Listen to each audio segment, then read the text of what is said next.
make proposals, about concrete proposals, about what we see can be done.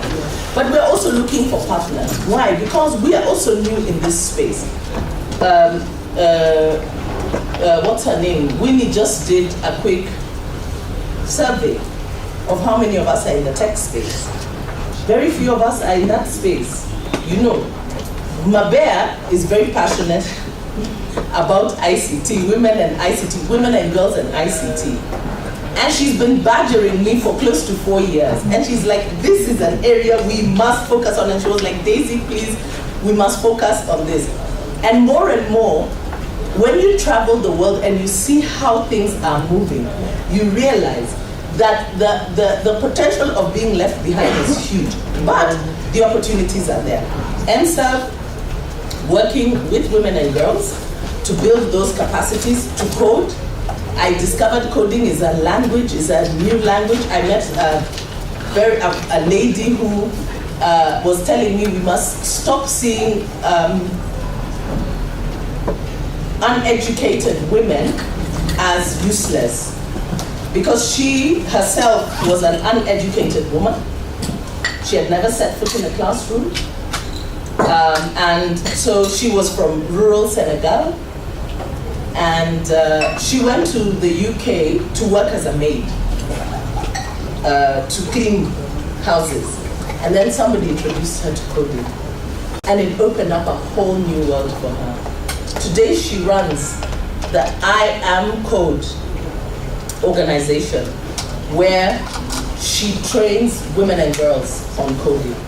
So it means that there's a new language that can be spoken. In fact, they say the illiterate of the next revolution are not going to be those that cannot read and write. It is those that will not be able to navigate or even to understand the technological space.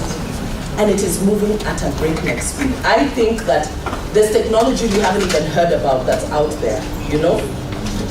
So I know, I mean, like now, even there are new forms of laziness, you know? When I didn't quite understand the chat GPT. It's called chat GPT. Yeah.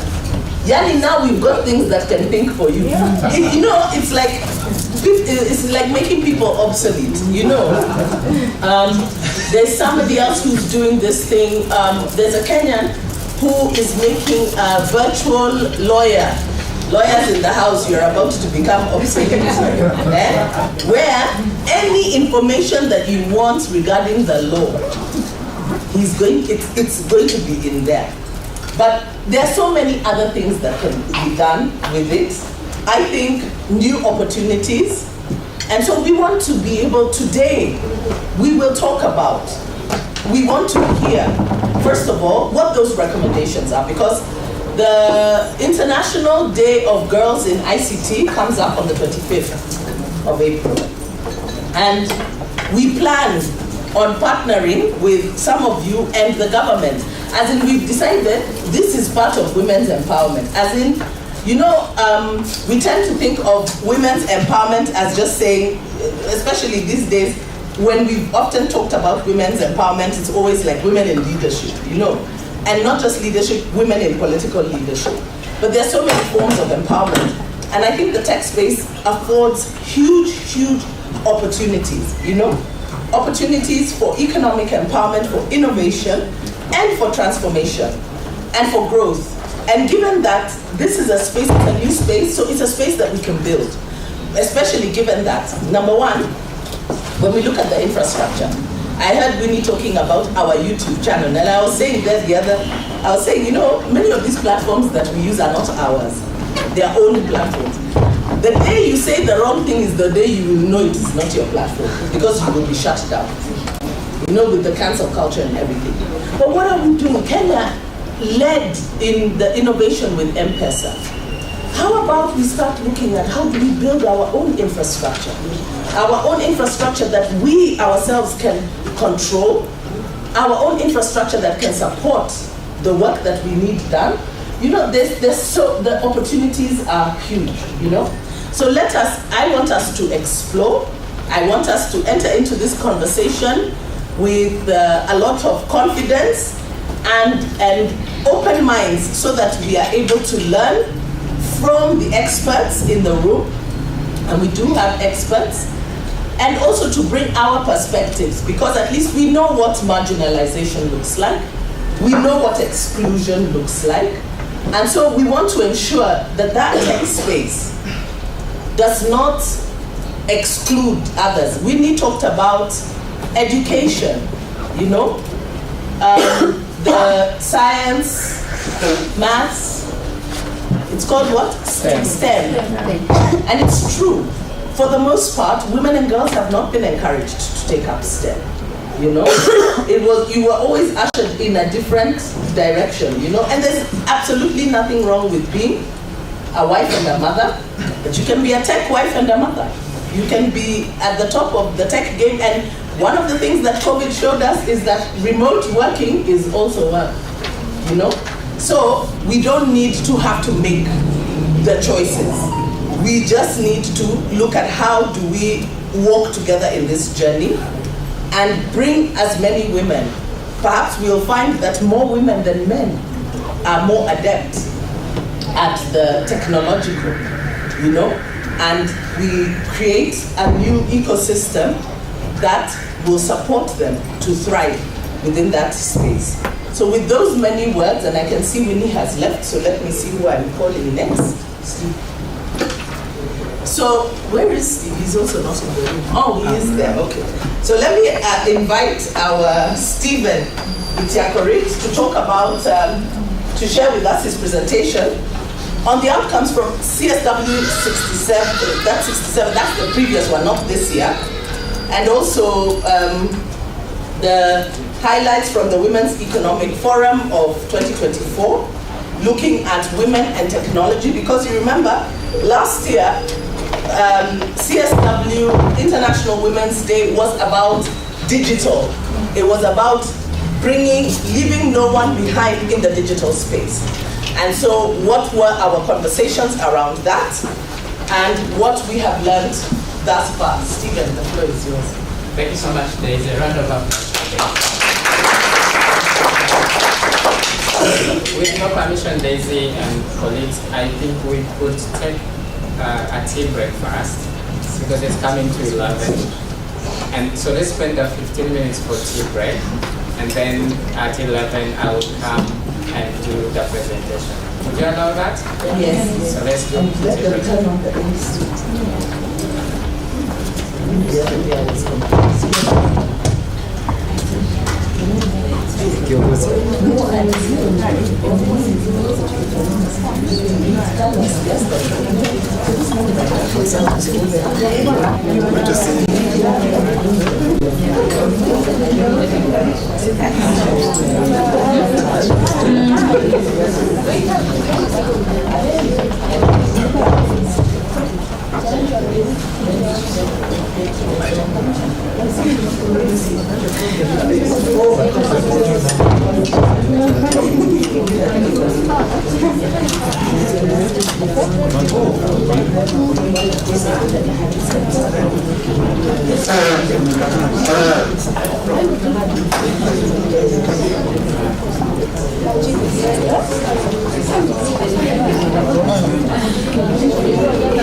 And we have our champion, Dr. Mary Mead from the University of Nairobi Women's Economic Empowerment Hub.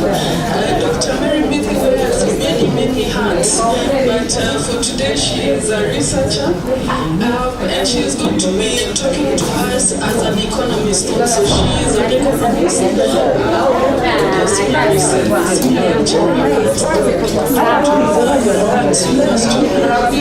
She's also the director of research at the University of Nairobi Women's Economic Empowerment Hub.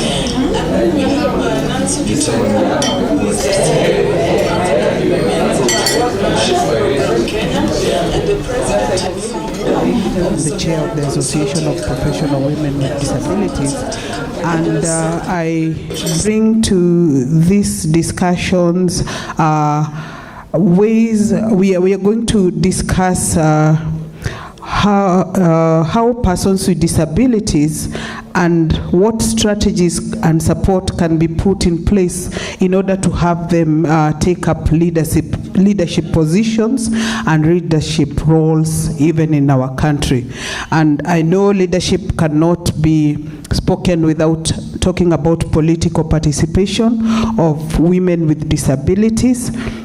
And this means that women with disabilities need to come to the forefront so that they can participate in the electioneering process and also be nominated or elected as such and given the positions that they can be able to make decisions on behalf of other women with disabilities. So to start this conversation, we have Jonani Loam from the World University Services of Canada, who is a panelist in this discussion. We also have Gladys Gitonga, who is a member of the National Steering Committee, and we have Josephine Kakoma from the Kenya National Women Deaf Network. This will bring the different issues and the different rights that persons with disabilities, especially women with disabilities, face from day to day, and what needs to be done for them to be included and to participate fully in the same level with other people without disabilities. The issues around inclusion include issues of accessibility, issues of information in accessible formats, issues of leadership in political spaces, economic empowerment, and generally leadership capacity building, because we see sometimes it's because of not having the capacity that maybe they are not able to present themselves for such positions. And even emerging issues like now climate change issues and impacts that they have on women with disabilities as a whole. So I want to ask our first panelist, Jonani Loam, to just briefly talk to us about disability inclusion within leadership roles, which has gained a lot of attention because of the way we find them missing in action. Yet we have a lot of challenges that persist. And drawing from your gender experience as a gender equality and social inclusion advisor, how can civil societies actively promote the inclusion of persons with disabilities in decision-making processes? What strategies can be implemented to counteract the attacks and biases often faced by persons with disabilities seeking leadership positions? Jonani, you. Thank you very much, Sarah. Thank you for Crawn Trust for organizing this wonderful event. and thank you for inviting me to be one of the panelists for this important discussion. I'd like to start by saying, Sarah, that as civil society organization, we are in a unique positions to drive advocacy and movement towards the inclusion of persons with disabilities. How do we do that? We also, as civil society organization, we need to be exemplary. What are we doing to show our commitments towards inclusion of persons with disabilities? Before we start going to knock at the doors of other people and other institutions, as civil society organization, we need to also demonstrate that commitment by actually taking proactive steps in inclusion of persons with disabilities. If we don't do that, the people that we go knocking at their doors, that we advocate for them to also join the movement, will not actually see the realization and will not see the need why such things have to be done. Civil society organization can do so many things to ensure that inclusion of persons with disabilities included in leadership role is actually something that is pushed forward. I'd like to say that when I reported for my assignment in Kenya with the Kenya Climate Innovation Center, one of the first things that I did was to form Diversity, Equity and Inclusion Council at Kenya Climate Innovation Center. So I think that this was a very good step, and I had an extensive discussion with our CEO why Diversity, Equity and Inclusion Council was very important for the organization. This is a council that will be looking at issues to do with diversity and inclusion of especially marginalized groups of people within the organization, but also among the staff. So this was one step which I think it is important that civil society organization take this proactive step to ensure that inclusion of persons with disability is something that is driven forward. Being exemplary starts even with us as individuals. We were outside here for breakfast, and I know that among us there are people with physical challenge and they couldn't stand on the line for a long time. How many of you actually took a proactive step to ask them to sit down and you went and served tea, you brought it to them by show of hand? So you see, we have to actually take a proactive step to actually demonstrate that, you know, we care about persons with disabilities and that their inclusion matters a lot. We also need to identify the challenges that they are facing so that we are able to come up with ways in helping them.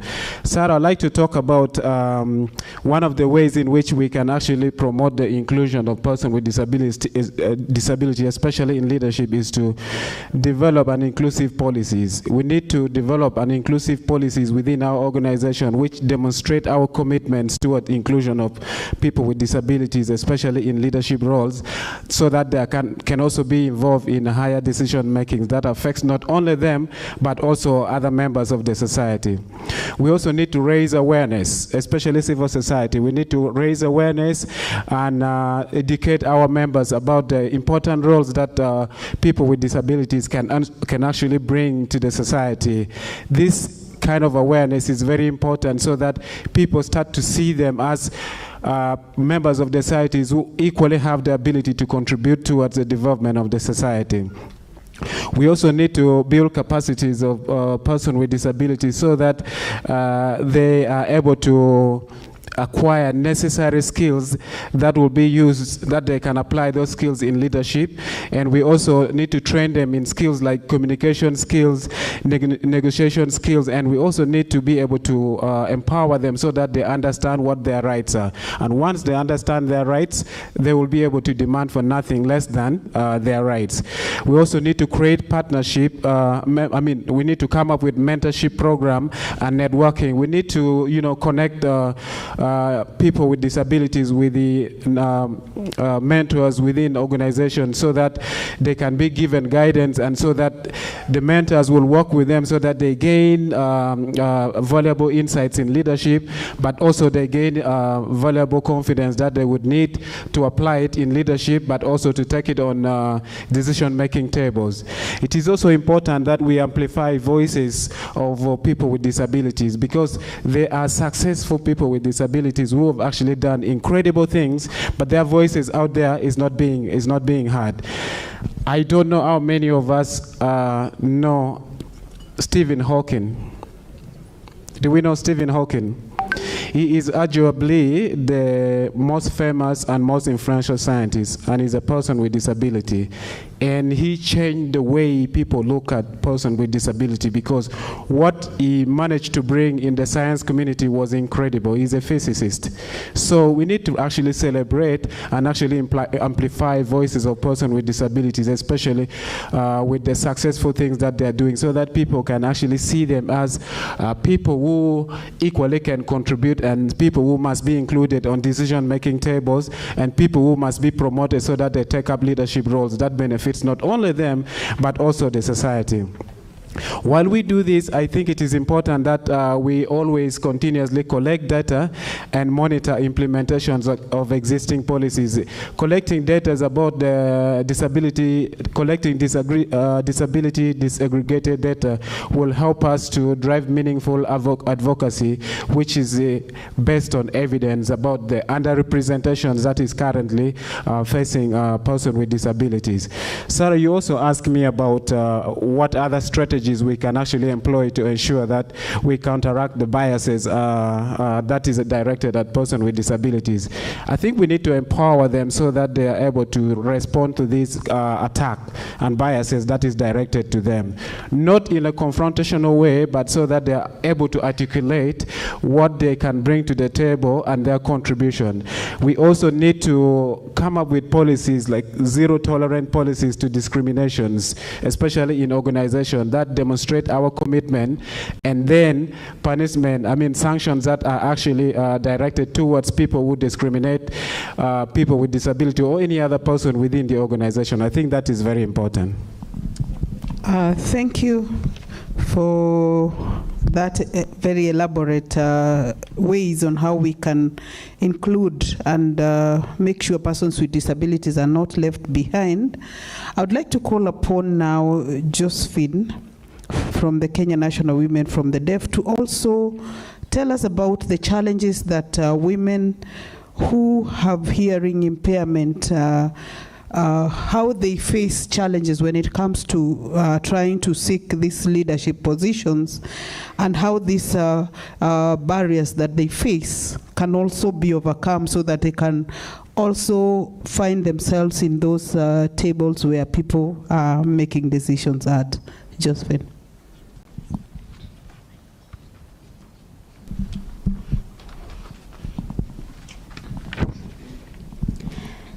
Thank you very much, the moderator, and also thank you, Crawn Trust, for giving me an opportunity to be here, and also for the recognition. I think my brother has talked about all the points that I wanted to share with you about persons with disability. And also, you know, I'm speaking with the interpreter, and they were here smiling with the paper, whatever we had prepared to come and present. And it's like he has talked about persons with disability, and I really don't want to repeat what he has said, but I would want to just add a few things that we had, like the challenges that we face as a disability community, whether physical, whether you are deaf, or any challenge that you have had. And I think we have all heard what he has said about the challenges that we have. So now I'll talk about the deaf, on the area of the deaf persons. Mostly, you know, we have a challenge with communication, and also the barriers that we have. For example, if I don't have an interpreter, and also for the campaign, and if I stand in front of you and I start signing, you might not understand. Actually, you won't understand what I'll be saying. It is a great barrier for us, which we face even when you go to the campaign trail, when we are asking you for the votes. So that's why we keep insisting we need to learn sign language. We need to have it. We learn it and speak in it. But for now, I think I have seen someone came in to greet me during tea time, and then because I've not spoken to them, they have just thought, I don't know what is happening, and they thought I was just ignoring them. You know, I had a baby sister, and the parent would not communicate with us. Like for me, my parents and also my sisters would not be able to communicate with me. So going through the education system, and now that I grew up, and I have a baby girl, and my body changed from young to an adult, and I had to give the information. So anytime I met the women, like the Daisy, for example, I cannot tell how I'm feeling, you know, if like I am the daughter, it's very difficult for me to express myself to you if you are my mother, because you don't understand my language. So I am just alone. When I try to, maybe when I get to I have menses or something, or I am also on menopause, it is very difficult for me to air my challenges to you and also communicate. So that is one of the biggest barriers that we have. On the societal attitude towards us, they believe that the persons with disability are not able to lead, or they see us like a curse, you know. Maybe someone else can pick it up. So that it's Most of the families who are thank you. disability Attended that event In New York. in New York. We are so Daisy, in 4 words, in the simplest way you can, for me who is not in your we angle, what is CSW? It's a meeting that's organized by United Nations entity for women's equality, where all member states of the UN come to give their reports on the status of women in their country, the status of the commitments that they have made towards women's empowerment, women's advancement, and women's empowerment. They make further commitments. Each event has a theme, and that theme is centered on further empowering women and girls.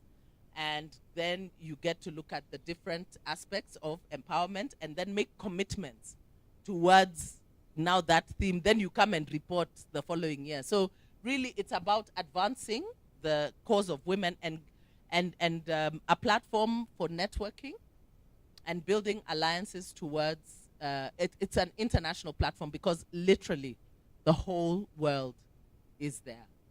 Thank you so much. And so that's the highlight we'll share with you, but also our just concluded Women Economic Forum 2024. It is the Women Economic Forum is a series of events, and you might have to book. For all the people here, please book your calendar for next year's event. Mark 27th and 28th February 2025 for the Women Economic Forum. Can we all do that now? Go to your calendar, mark Women Economic Forum 2025. It's our 5th event. And also please, we will share with you a link should you want to partner, should you want to participate for the next event. Should you want to be a speaker, moderator, should you want to be involved, we will share links on how you can plug in and partner and collaborate with us. Next slide, please, Dennis.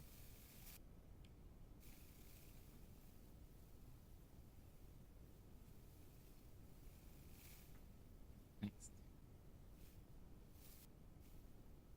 Yeah, so yeah,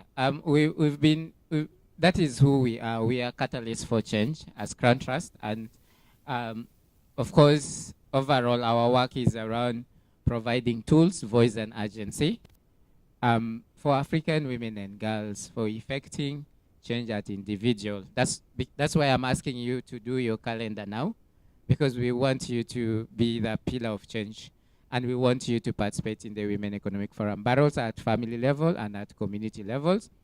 And we have our focus in social, economic, and political spheres. Of course, just as Winfred has said, those are our thematic areas, and those are our promising practices. That's where we are strong, and that's what we want to build on as Crawn Trust. Next. So, where are we in the area of digitalization and ICT. We run an online gender resource as Crawn Trust under the signature name of WVL. So if you go into WVL.org,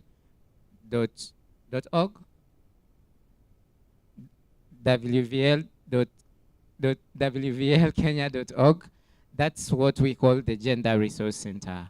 So in our work in digitalization, we run this resource center. And as we say, as we speak now, we are all over the 47 countries, counties, and with up to 1,438 women rights organizations in the directorate. Sorry, there's a typo there. And then in that platform also, we've been able to reach up to 57,000 visitors from our target of 4,500. We've also engaged 15 focal persons and 15 citizen journalists who document for us stories around what's happening in their counties in the area of climate action and gender or women economic empowerment. Of course, also in our work in an ICT and digitalization, we've documented or facilitated documentation of in our documentation, we talk about the women's rights issues, but also that means then we are providing grassroots visibility to the women rights organizations, but also we are promoting peer learning, and that's where we are with our ICT work and digitalization. Next. What are some of our engagements that are connected to ICT, networking and social networking and alliance building? At the moment, we are reviewing the national ICT policy and making our recommendations. Also, we are developing recommendations to, of course, share with the Ministry of Gender. The other platforms that we are doing this, of course, to do peer learning and advocacy. Of course, in this learning, we did much more through the web. And of course, we did recently a panel discussion on how do women and technology in the digital sector can take advantage of the trends. What are the opportunities? Where should women put more effort? Where should we put more investments? So that's where we are in terms of our other activities around digitalization and ICT. Next. So what are the key concerns? What are the key concerns around the W67? The major issue, the major highlight is around digital literacy. We need to build more digital literacy and investment in education and skilling of women on ICT. During WEF, I remember there was a conversation around what's a digital skill, what's a basic skill, what's a digital basic skill. And I remember one of the panelists was saying, operating a smartphone might be not a basic skill. So we need to, I usually talk around ICT. I would like to share my personal experience. You think you know tech very well until you leave maybe Kenya and go to another country. I'll share with you my experience when I was in the US and I was accessing an ATM. So you go to the ATM in Uganda, where I come from, you go to the ATM, slide in your ATM, punch your PIN, put the amounts you want to withdraw, wait for the ATM to give money, receive cash, withdraw the ATM. When I went to the US, I felt stupid. Why? First of all, the ATM is the one that gives you access to the ATM point. So you have to slide your ATM at the door. If you don't do that, then you can't access the ATM point. I didn't know that. So I stood there. There was no one to ask. I was like, how do I access this ATM point? And so I had to wait for someone to come because I tried pulling the door, it was locked. There's no askari, there's no anything. And I struggled with that. I thought I was learned, I thought I was exposed. But just accessing an ATM bullied me with my level of so-called education. And then when I went into the ATM machine, ATM point, I inserted my ATM, punched my PIN code, and the ATM machine, sent back my card. So I was like, is that it? So I didn't know when you insert the ATM in that banking system in the US, it throws you back it sends you back your ATM. Then you put the figures, and then it sends you the money. Then you go. Our ATMs here, you will receive it after getting the cash. The other side, immediately you punch your PIN, it gives you back your ATM, and then you continue with the transactions. So that's what we are talking about. Technology is evolving every day. So you might be conversant with your iPhone, I don't know, 15. Tomorrow, iPhone 20 might come with different features. You might be conversant with HP. Tomorrow, something else comes up. So we need to build and invest more in evolving digital migration, and make sure that we are upskilling ourselves and the partners and persons we work with.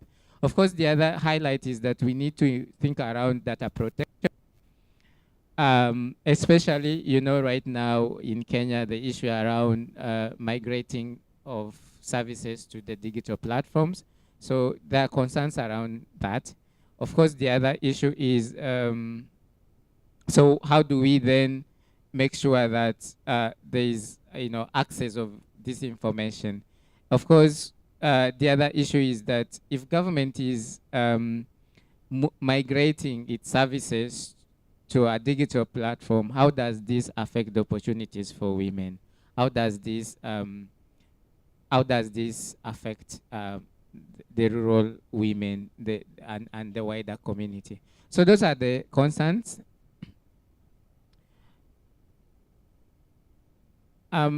Also, the other concern is about the hefty taxes, issues around tax on the cryptocurrency has been proposed in the Finance Bill 2023, so it's a concern. The other one is that, of course, we need to build around more representation of women. And for me, I say, how are we mobilizing for representation? This is the time, as stakeholders in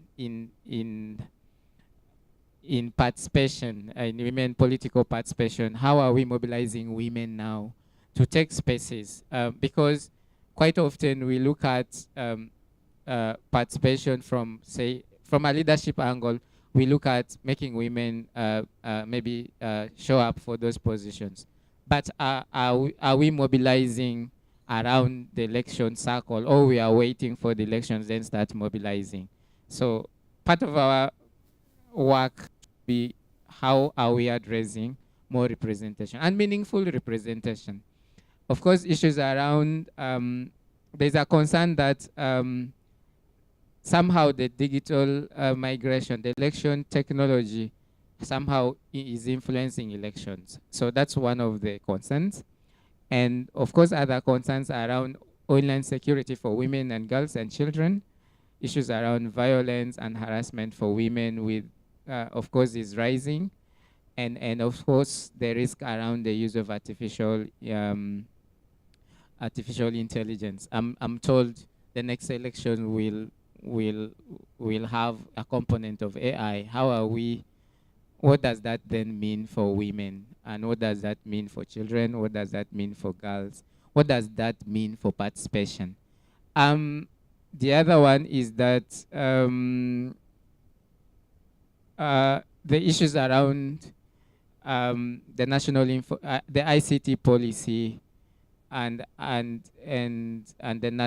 how are we addressing? I mean, if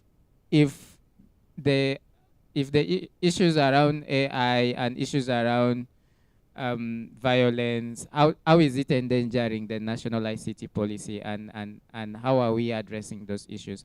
So those are the concerns from the CSW 67. So what are our recommendations?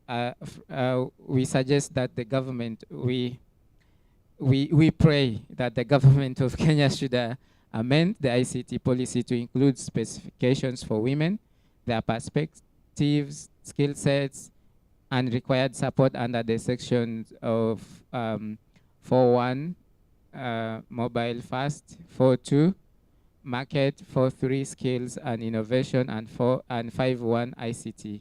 Of course, in relation to the Vision 2030.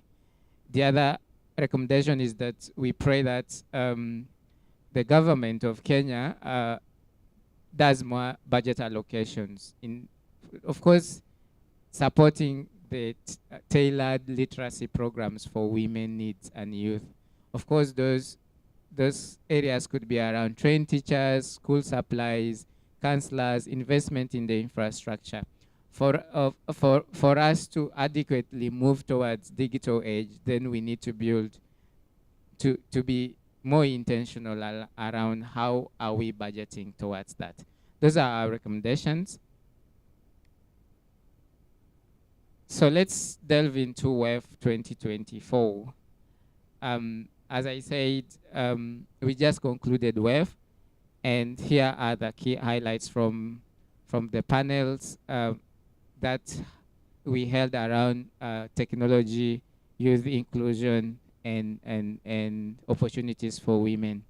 So we would summarize the first highlights about the trends and technology from the first panel discussion, and then we will bring the highlights about AI and technological inclusion, and that will mark the end of my presentation. Next slide, please.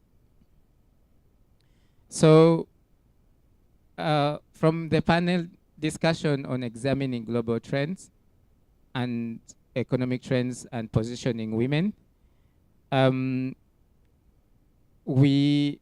the key highlight was that we need to increase financial inclusion for persons with disabilities as a key highlight. Of course, capacity building initiatives that cover issues around digital businesses and entrepreneurship. The world is digital, so how are we building capacity around that, and how are we investing in that? The other issue that was highlighted from that panel is how do we then build the global supply chain for inclusion and for women? So we need to facilitate the women, micro, small, medium SMEs, women, medium, small, and micro enterprises, which is MSMEs. In the global supply chains, of course, we need to provide support for compliance and certification for our products to be accepted in the EU. Are we mobilizing for that? Are we preparing the SMEs for that? The other issue was we need to improve collaboration with CSOs and government. Of course, there are a number of regional engagements. Key issue that was discussed was around the regional and international frameworks, issues around AFTA. How do we then leverage on our collective strength? For example, from even the East African conversations. There's this conversation around East African community. How are we mobilizing towards that? And then how are we then scaling our impact?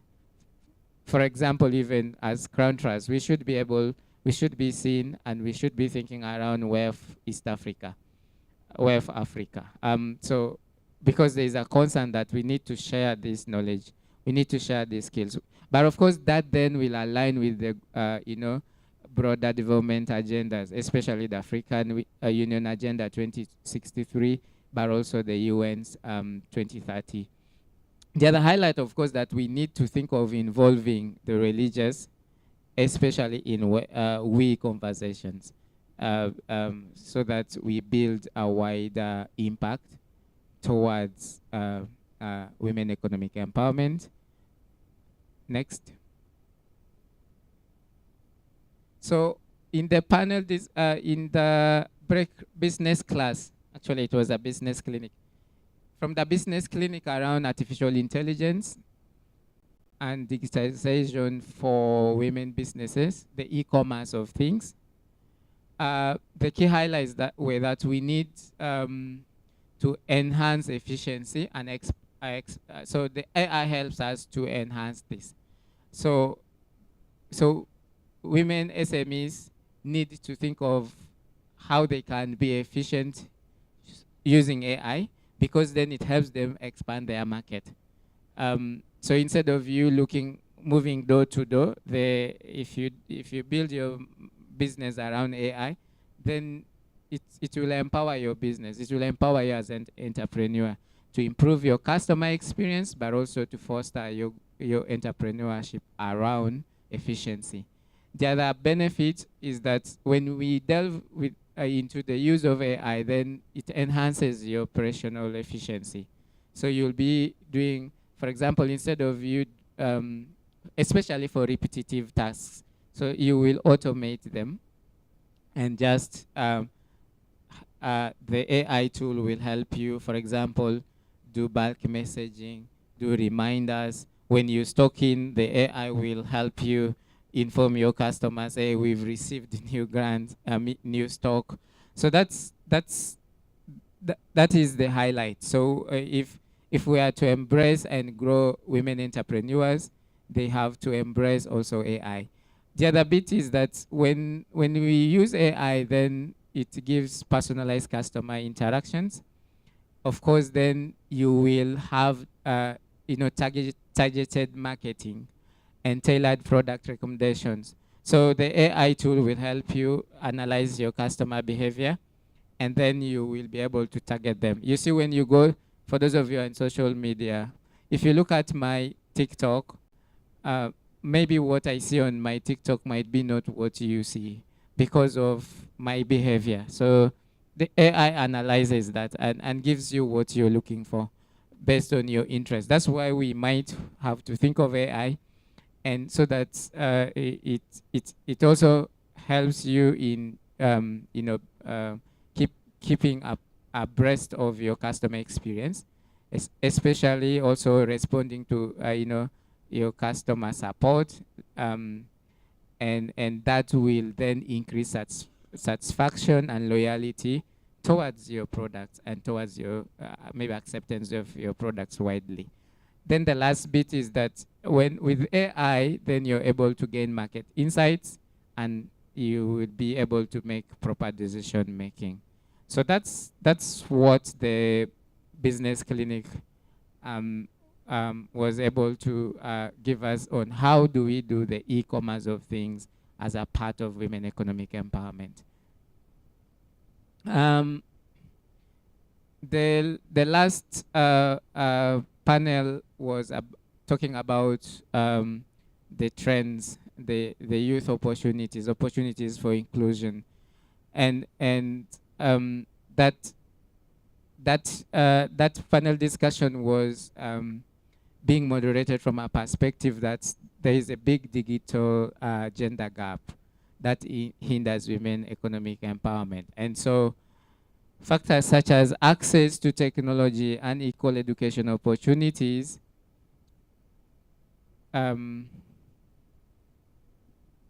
Dennis, you've cut me off.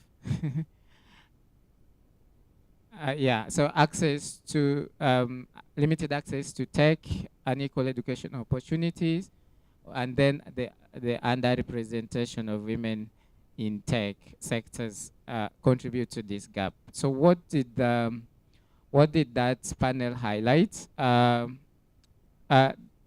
Concerns around cybersecurity, addressing cybersecurity concerns, and also we need to do this through leveraging data science. We need to think about green technology, and also we need to augment the reality of innovations or innovative ventures. So we have to shift to green technologies, to technologies that minimize, that help us conserve the environment. The other highlight was that, of course, we need education around cybersecurity and data science, but of course, also issues around, there's a need to think around funding mechanisms towards green ventures. And also, of course, we need to take advantage of the networking events. We need to work around policy around cybersecurity or online presence, free digital space. And then also, of course, we need to find incentives for research and recognition of innovators. That is that around the area of engagement. In the area, and data science. In the area of digitalization, most importantly, that panel highlighted opportunities around STEM, but also we had information that the government is trying to build digital hubs in all wards in the country. How are we synergizing for that? And is it true, or was that hot air? So that's something this forum we can also analyze. So we need to build around digital skill development through skilling of women for basic digital skills, because that's where we are moving to, the Internet of Things. And then we need also to think around embracing remote work and take advantage of the opportunities to work remotely, a skill that we might want women to venture into. For those of you who attended WEF, we were given bullets on how you can adapt to remote working. The other bit is that, of course, there are quite a number of government opportunities and regional trade engagements. So we then need to understand, we in this sector need to understand the mechanisms provided in these agreements, especially the bigger ones after COMESA, the East African Community. How can we take advantage of those engagements and agreements?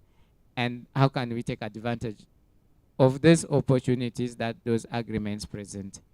And lastly, of course, we need to build collaboration, and then also encourage women to pitch their innovations or their innovative ideas through the AGPO. We had opportunities around that. There is one of the panelists talked about AGPO as a platform where we can pitch ideas and where we can leverage our work and our contribution towards women economic empowerment. And that brings me to the end. At this point, if you want to reach us through those platforms, and we are available at Desmond Tutu. Thank you.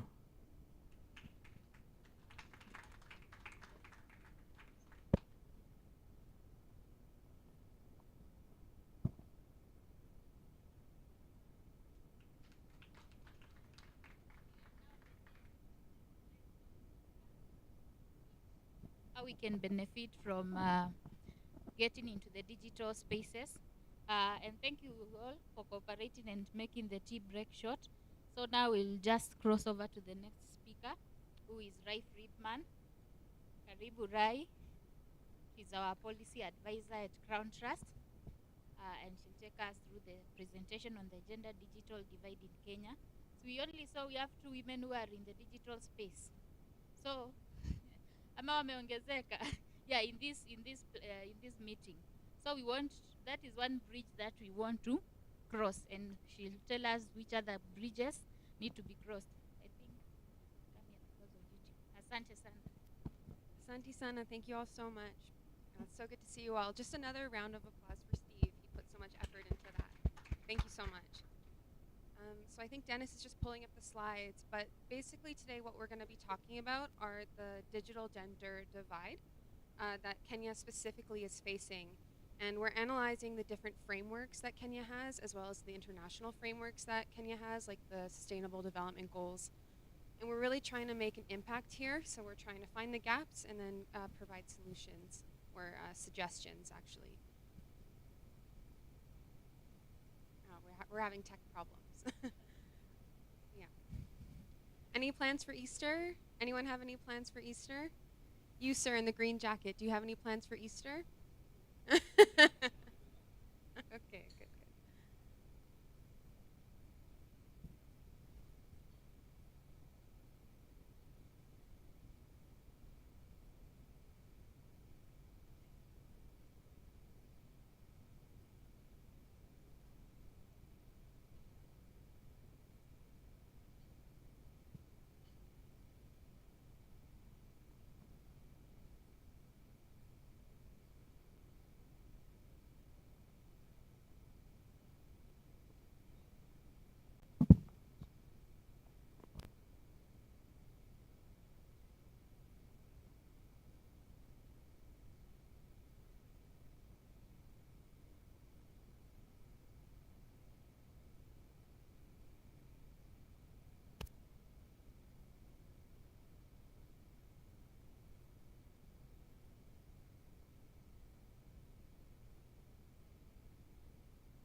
All right, everyone, thanks so much for your patience. I really appreciate it.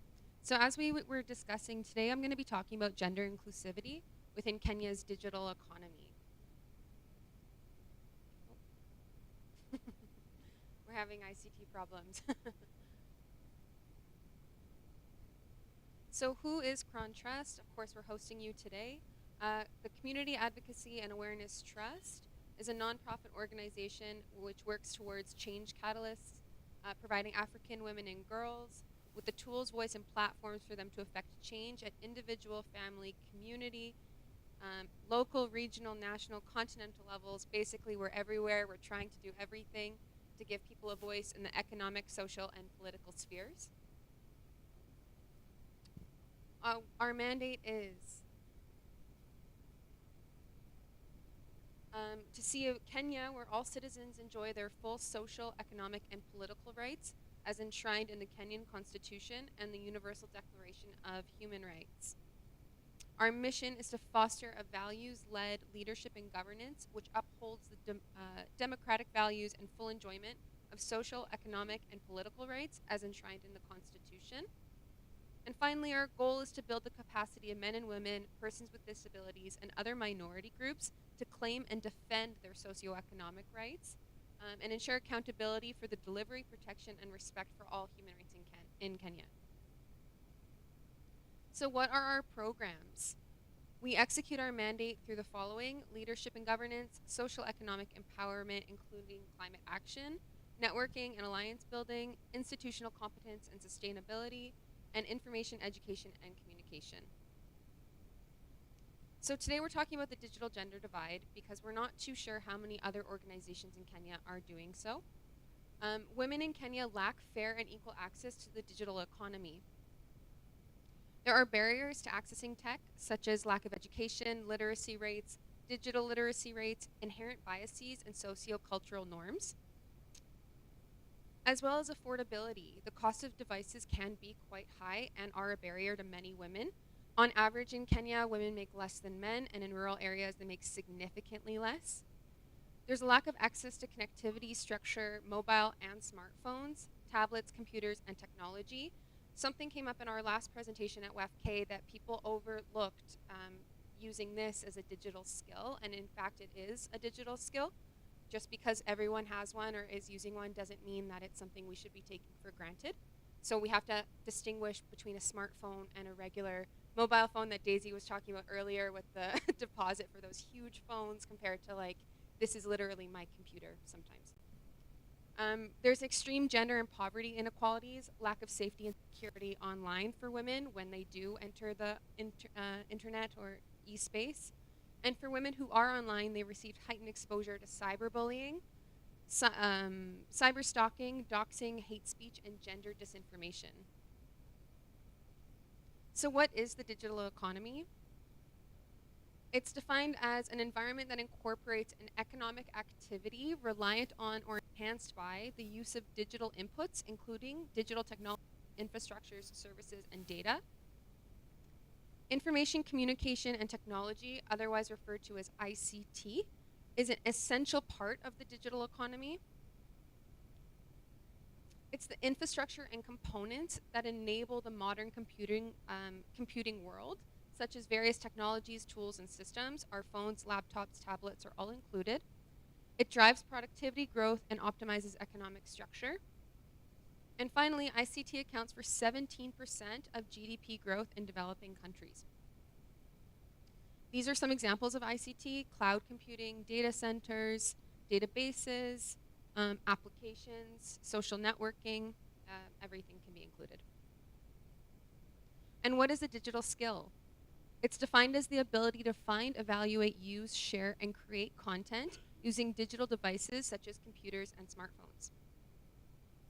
It's essential to use devices to find information on the internet, to understand how to be safe and responsible online, to communicate socially and professionally using things like email, messaging, and social media, among others. Majority of today's contemporary and professional opportunities require some degree of digital skill. So digital skills for employment. It's required by 28% of Kenyan employers, and this was a survey from 2016, so I'm sure it's much higher now. These fields require an undergraduate degree, where women represent 44% of the technical and vocational education training. That's a typo. Men represent 44% and women represent 35%. In 2021, it was founded that although there has been a higher enrollment in TVET institutions, majority of them are male. And in fact, when I looked at who was taking out loans to go to school for TVET, the absolute landslide majority was male, not only applying for loans, but receiving the loans as well. So women aren't even accessing portals that can help them go to these education systems. Women in Kenya have lower education rates, lower educational enrollment in disciplines which enable them to participate in the digital economy. This includes science, technology, engineering, math, and other ICT programs. In rural areas, this is due to socioeconomic factors such as low digital literacy rates, teenage pregnancies, early marriages, and lack of mentorship. Ultimately, what I'm trying to demonstrate here is that it's not just going to be one single approach to helping women integrate into the ICT economy. It's going to require a holistic approach which target traditional or sociocultural or ETC barriers that prevent them from even going to school. So how and why is ICT important? I'm going to now show you how ICT is used in professional settings. We're going to start with mobile. So as you can see in 2016, 66% of institutions here in Kenya said that they had mobile phones within their office, or that they had an official mobile phone, such as like if Crawn Trust had a phone, it wouldn't be the one connected to the wall like Daisy was talking about earlier. It would be a team phone such as this. Go back. Sorry, Dennis. Go back. Okay, go forward. No, go forward. Okay. Mobile money accounts. So mobile money accounts rose by 20% in the survey that was conducted. Again, this was in 2016. And it found that institutions had, all of them basically, as you can see, like national government, county government, state corporations, learning institutions like universities, hospitals, all of them had mobile money accounts in some capacity, with the highest being learning institutions. Oh, no, go back. We were at the right one. Yeah. Again, so it's just the proportion of institutions with mobile accounts, just another same slide, I guess. Okay, go forward.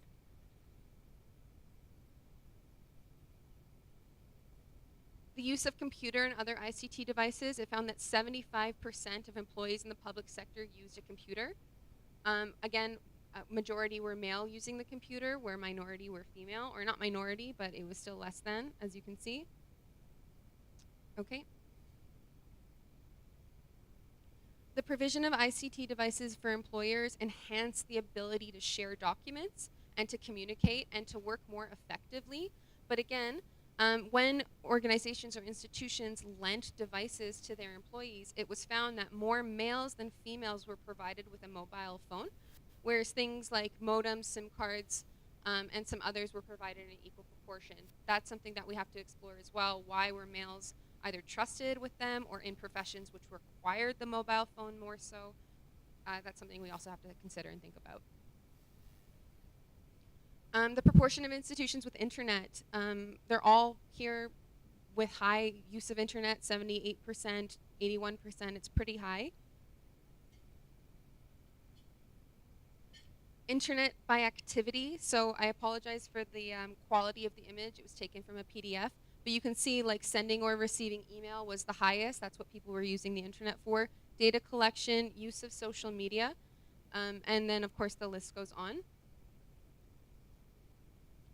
Social media as well was really important. 85% of institutions said that they used it for networking, social networking, which if women aren't able to access a digital skill or a cell phone, then they're being excluded from participating in this.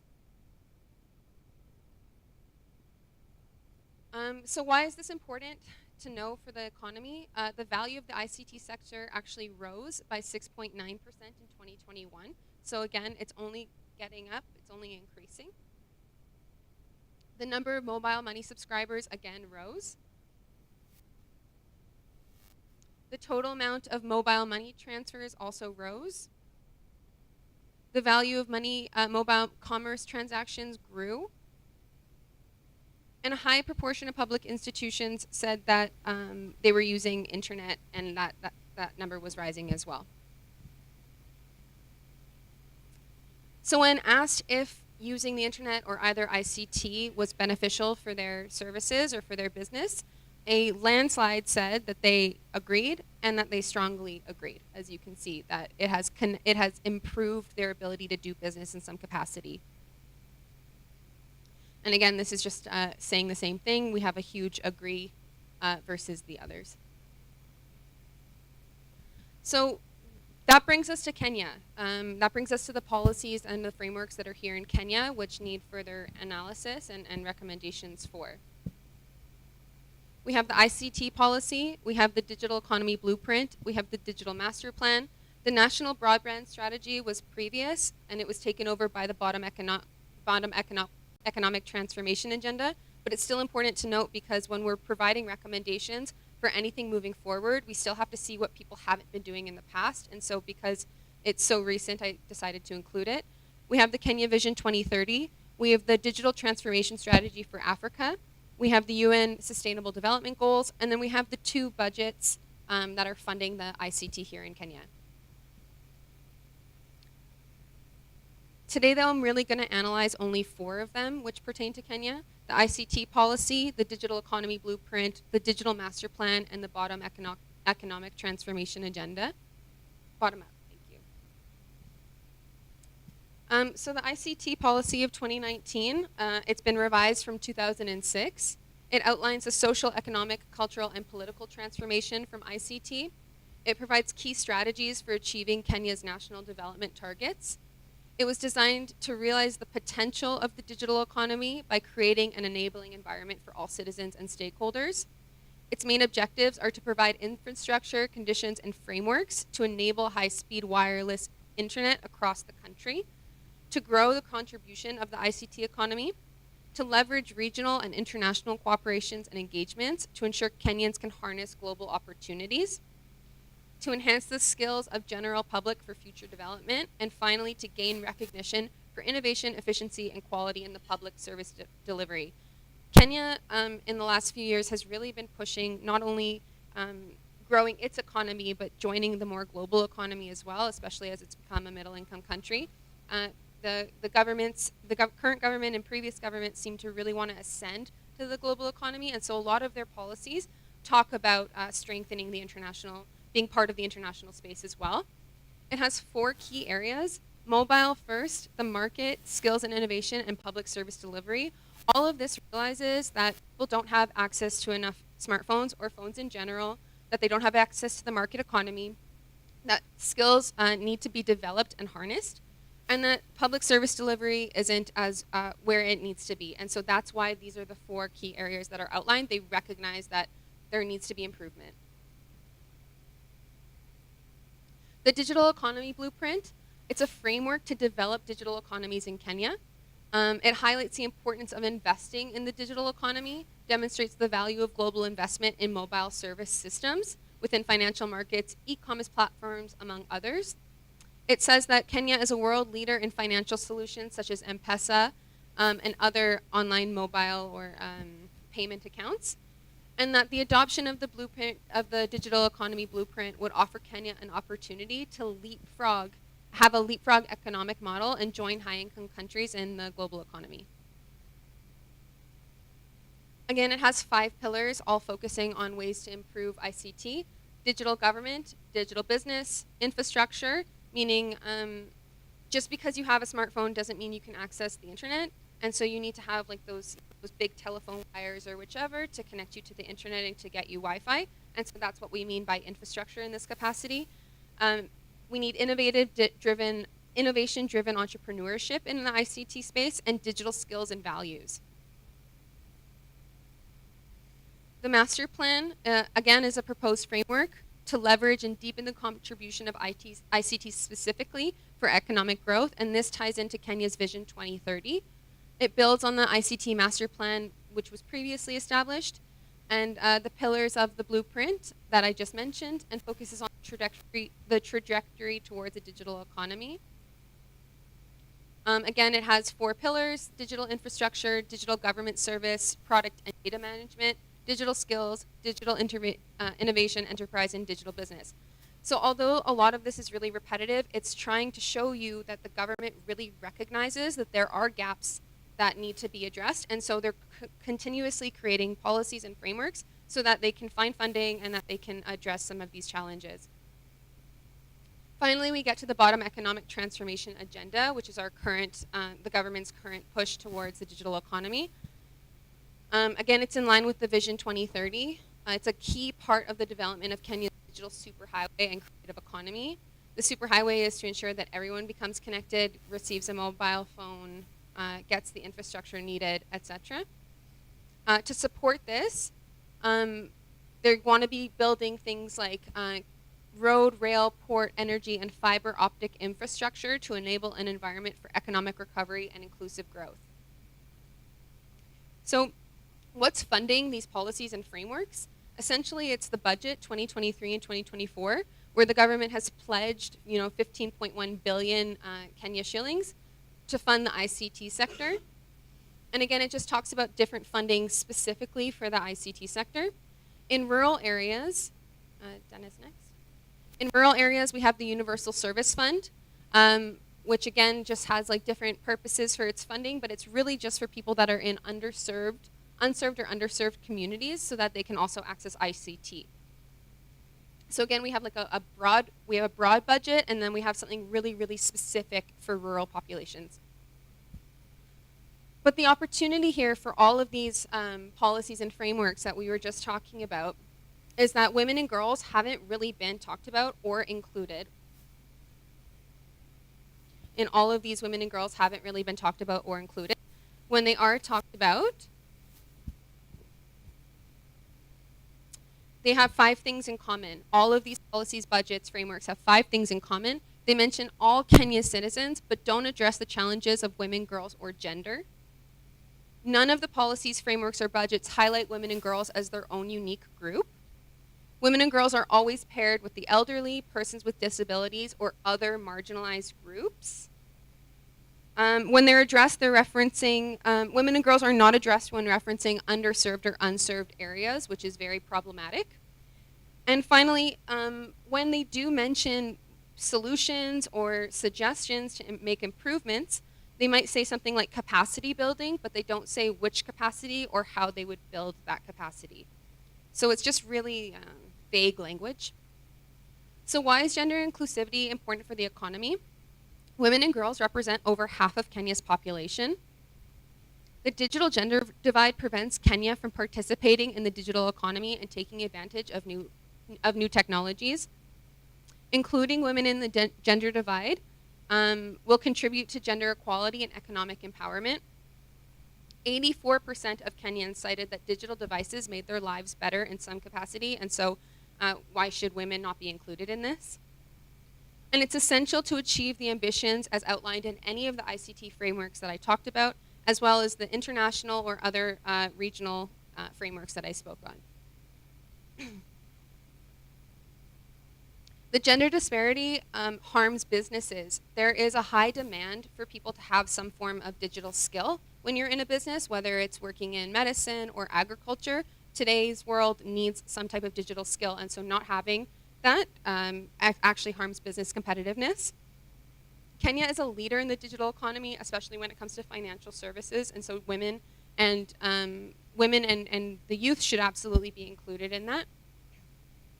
The digital economy are only growing. As I showed you before, there's only an increase in pretty much all of the products that are being used or internet that's being used across Kenya, especially professional settings. And in 2023, again, as Daisy was discussing earlier, 16,000 government services were forced onto the e-citizen platform. And so that means that things like healthcare or, again, agriculture, they're now being pushed onto the e-citizen platform. And if women don't have digital skills to be able to go on to e-citizen or search on the internet, then they're not going to be able to participate in essential life-saving services that they will need, which would create new data deserts, essentially. That's what that's called. Kenya is also a signatory of several legal instruments which relate to gender equality. This includes the Constitution, the National Gender Commission Act, among others, as well as international bodies such as the Universal Declaration of Human Rights, the Convention on the Elimination of All Forms of Discrimination Against Women, the Intergovernmental Authority on Development, among others. And finally, to achieve the UN 2030 Agenda, who says that a world of universal respect for human rights and human dignity, the rule of law, justice, equality, and non-discrimination. To be able to achieve that, we need to include women in the digital economy. So what are my solutions here, or some of my suggestions? We need to fund literacy program for women and girls. We need to fund and encourage girls and women to pursue education in STEM. And I would also like to stop here because there was comments last when we suggested this at WFK.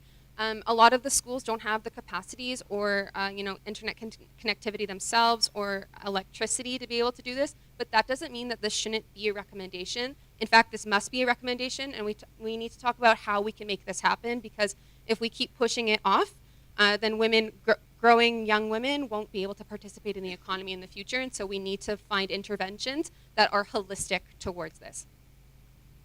We need to fund digital literacy programs.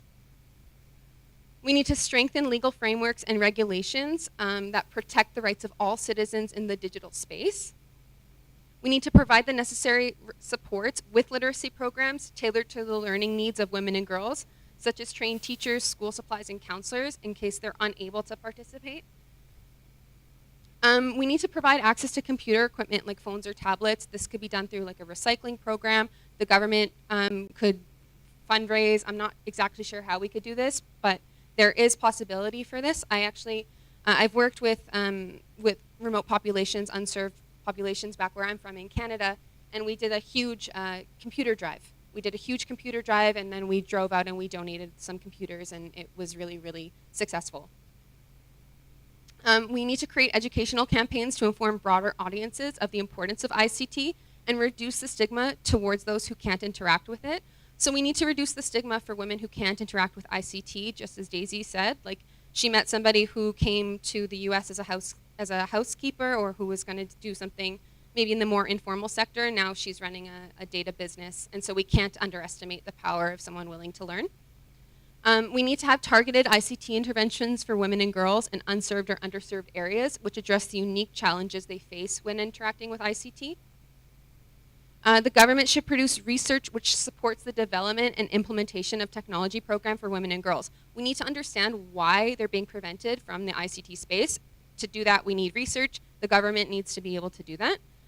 And lastly, all national surveys need to specify questions for women and girls and the challenges they face to avoid any data blind bias, because that's what I experienced going through these policies, is that the research was taken from different surveys, but women and girls weren't explicated in this, and so because of that, it doesn't show what their challenges are specifically, and that's what we need to ameliorate.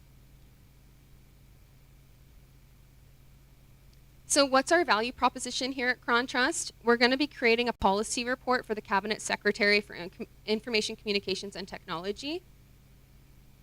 We're going to be advocating for gender inclusivity in the digital transformation, because again, we're not sure how many organizations are doing this in 2024. And that we want to connect the digital gender divide to push the agenda forward for women. So if you do want to get involved, or if this is something that's very interesting to you, please get in touch with me. I would love to receive an email from you to learn about your skills and how you can contribute to this policy brief. And I just thank you so much for your time. So thank you. I also don't mean to take over too much, but if anyone has any questions, I would love to have a conversation. Yes. Oh. Oh.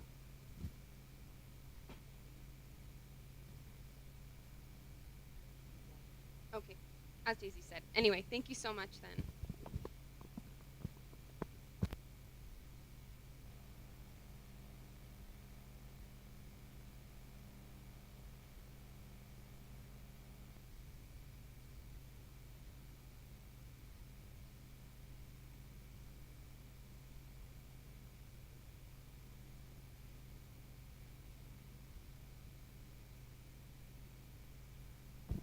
Hello?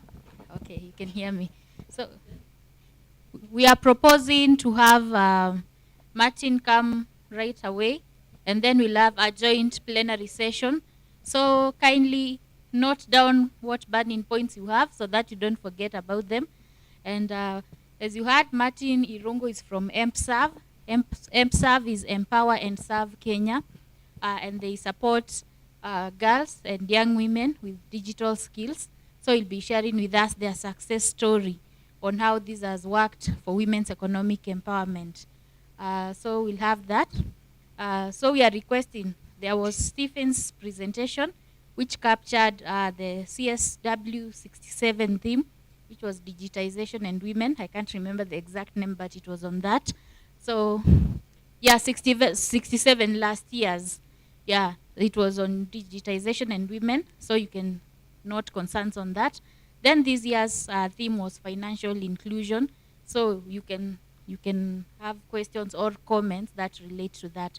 So I'd like to now welcome Martin Irungo. So we can clap for the previous speakers also. Ama wakufanya kazi mzuri. So let's encourage them. Let's now clap for Martin as he comes to mpe motisha.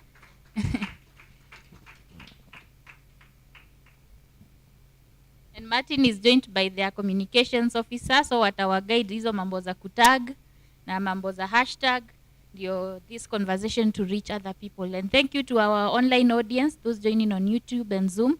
I hope you are finding the discussions insightful. Asante sana, Martin. All right. Thank you so much. And also apologies for delaying a bit because of how we were looking at the program. But we always say we are ready. And for sure, we are ready. We should be able to get the conversation. My name is Martin Irungu. I do lead an organization called Empower and Serve Kenya, EMSERV Kenya. I'll be sharing a little bit about our work. And first, to acknowledge the speakers who have come here before me. It's quite interesting. I was actually wondering, where was all this information? And I'm super excited to see the policy framework. I look forward to digest. I was just sending some snippets to my team, and we are like, this is the information contextualized and what we need to run with and also collaborate with other partners. it is also an excitement to connect with this forum. I think one thing I was telling my colleague here, we have been feeling like there is something we are missing as we are doing women empowerment and working around specifically digital inclusion. And we are glad that we are connecting finally with this ecosystem, because we should be able to complement each other in the work that we do. I came with my colleague who will say hello, and I will also share a little bit about her once she stands here. But as Empower and Serve Kenya, as our colleague gets the slides, we do digital skills training and digital skills upskilling, and we also do digital inclusion, basically focusing on bridging the gap, getting to the grassroots community, and we are doing that step by step. And so Belinda is one of us here. She will say hello and also tell us what she does and also how she has interacted with Empower and Serve Kenya, even as we get our slides on. Thank you. Thank you, Martin. Good morning, everyone. My name is Good afternoon, sorry. My name is Belinda Mogambi. I work with MServe Kenya as their communications officer.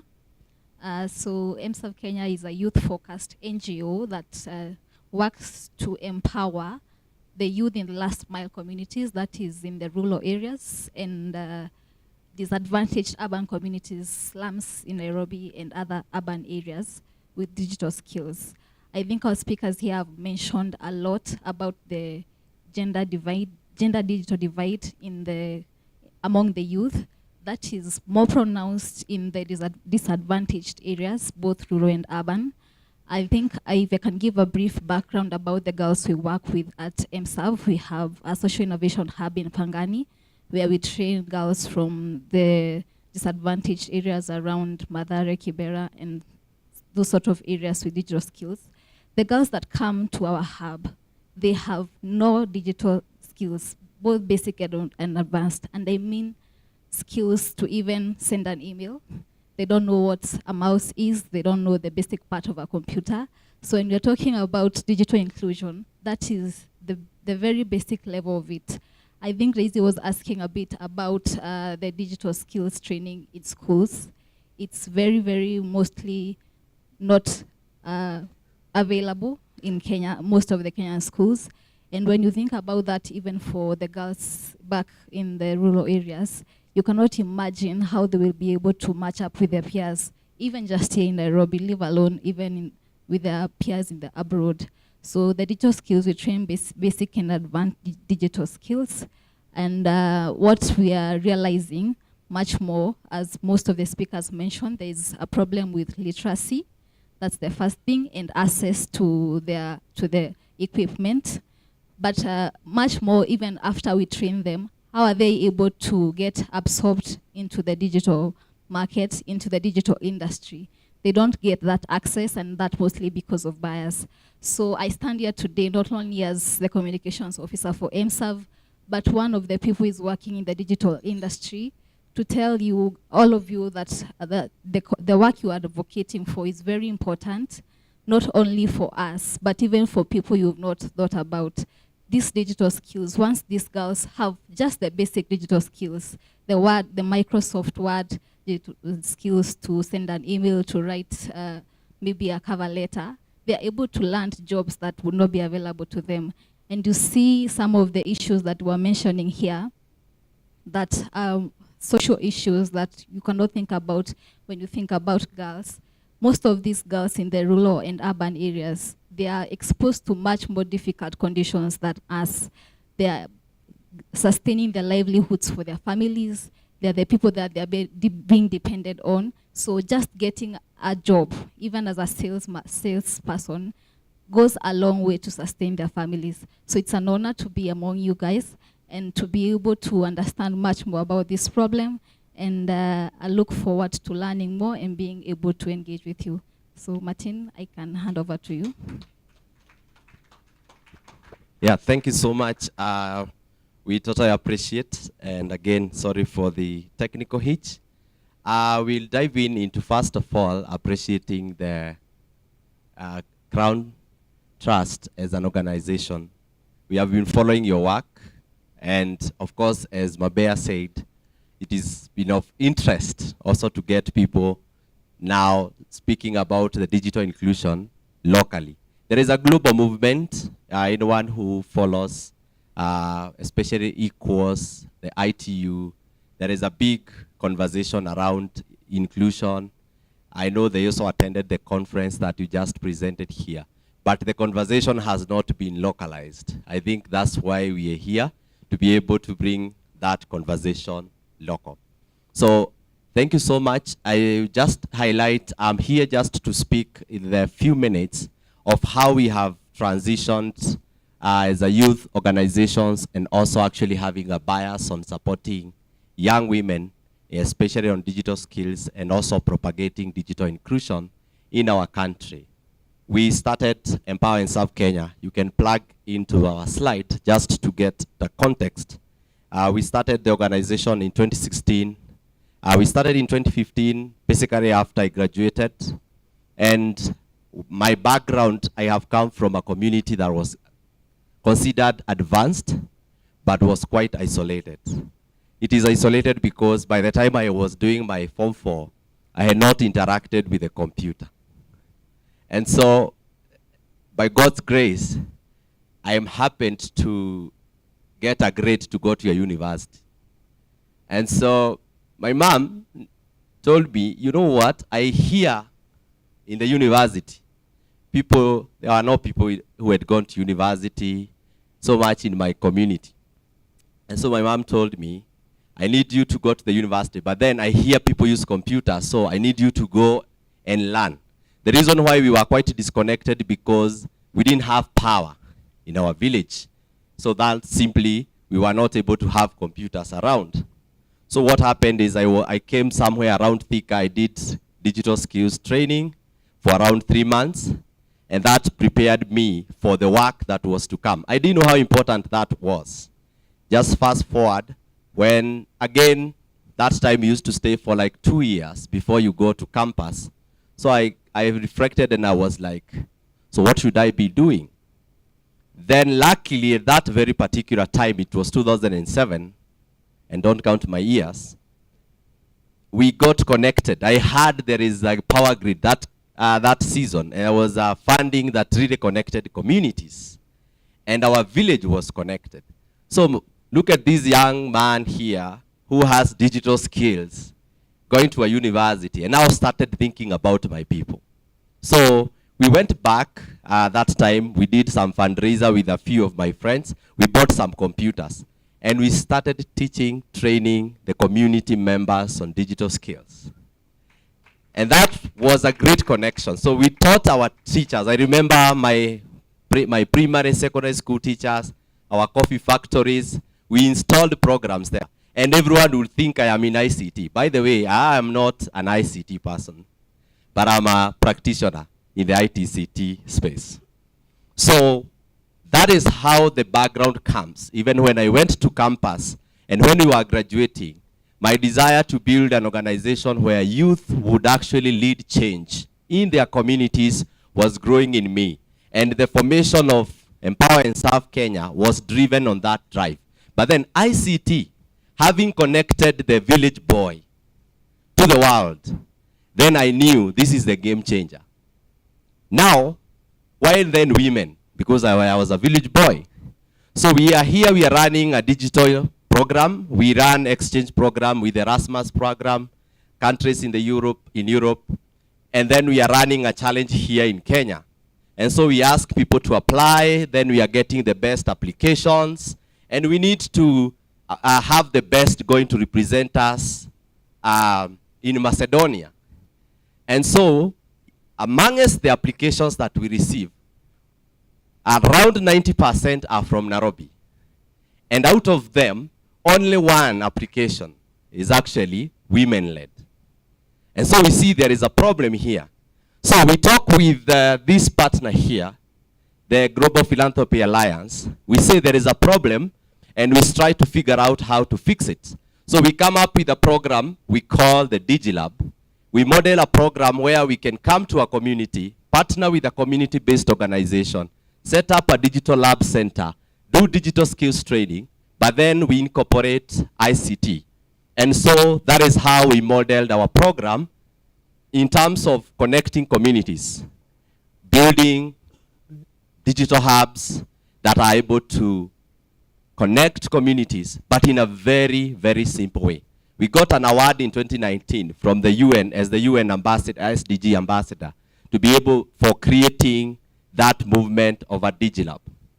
So we envision a community where these young people who are especially highly educated, getting to institutions of higher learning, can be empowered to be able to serve their communities. And that is how we envision.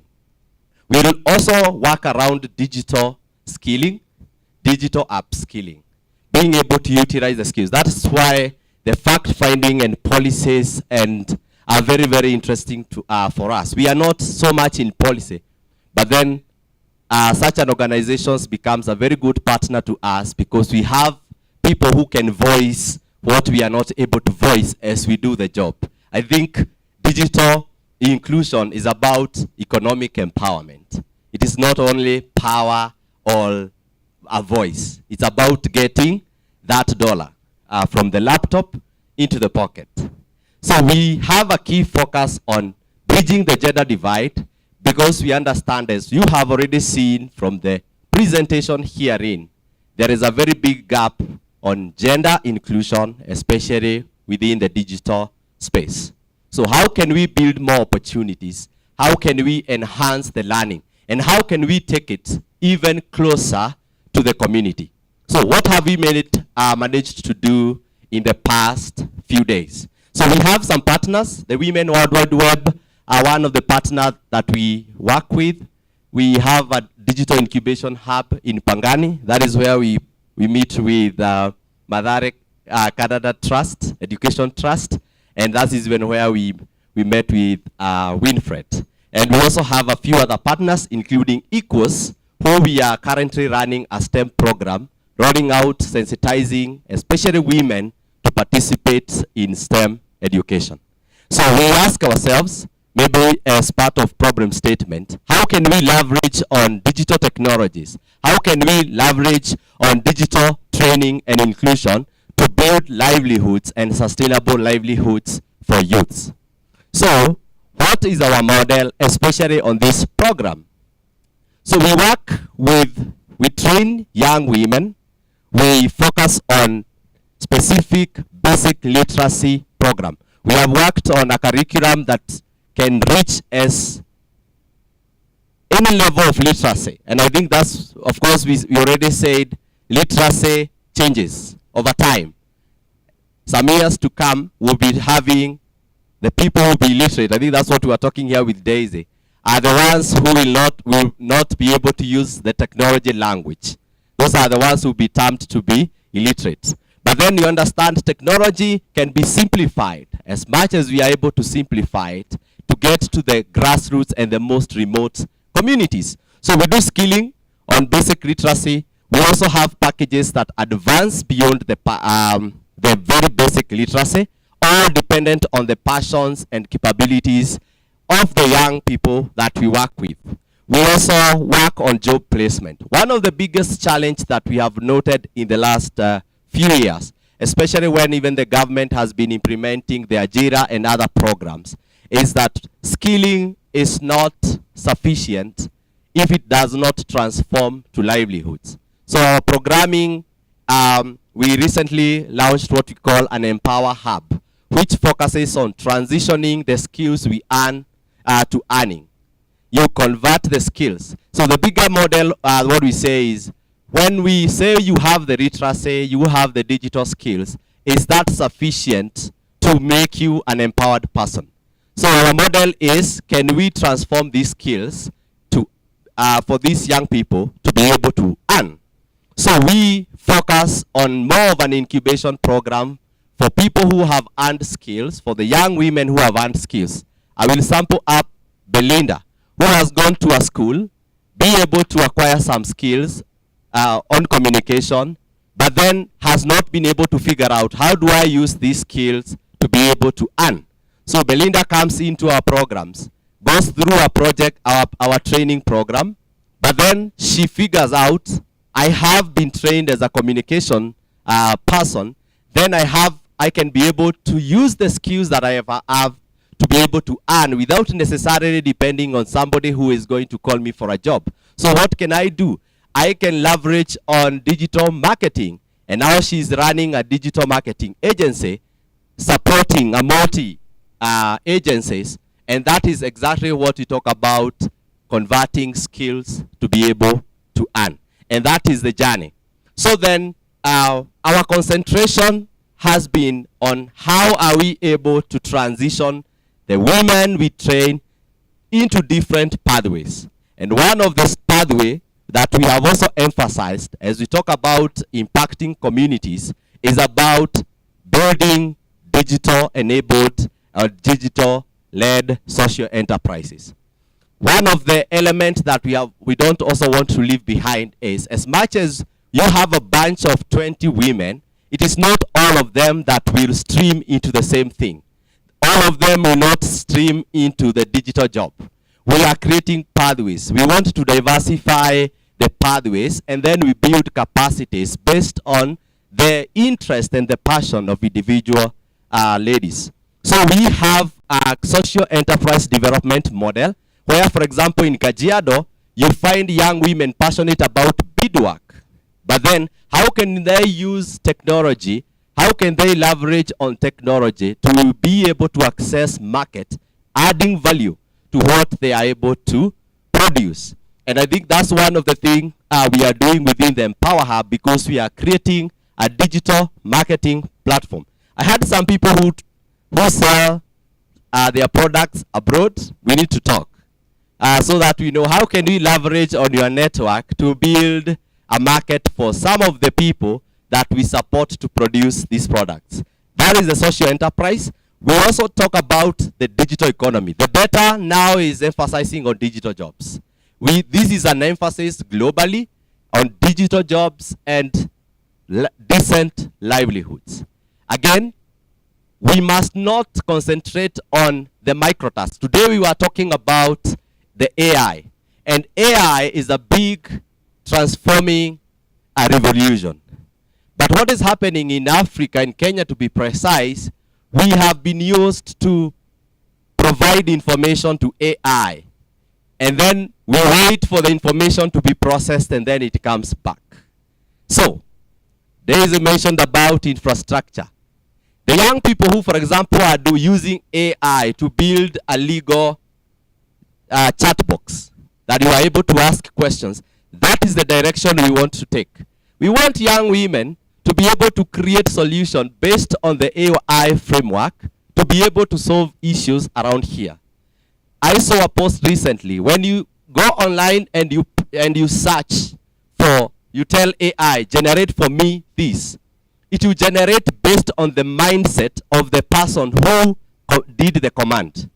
But can we also get into the command center so that we can customize the type of information that we are feeding on AI? So that we don't stay on the receiving end, but we also become part of the transformation within the AI revolution.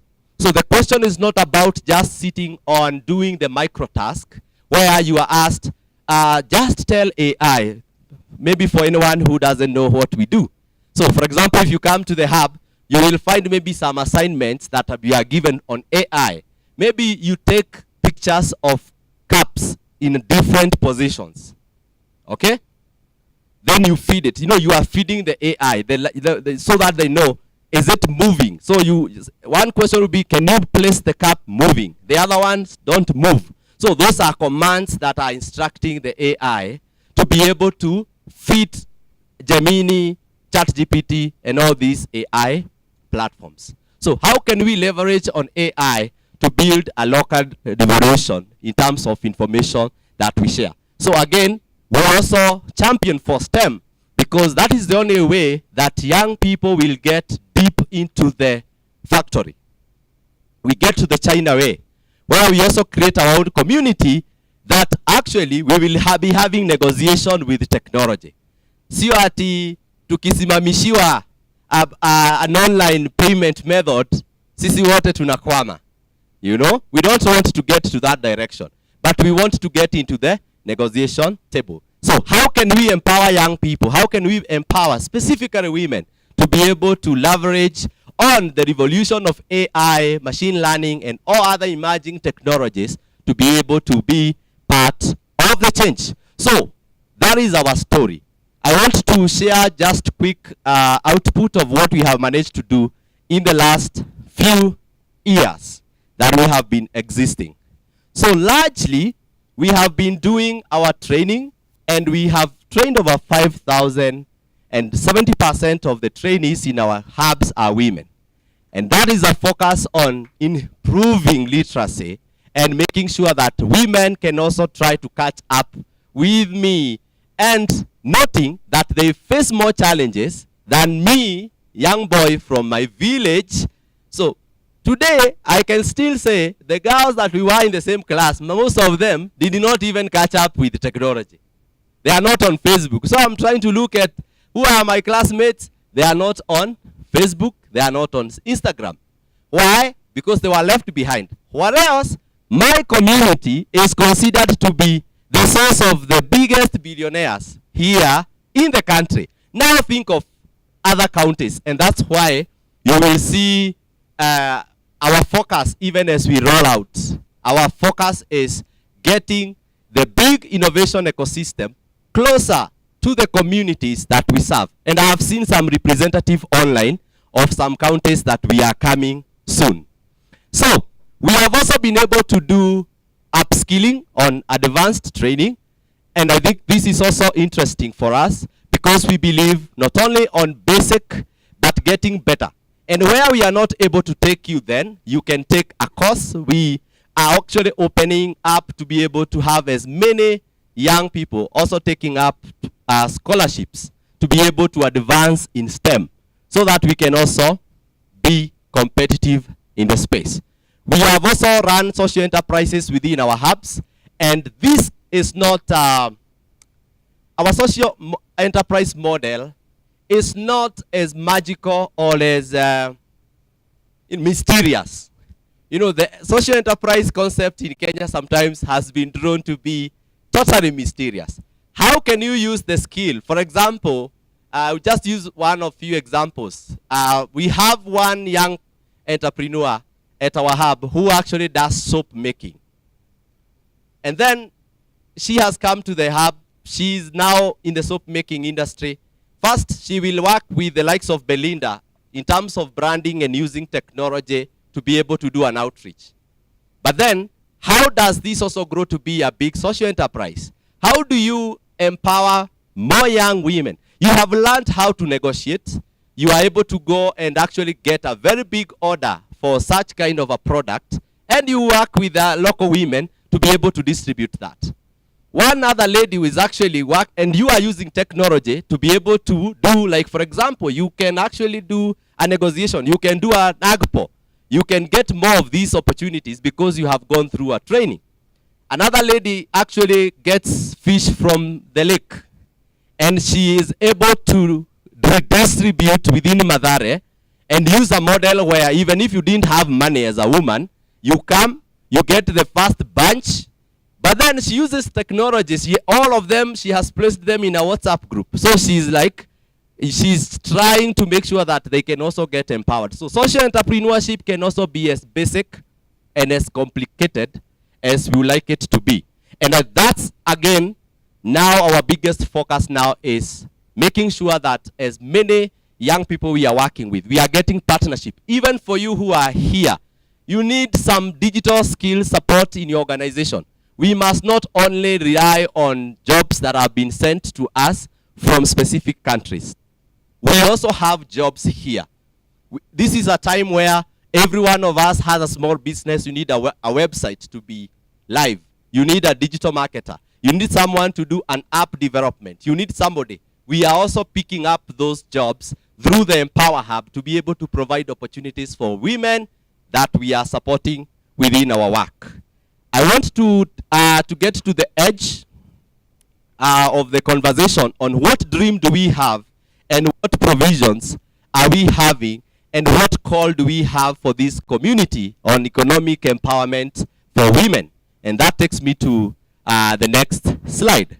So we want to continue building opportunities on basic literacy for young women in the country. We want to partner with as many organizations to bring this conversation closer. We were just talking about connectivity to schools.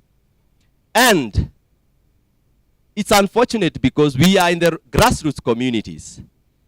The schools and the conversation around connecting infrastructure to schools is there in policy. But then, are we having people who can follow up on how it is being implemented on the ground? And I think that's sometimes the challenge that we face.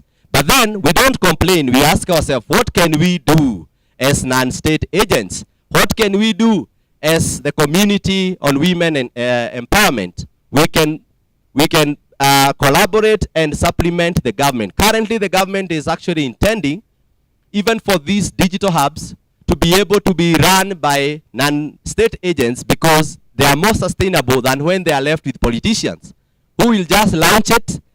Sometimes we are called in a county. Maybe there are 1 or 2 people here in one of the 2 counties. And then they're like, I want us to do a project. But then by the time you get to their ICT hub, which has very expensive machines, you find them dusty and they have not been used for the longest time. So we can leverage on these opportunities and we can get some resources. There is a model we use that is very, very simple. When we partner with a community, we are trying to get partnership with ICT enablers to be able to provide some of the digital equipment. We have a curriculum to train the local young people, the local women, the local community-based organization leaders to be able to lead the program. And we have a software for TOTs. We get digital champions to be able to train communities on what, cascading the infrastructure and the training at the community level. And that is exactly the partnership we are asking, that we can be able to transform more communities with a very, very simple model. And any one of us here who feels that is a partnership we need to do, please, let's start, let's do it. We want to reach 10,000 youth again in the next 5 years, and our focus is the grassroots communities, because we are again working on cascading and getting more people on the ground. We want to get more partners. We want advocates, and this is where this community comes in. We want people who will sit and say, this conversation on inclusion of women, we must not leave digital behind because we are moving, but we have left the driver because technology is the driver. The next time, we will all not be here in a meeting because AI will be doing the thing. So let's see how we catch up with technology. All right? So we want to scale. We want to get more local jobs for the young women that we serve. And we also want to lead the STEM activation. We are currently partnering with the EY for the project we call the STEM Championship Model to be able to champion for STEM in communities. And these actually specifically for women. And we are currently have trained 20 STEM champions working in around 6 counties currently, and hoping we'll be able to cross over to all the counties in the next 1 year. So be our partner. Let's do this together. And finally, we have also noted in our programming, especially in the grassroots communities, we have a very big challenge when it comes to infrastructure, safe space, and logistics for the young women that we serve. So what are we doing? So in our ecosystem in Kajiado, we have acquired 10 acres of land. Basically, we are building, as you can see here, the biggest sustainable innovation ecosystem with a safe haven exclusive residential program for women, specifically because we have seen in our outreach the women don't feel safe in most instances even to access a program for a very long time. Anyone running a women, especially in the disadvantaged community, you know what that means. Even, for example, we had an offer to buy laptops for some of our community, from our beneficiaries at the hub in Pangani. But you can imagine a young woman who is working with a laptop of 100,000 in Madare, going home, and we were like, let us see how they can work from the hub. Then the question that we have here is, will we remain like that? No. We have actually having the government also building some very interesting digital co-working spaces. But before you access them, you need to get some very concrete training for you to be able to actually press the computer and get the dollar. Okay? So the question is, yes, you see, that's how we have had it, but yet there is a lot of work we need to do before the dollar jumps out of the laptop. So the work is what exactly the Empower and Serve Kenya and other stakeholders we are doing. So what you see here is not an imagination. This is an architectural design. It's an architectural design of the village. It's supposed to be a state-of-the-art village with exclusive residence for women, because that is basically one of the biggest challenges we have faced. I did not remember to come with a photo here. I was taken when I was visiting one of the enterprise somewhere in Ngakatek. And I noted it is just like 15 minutes to Tanzania. And then I was asking her, how did you manage to get from here to Kitengela? Then she was like, I lived with my auntie, but now I'm done, I have to come back. Then I'm like, what will happen to other young women who actually want to benefit for the same? She's like, we don't know. And that is the point. So we are working on building this master plan. We are designing the master plan. We'll be launching the Innovation Village in the coming 2 to 3 months. And we are calling upon you. And if you know people who could partner with us to accelerate the progress on setting up the Innovation Hub, this is a game changer. It's a grassroots innovation ecosystem that creates not only a learning, but an acceleration, co-working spaces, but also creates a community. It also builds an opportunity to interact with the community. Learn life skills. For example, go to the farm. Be able to do your own food. Learn something, animal husbandry. Learn something while you are within the center. But then also a lot of learning and innovation for researchers, people who are interested to learn about grassroots ecosystem. This is our journey, and these are our aspiration as a local organization. Sometimes we are not heard because we are not very big, but the change that we drive has been acknowledged by such movements, and that's why we feel proud to give our story today. That is our story. Maybe we can get to the last slide. I don't know what was there. Yes, you can connect with us. This is you can see me there. This is one of our projects we are doing currently on STEM. These are STEM champions from some of the counties, and we'll be looking forward to come to your county. We'll be looking forward to place an apprentice in your organization. We will be looking forward to have an ICT lady sitting in your organization, all doing the thing from our hub, all from their home, because that is exactly the change that we are talking about. Thank you so much. I want to believe, Winfred, I did not get over time. Thank you so much, and thank you so much for the invitation, and of course I'll be happy to answer questions during the plenary. Asante. Now, tunasema strike the iron while it's still hot. So I think we'll go backwards. We start with him. Na hizo makofi mmempea ni kama hazitoshi. So they are doing a good job. I hope we are all welcome. Hata kama tunakuja kurelax hapo kwa hako ka Afrika tumeona kwa the hub. Okay, so who has a question? And I don't know who will assist me with the other microphone.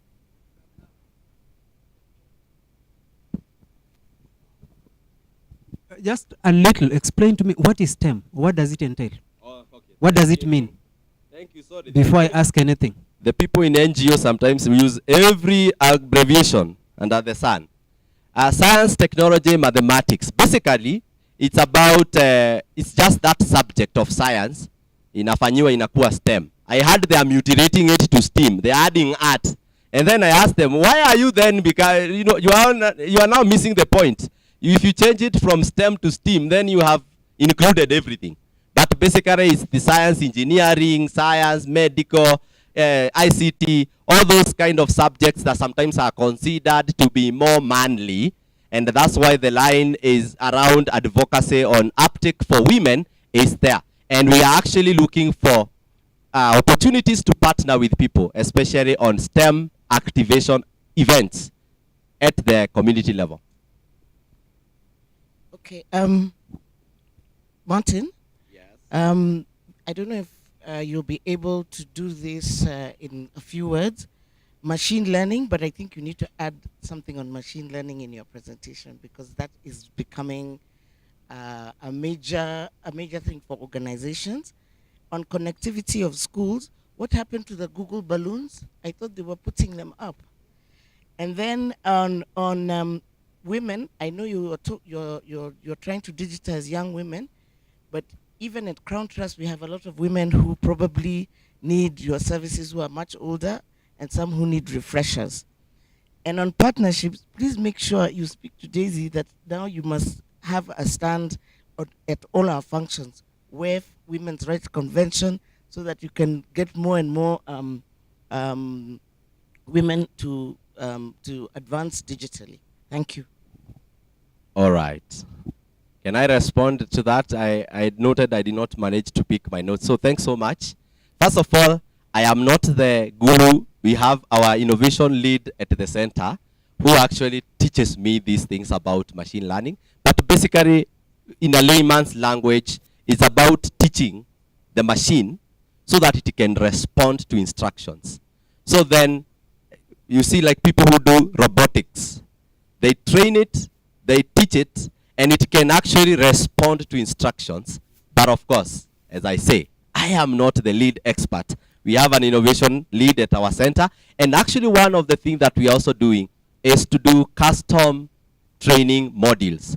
I've already mentioned that we are actually launching Empower Hub, that will actually be doing consulting. We'll be able to connect with organizations, individuals, and even schools on specific topics of interest, because we have noted it is also, we're actually building a marketplace for our trained young women. It's like we build jobs for them, such that you not only have to come to the center, but we can even do home-based training for some of the categories of people who actually need to learn some of the things we do, because it's an open call. And of course, on partnership, it's a very much welcome offer, because basically, we actually find ourselves in the right place, because we need to press the button, and we need also to make the tables understand the language.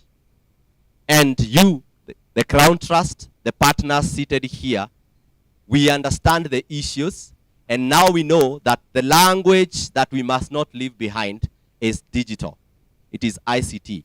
And that's where we are with Mabea and a few other people that I had in this space. Did I respond to all the questions? Thank you. Thank you. There's another one? Yeah, there are more questions. I think 2 hands. Actually, 3. Okay. What had the Google balloon? The Google balloon. They are still actually. They have not been fully actualized. But I think what they are trying to look at, can it be cheaper than installing the masts, like what we call the booster? Because, for example, we have a hub in Turkana, and the question is, how sometimes you find what is the cost effectiveness of, for example, setting up a mast in some of the areas whereas the population is low. So the question is, can we use another technology that can actually connect? Look at the cable that actually connects cities. And it actually has gone now through Turkana, headed to South Sudan. The point of connectivity is they would have stayed for a longer time, other than the time you find a fiber now it's actually headed somewhere. So some people are left behind. The Google balloon and other questions of the space is about trying technologies that can actually solve this problem. For example, in this village we are setting up here, we need extremely high-speed connectivity. then we are be asking the government, what will they do for us? Are they going to do a fiber? Are they going to get a balloon for us? But that is the conversation, and we are happy because that is what they're actually doing.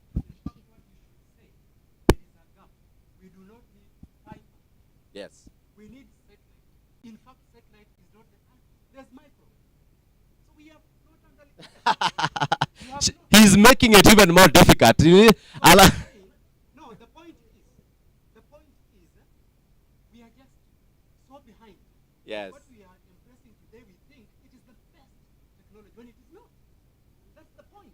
Yes, and I think We need to underscore that particularly, and that's why I asked the question, what are you teaching in STEM? Because, for example, let me give you a very lay example. How many of us know Kenya Science? What was it teaching? So why did we kill it? How many of you know there's a new institution that was created after Kenya Science? No one even knows about semester. It's called semester. It is there. Check. It is supposed to be teaching STEM. Yeah. What is it teaching? For example, MMU University. How many people? How, you know, what kind of technology are they using to train us in technology? yes, I think Understand my thinking. And that's why I was asking when you talk about STEM. For yes. example, AI now and spreadsheets. If you are teaching those young people how to use spreadsheets because they are in social enterprise, how do they use that? Just to put very simple information and click a button and they generate very complex reports that they do not need, but maybe they are banker. And they get $1. Thank you so much. Yes, but I think what you say is very important. Who is moderating the? He's here. Thank you. Let's have Mabea, then Gitonga, then Daisy, and then That side has been left behind, leaving no one behind. okay. So let's have Gladys.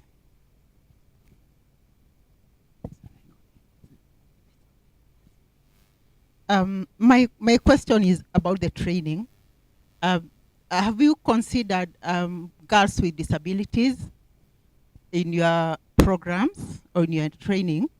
And what is the criteria of getting to the training for the girls? And then maybe just to add something, if you're talking about girls, I don't know how if you use the age that is used by the government, but I would propose that for girls with disabilities, some of them get to schools very late, and if you consider their age as per the normal consideration of the youth, they might be left. So you might consider maybe extending age when you're considering for girls with disabilities.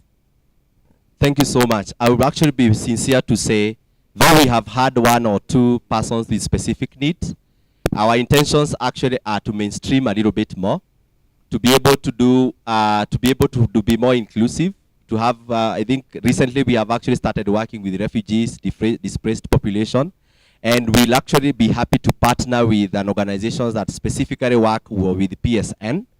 Of importance will be how can we actually even train a TOT within such an organization, and they can actually be doing it more easily. I think we need to partner on that, because we actually mentioned that to Belinda today. We have not been able to be very outlight in terms of mainstreaming, but that is a good note that you have raised.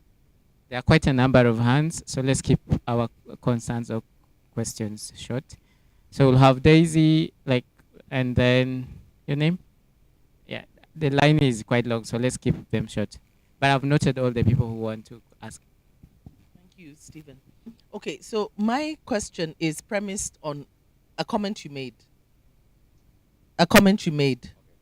About how we are feeding information. It goes out there and then it comes back to us processed. So basically, the same extraction problem that we have, like with our natural resources, where our natural resources are extracted raw and brought back to us as processed products. So my question in relation to this is, who owns the World Wide Web? Because the World Wide Web is the infrastructure upon which we are building all these tech, isn't it? Or maybe I'm not right. about it. I mean, I'd like to understand about that infrastructure. Who owns it? And what does it mean for us if we talk about building our own ecosystem that we control and that we can feed the necessary information to give us the customized feedback and support that we need to solve our own problems? Thank you.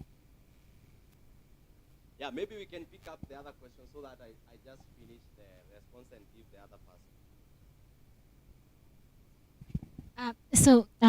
Thank you very much, Daisy, for that.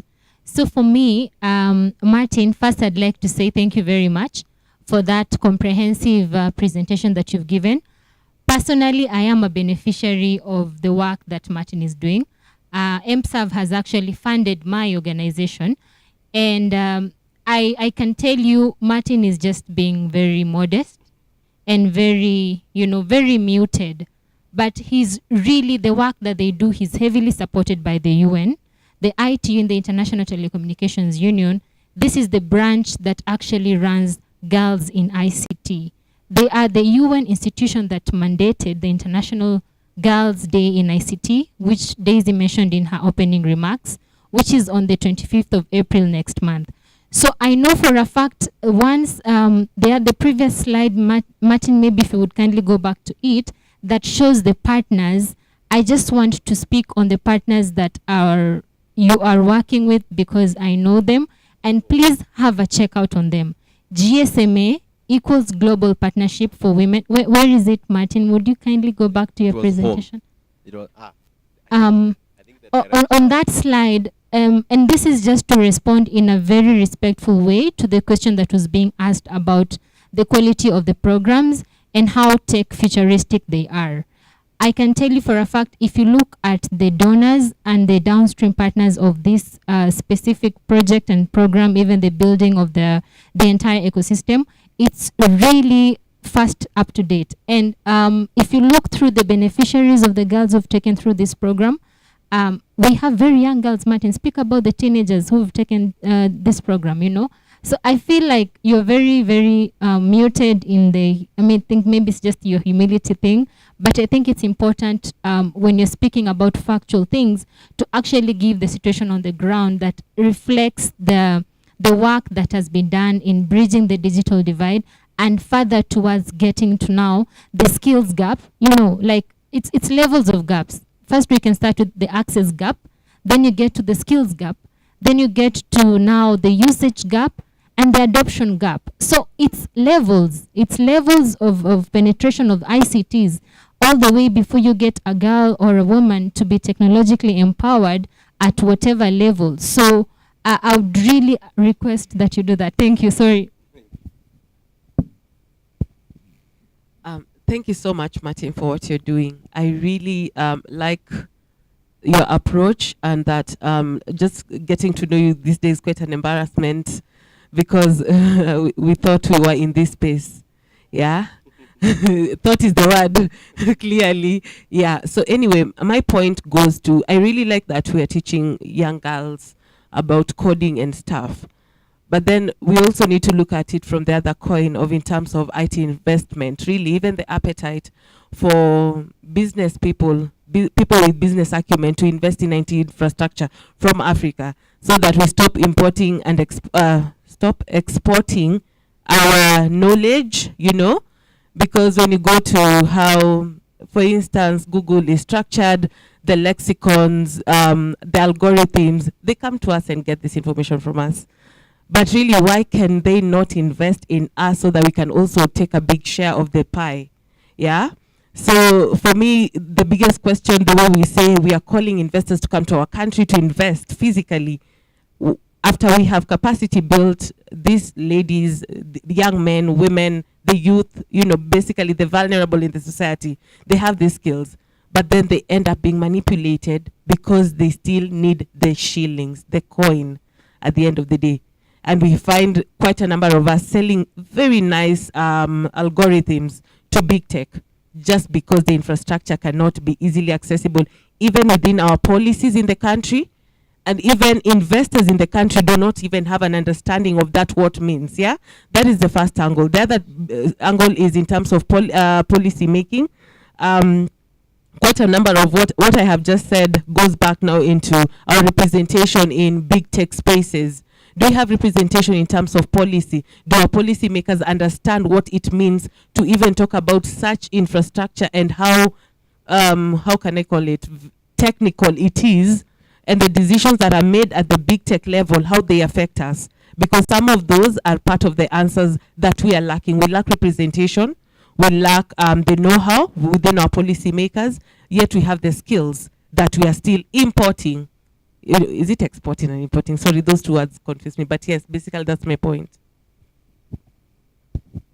Thank you. Martin, I would just like to commend you for the good work that you clearly are doing. I mean, like, for you to even take some time to consider the kind of environment that these girls are coming from, it's something we've been doing for years, but you have taken action on it for building the shelter. We commend you for that. Somebody had recommended, you know, the women's reproductive duties in their homes, they kind of hold them back from participating actively. Maybe you should consider women of a certain age. And are we going outside Kajiado to go to other places? You know, are we collecting women from everywhere to come to the shelter? But anyway, that was a very good presentation, and thank you very much. Members, let's be very, very brief. Mine was a short one. I just wanted to know, in terms of partnership, is there like a financial implication, or it's you come to a common agreement? You know, it's a win-win situation for everyone. Just wanted some clarification. Specify the partnership. How do people partner with you? How do people partner with you? Does it have a cost implication? Okay. Thank you so much for your presentation. It was very insightful, and congratulations on the good work that you're doing. I have very brief questions. How long does the training take? How often does it happen? What is your selection criteria like? And how do the women and girls get to know about the training? Thank you. I'm coming to you, Sue. Let me finish this side.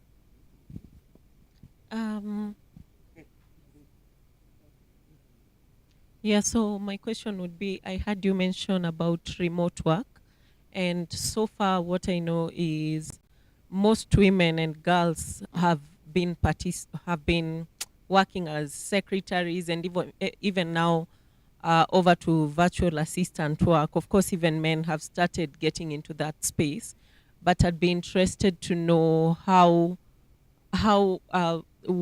like your project is preparing for a future where now we know, like, even the virtual assistant work is being replaced by AI, and AI can do several things that normally people do when it comes to administrative work. So how are we preparing around that as well?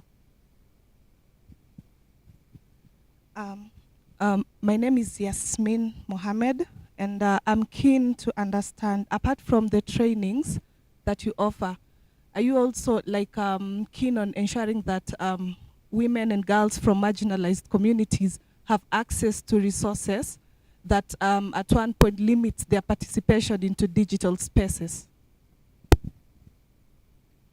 And then also, before I forget, there's an online question. How will they get to you? Please remember to, from Lucy is asking that question. Also, there's a question about partnership. How can people partner with you, especially with the rescue centers and NGOs? That's from Valerie Mibey. Those are the questions online. So, but in terms of content, all the presentations will be shared with everyone, and so but also if you like to get in touch, we'll share the contacts. All right. Yes, just one more, the last one.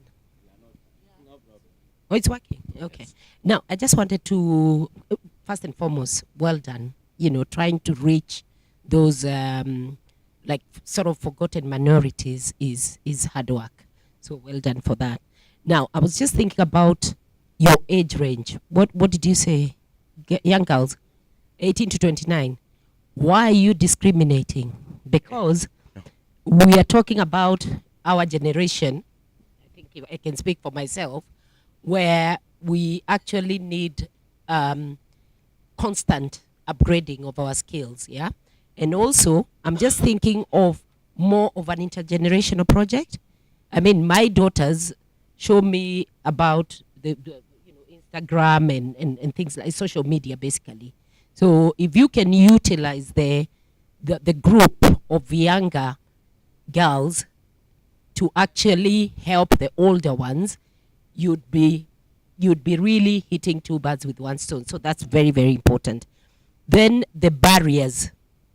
You spoke of Kenya Power letting you down. Let me use Kenya Power in this instance, because I know in the rural areas, I'm sure you benefited from the project, the rural connectivity project, because I've gone through that. But it's still an issue.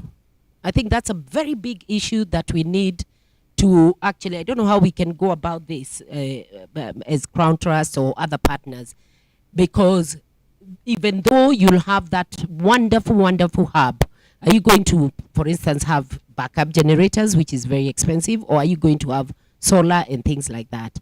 So that's an area I think we need to involve the third parties, even though you've set up a very wonderful hub. Thank you. So Martin, kindly use at most 5 minutes. At most 5 minutes. Try to spend a minute on each question if you can. All right. So that we are right on time, so that by 10 minutes past 1, we should be breaking for lunch and be here back at 2. Let's try to stay within the time slot we have. Thank you very much. Martin, All right. to you. All right. Thank you so much. And maybe I will start by saying Winfred will share my email address, because I also feel some people have actually not been able to ask a question. But then, more importantly for us is how can we leverage on this ecosystem to build a better digital livelihood economic inclusion for women. So I will run through some of the responses. If I jump your questions, don't you worry. I will share my phone number. Then you can drop me a WhatsApp message. Tuendelee na hii discussion. So there's first of all, there was a question of who owns the world. I was almost to say our partner, Women World Wide Web. But basically, initially it was actually it had started by a Briton, but currently who hosts it and who owns it currently, it looks like DOS changed, and no one actually wants to say they are the ones who actually host it. Yes. So, but the scientist who invented this is known, but the people who actually now the key stakeholders, it is actually said that the US actually has a bigger stake in it than now the guys who actually started it. But now cascading infrastructure for us is one of the most important things. For example, just now going to say what now we need to build is more challenging, especially our young people, our young women, to build, to be able to participate in building local interventions. And of course, somebody else, to combine with that, somebody else raised the question on monetization, commercialization, and startups just being bought up, and it happens. I know we are part of the association of the Social Enterprise of Kenya and a few other enterprises that are doing good job trying to create a better ecosystem for especially startups. We are also part of the countrywide hub. They are also working on legal framework, trying to propagate issues to do with creating a better, like we have now the startup, we had a startup bill that was actually fronted like 1 year ago, and it has actually got to regulations, and I think now it should be implemented, trying to make the environment better, especially for startups that are actually driven by Kenyans. There has been actually a bigger favor for startups that are, because they are given tax waiver for a period of time, and that have actually made especially the foreign investors benefit a little bit more than the local investors when it comes to startup incubation. I think that's part of what we do on a span, trying to work on acceleration of startups. Someone asked about the age. Our target key champions actually is for youth. I don't know, the 29, it was an error. It's up to 35, but when it comes to the actual outreach, it is community, it's household. So the champions impact households. So we target them because they are young, they are able to connect with us fast, but they can choose their cohorts. And that impact now can actually move from one generation to the other. They can actually be specific.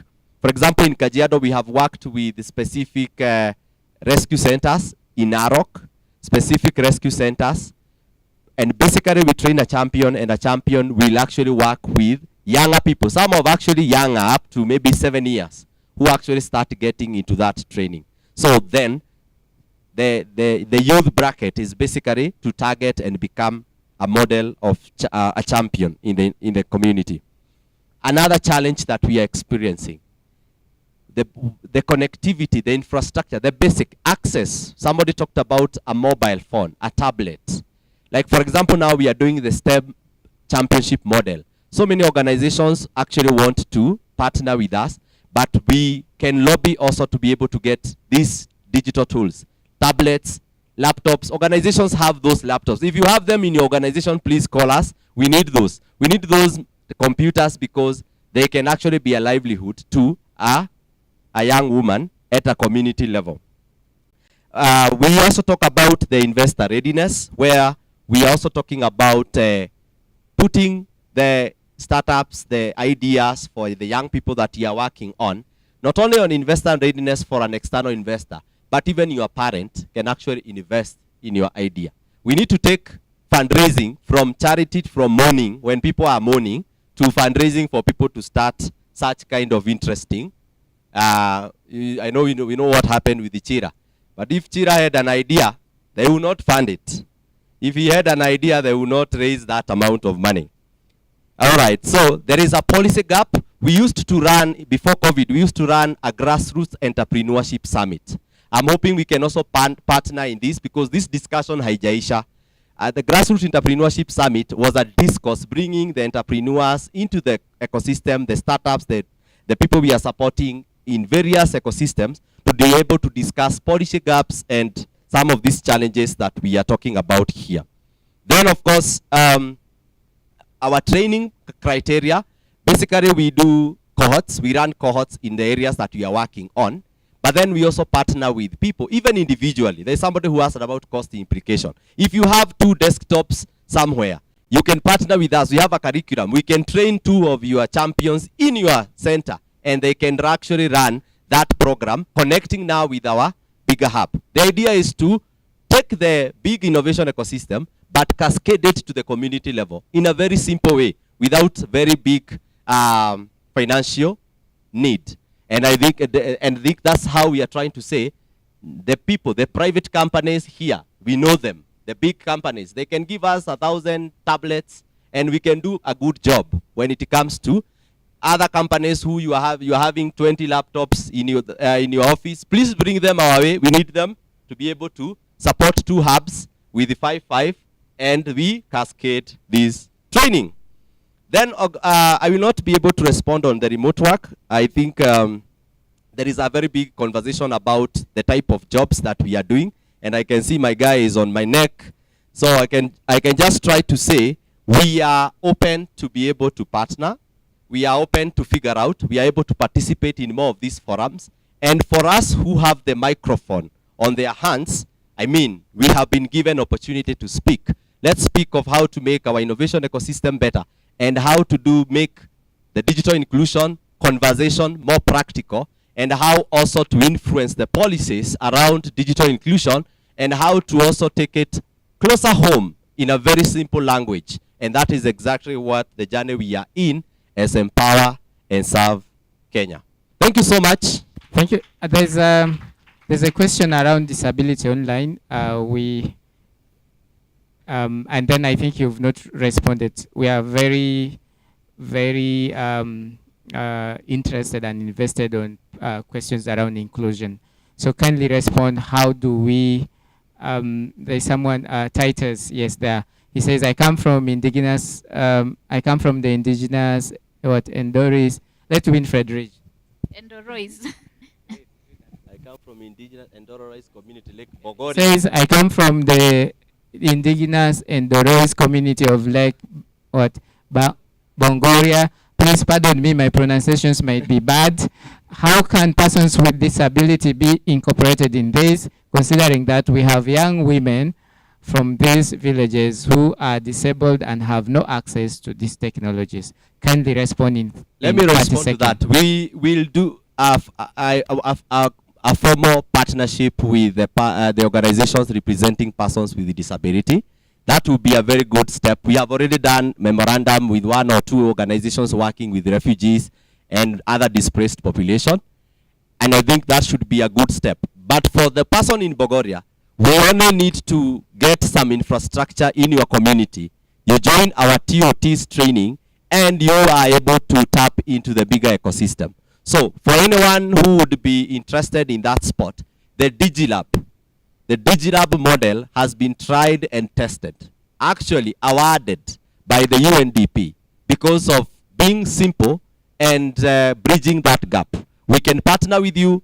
Our email will be shared again. Somebody maybe will share it maybe even on chat, but we can partner to make sure that we create a DigiLab in your community. If we have one in Turkana, even in Baringo, we can have one. We have now one in Narok, and I'm also making one in my village. Yes, thank you so much. I take it back to you, Winfred.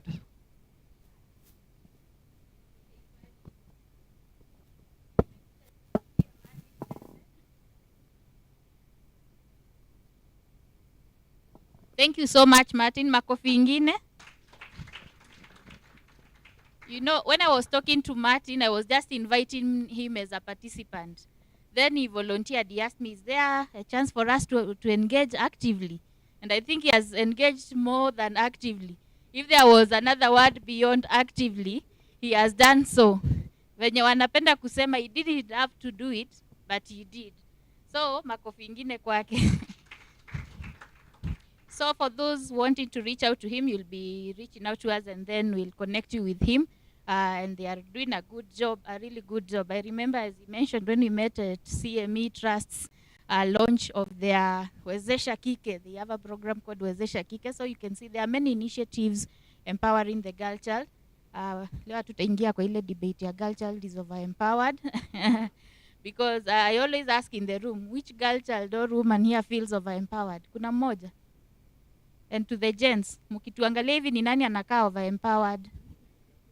Na inakaa, hiyo over empowerment inakaa aje? Okay, I won't delve into that. So now I'll invite Steve because he's still up. You can send one question to Steve. We go to lunch. All right, Winnie, we have 2 Winnies in Crawn Trust. Please take note of this so that you be aware of which Winnie you are talking to. I'm Winfred Kimeu, so I'd like to invite Winnie Kinoti to advise us on where lunch is being served. Then when we come back, we'll present 2 questions to Steve and 2 to Rai before Jude Kikuyu can come. So we appreciate all the speakers of today, Martin and the others who are to come. They are all doing this pro bono.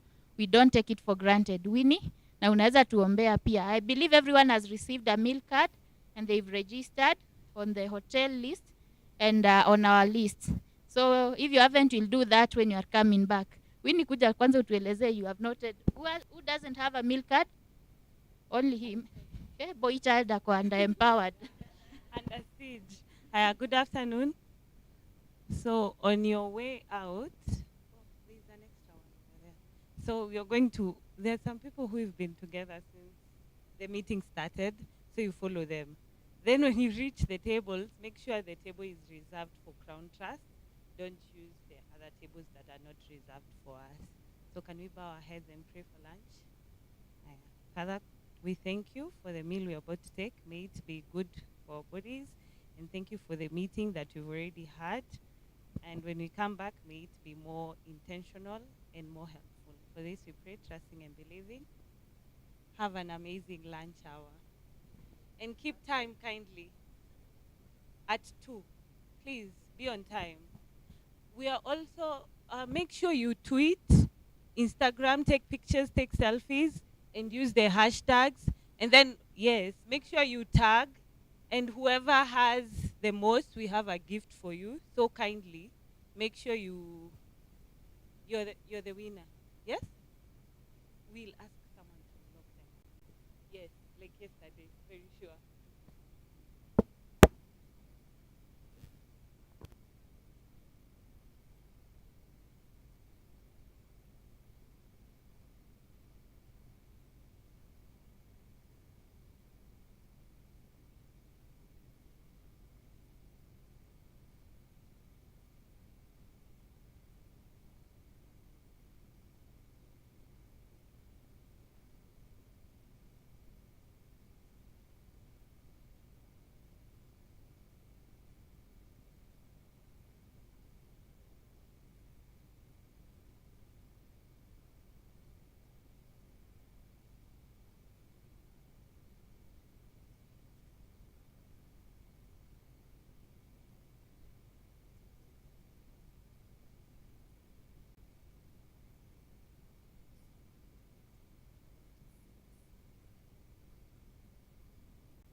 disability, also when we go for the campaign, some of these areas or these fields that we go, they're not accessible to us. So I'll give an example like today, Crawn Trust, for example, yeah? Yes. As you're planning for this meeting for persons with disability, as the panel here, but imagine this ground is it accessible? There are stairs. You see how our sister might have struggled coming up all the way to the stairs, We must start with ourselves as we talk about inclusion. Not just advocating from outside, but being here. Let's try and level the ground for us, at least. If it is about the stairs, just putting in a ramp if you are using a wheelchair. Not the stairs, The stairs were not accessible. Yeah? Yeah. Yeah, okay. I think I'll give the next person to speak, because all of you here will change our attitudes towards persons with disabilities, yeah? When we come even to your offices to come and meet you, sometimes we have the lifts, we have the lamps. It's fine. Some of them are very difficult. They are 3rd floor or 4th floor. We are not able to come up to your offices some of the times. So when we come and we meet you there, maybe we'll need to come. I feel like it's too much for me. So maybe you think I don't want to enjoy coming to your office upstairs, Yeah. Thank you very much. Thank you so much for. You don't. Yeah. Thank you. Now. Yeah. For advocating for even accessibility issues. We know accessibility is not just physical, but even on the information. Like if we don't have Braille, if we don't have large fonts, if we don't have sign language interpretation, persons with disabilities are left behind when it comes to access to information. And on the same note, I would like to ask Gladys Gitonga, who is from the National Women's Steering Committee, to just also tell us about how participation of women with disabilities has become a challenge, and what strategies they could put in place for them to be able to achieve those positions in leadership with a mind of what the Women's Steering Committee can also assist and do. Thank you. Welcome, Gladys. Thank you very much, and thank you, Crawn Trust, for having us here. We appreciate the recognition of the persons with disabilities and trying very hard to accommodate them and make sure that they are able to be in your meetings, in whatever you're doing. You try very well. When you make when you propose things, I know that you've done quite a bit of improvement in accommodating persons with disabilities in our meetings.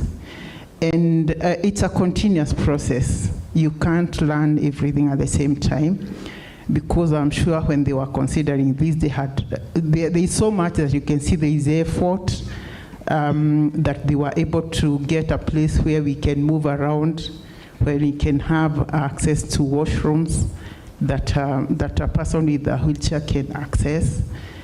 And that when you're moving around now, when they it's just now like the podium that is not accessible, but it's also good when you're looking for a location. This place is not accessible for somebody with a wheelchair and using public means. Yesterday, Melody, there's a lady here, a young lady called Melody. She uses a wheelchair, and she couldn't use public means or matatus. We had to get an Uber for her, because you can't cross to the other side when going to town. There is no access to crossing to the other side. Right.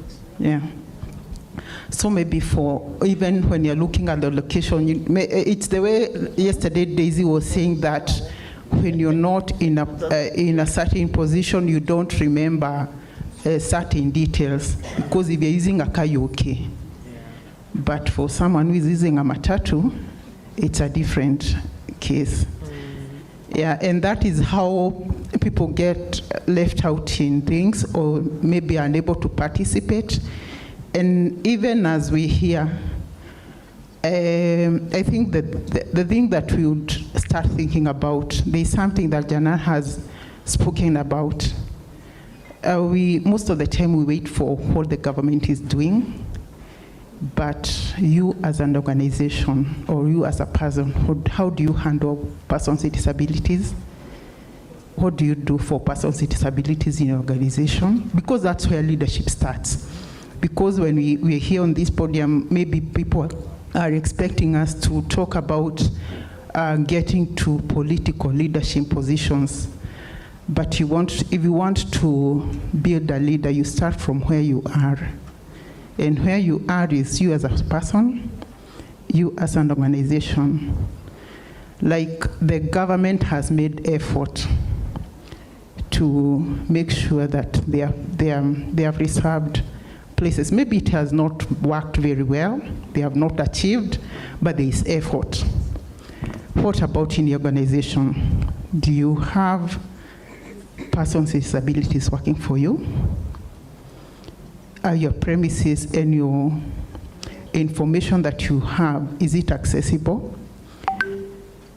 Do you, like for procurement, the way there is AGPO, is there anything that you do for procurement, maybe to reserve something for persons with disabilities? Because that's where we start.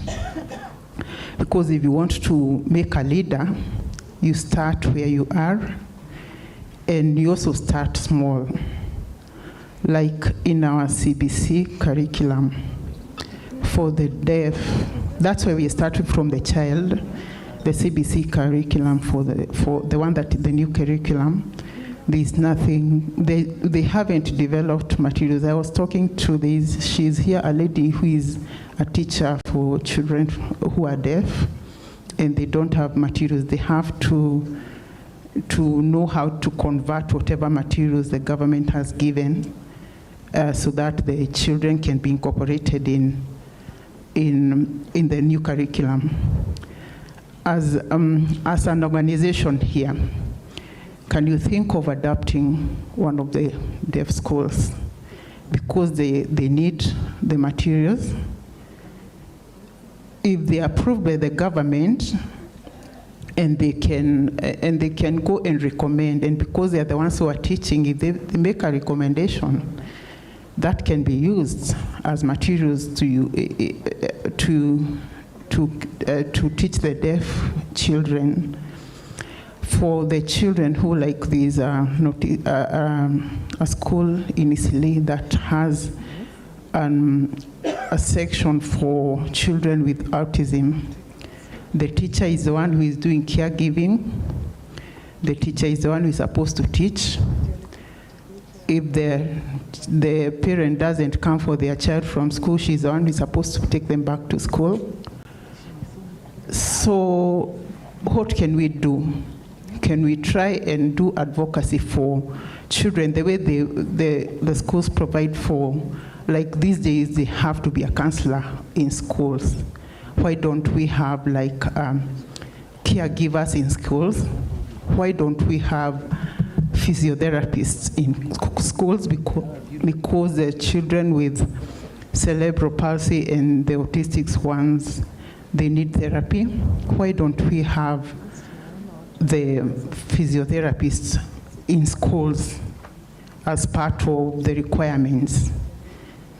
And in that, and thinking about that, there is what there is something called inclusive education, where they are trying that to see that all schools can accommodate children with disabilities, so that they don't, like, if a children has cerebral palsy, they don't have to look for a school where there is a unit.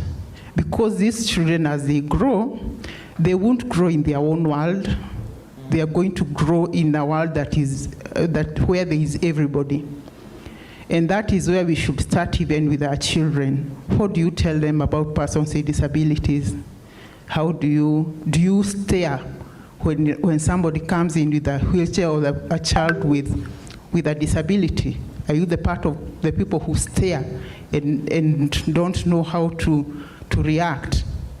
And that is why we would suggest in whatever, maybe in your capacity building, you can consider inviting somebody to help you learn the disability etiquette, how to handle persons with disabilities, how you can help them, because at times we give help, which is the wrong help.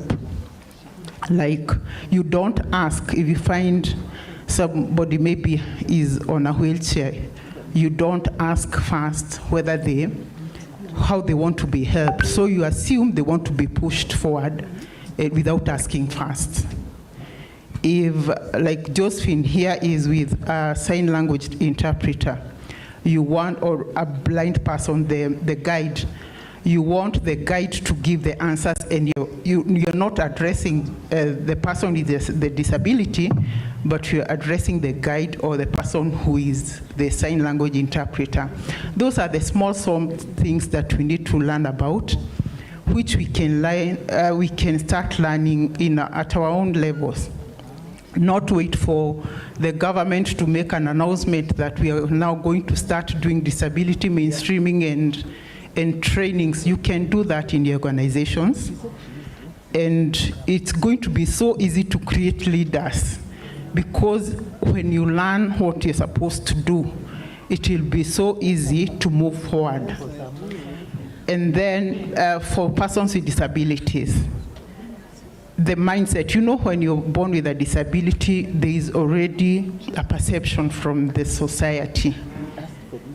And that makes you maybe lose your self-esteem. It makes you not productive in the society.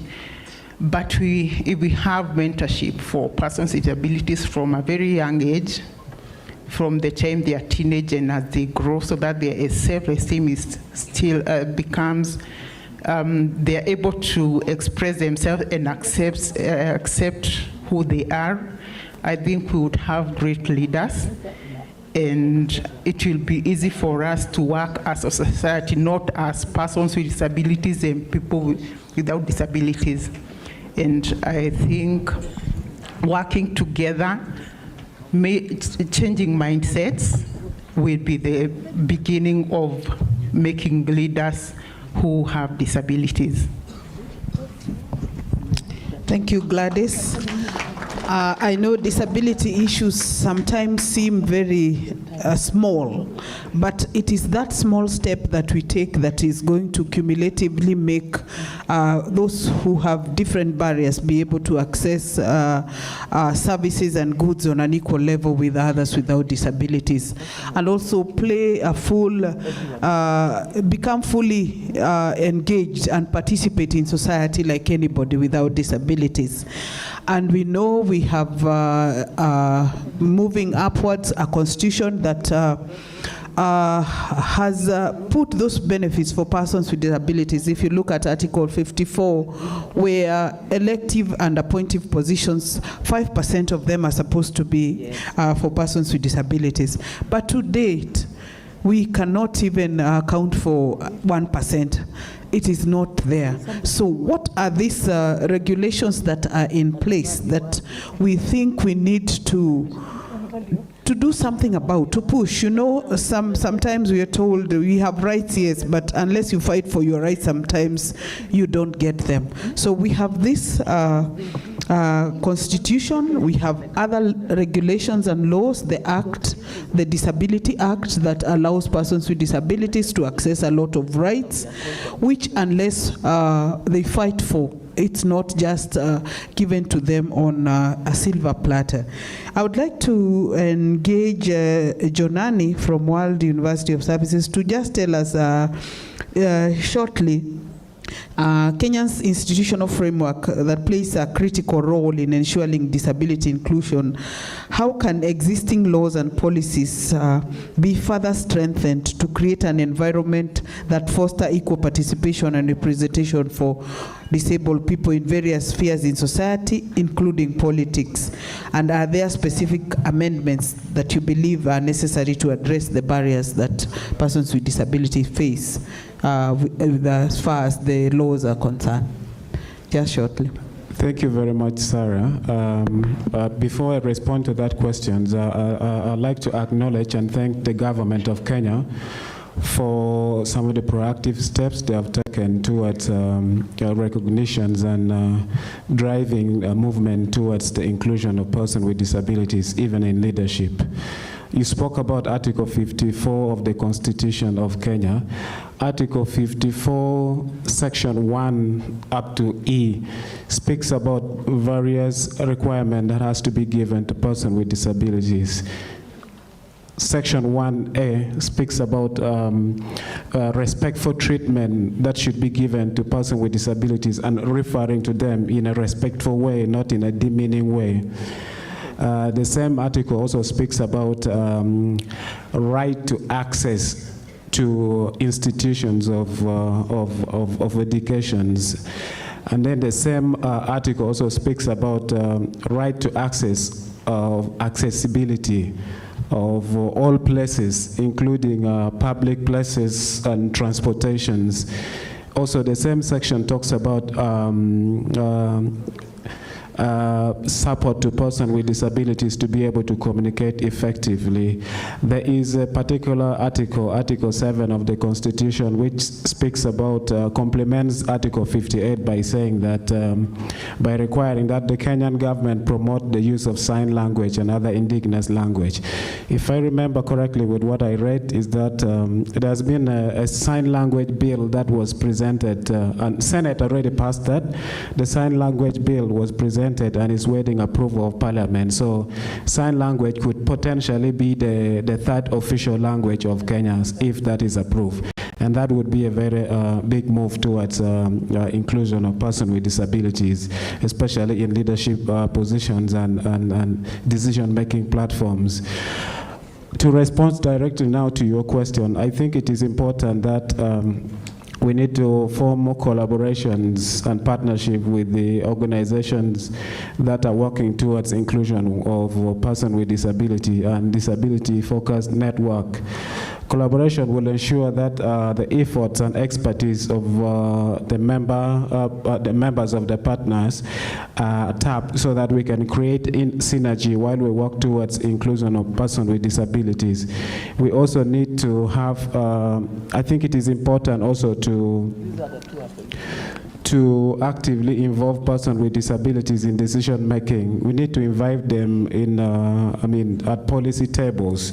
We need to invite them at different committees that work towards formulations and implementations of policies. I think this, if we take this would be a very good step towards, valuing their input and inviting them on the table where they can learn also to become good leaders, but also they make decisions that, affects them. There's something which has always struck me is that when you look at the inclusion of persons with disabilities, especially in political positions, we find that there are still challenges that exist, and we need to address those challenges. We need to promote representation of persons with disabilities. I'm glad you spoke about 5%, which is reserved for persons with disabilities, but how much of that is being implemented? When political campaigns are taking place, how many sign language interpreters are actually there at a political campaign where they're doing interpretation, so that even those who have some impairment and they cannot hear do understand the messages that are being passed by those political candidates. We need to have voting booth that is easily accessible to persons with disabilities, and like I said, that specific seats should be reserved for them so that they can also take up leadership position at various levels for sure. Then we also need to ensure that all engagement activities, events, materials, and information are accessible to persons with disabilities. If we do this, we will make sure that they are also included when things like sign language interpretation is there, when they can access documents. You spoke about access to documents as as one of the ways of access to information as one of the ways of including persons with disabilities in all spheres of life. And so once access to information is something that is difficult for them to attain, then we will have denied them valuable information that will help them to participate in the various spheres of life. We also need to empower and build their capacity so that they can effectively participate in and understand negotiation skills, policy formulation and implementation. This is one way of inviting them to, participate in the political processes of the country. Thank you very much. Thank you. I would also like to get the perspective from Josephine, knowing that we have support systems. There's nowhere we can work in silos. We need to work together as stakeholders so that we can be able to support each other from the different angles and the different aspects of rights that we are fighting for. And these support systems, we know, are very pivotal in fostering inclusion. And from your perspective, what kind of partnerships and collaborations between organizations, government agencies, and civil societies are necessary to provide the necessary resources and support for deaf women who aspire to leadership roles? And how can these structures address both individual needs and systemic challenges that we see currently? Shortly, Josephine.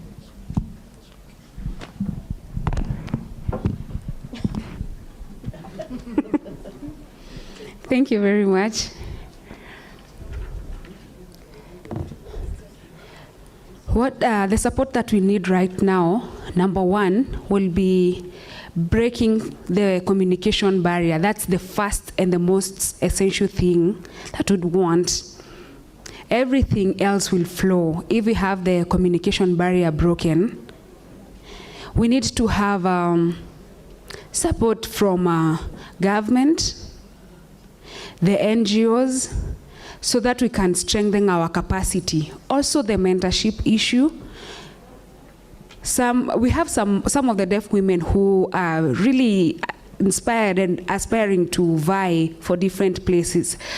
And when they go for the campaign, most of the forums, they'll come and teach women how to do the public speaking, how to attract people, and how to do everything concerning public speaking. But for the deaf, I don't think we have gotten to that level. Also, we'll need to a lot of research to know how or what we have done right now or what we need to improve. Consult us, consult persons with disabilities when you are making the decisions. Because I think whether it's a good decision, it's a bad decision, we are the people who have the disability, maybe consulting us. And also whether you are doing the government or the public partnership, when you're looking for the deaf leaders, and deaf organization, consult them. Just try and listen to their views and their opinions. Sometimes we are left behind because persons with disability think that persons with disability are specifically those who are physically challenged. They don't know the hidden disability.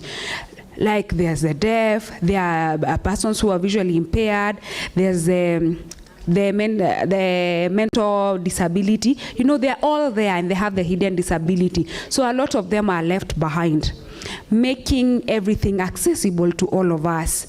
And also, we know that media plays a key role in media is a very important tool. So sometimes when they are making their announcements, some of them, they use some spoiled words, or some of the demeaning words, when they are calling the ignorant, I don't know whether they're ignorant or it's because they didn't have the correct names, they call persons with disabilities some derogatory words, like some bad words, We are going back like let me go to Kiswahili, for example.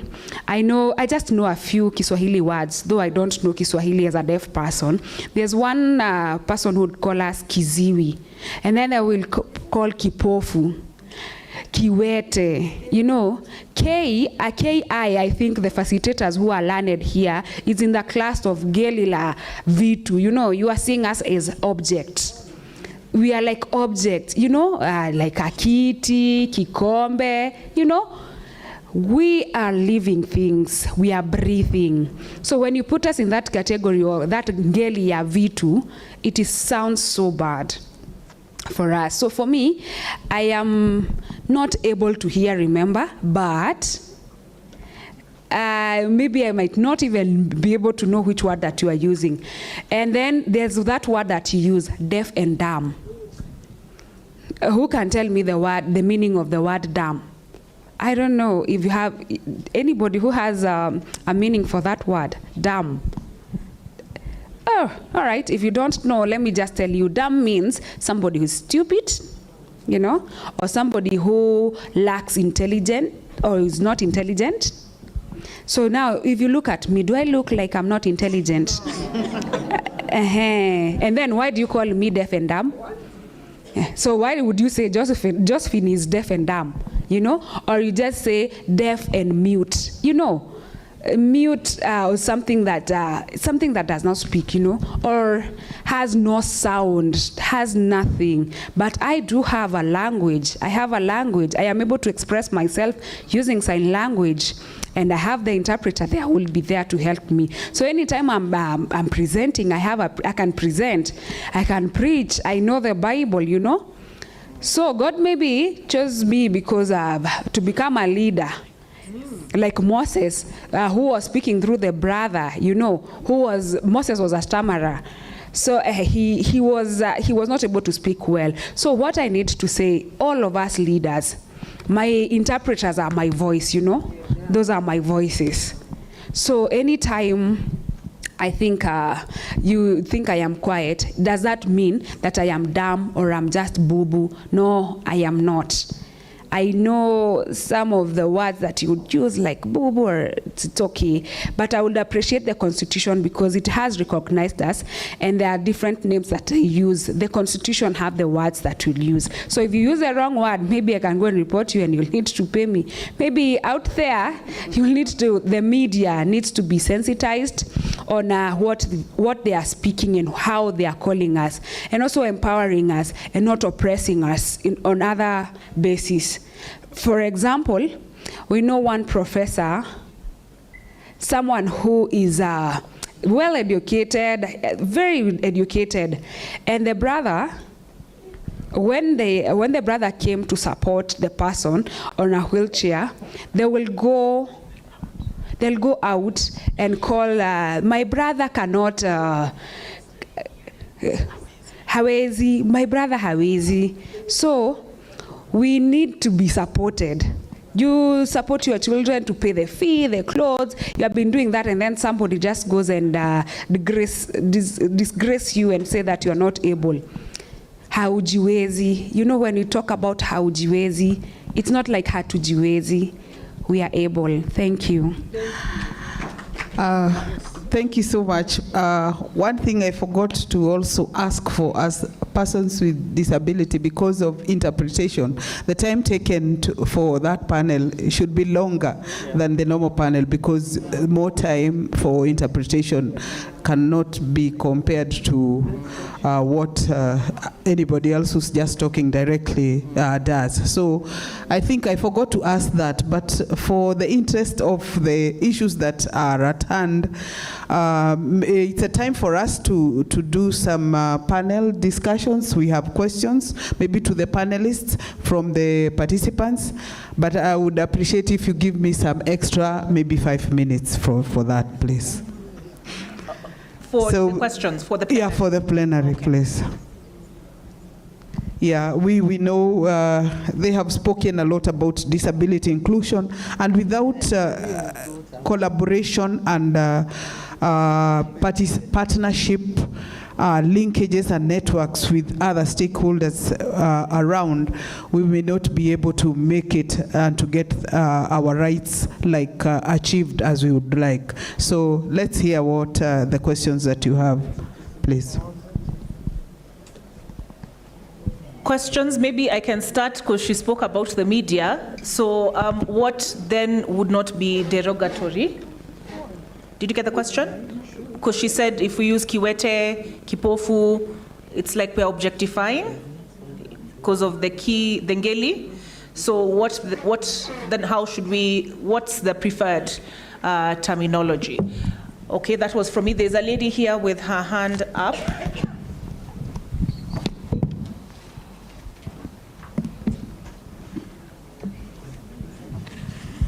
Finally, after 2 days raising my hand and not being picked.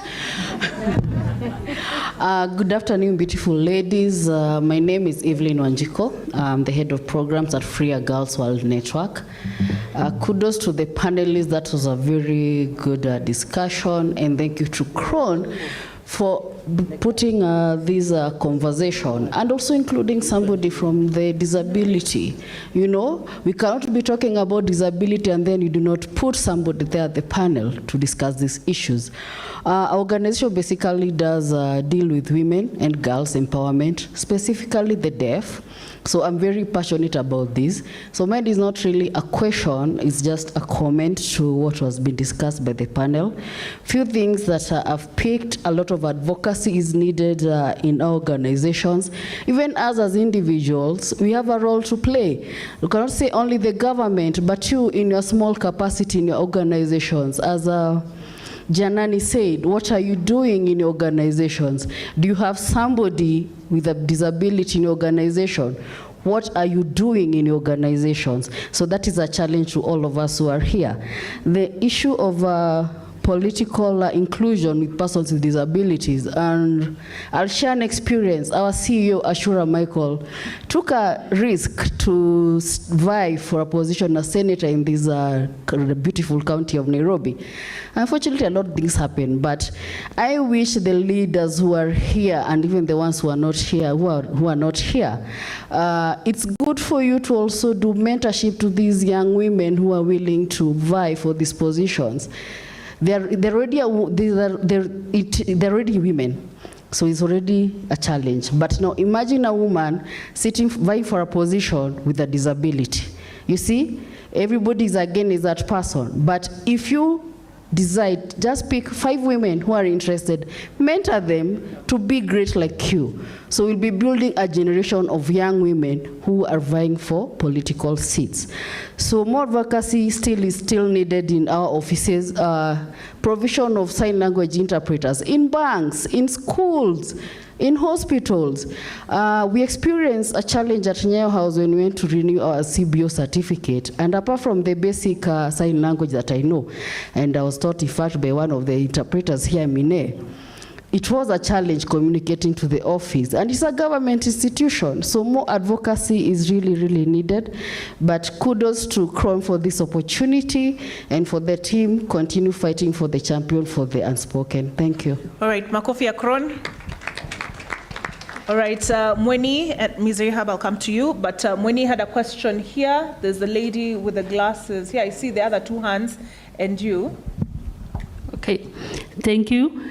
And I'm happy that the persons with disability are speaking for themselves. I happen to come from a county. All the types are there in Machakos. We know we have the school for the deaf. We have the school for disabled, for the disability, and we have the school for the blind in Machakos. We have been engaging them in different aspects, but still we usually find a challenge in engaging them. And some of the challenges is how do we get to them be involved in governance? Yes, there are those who need the braille, there are those who need even the interpreters, and we understand some of them are very expensive. Just to give an insight, what we are doing in Machakos is that we have organizations who have come up with helping them. We have like the Blink in Machakos, where they do the documentation for, they have a machine which can do the brailles. And what as organizations we usually do is We partner with them when we are doing this documentation. We pay a certain small cost for them to give us the materials. Okay. So as the organizations who are here, yes, we are leaving them out because we don't know how to involve them. But we need them in all outspheres. Okay. Let us come out and support them. Right. They can make the best leadership, and they can be engaged and even engage those who will live at home. So we wish you the best, and we are looking forward to engaging more. Thank you. All right, Mweni, you can just pass the mic on.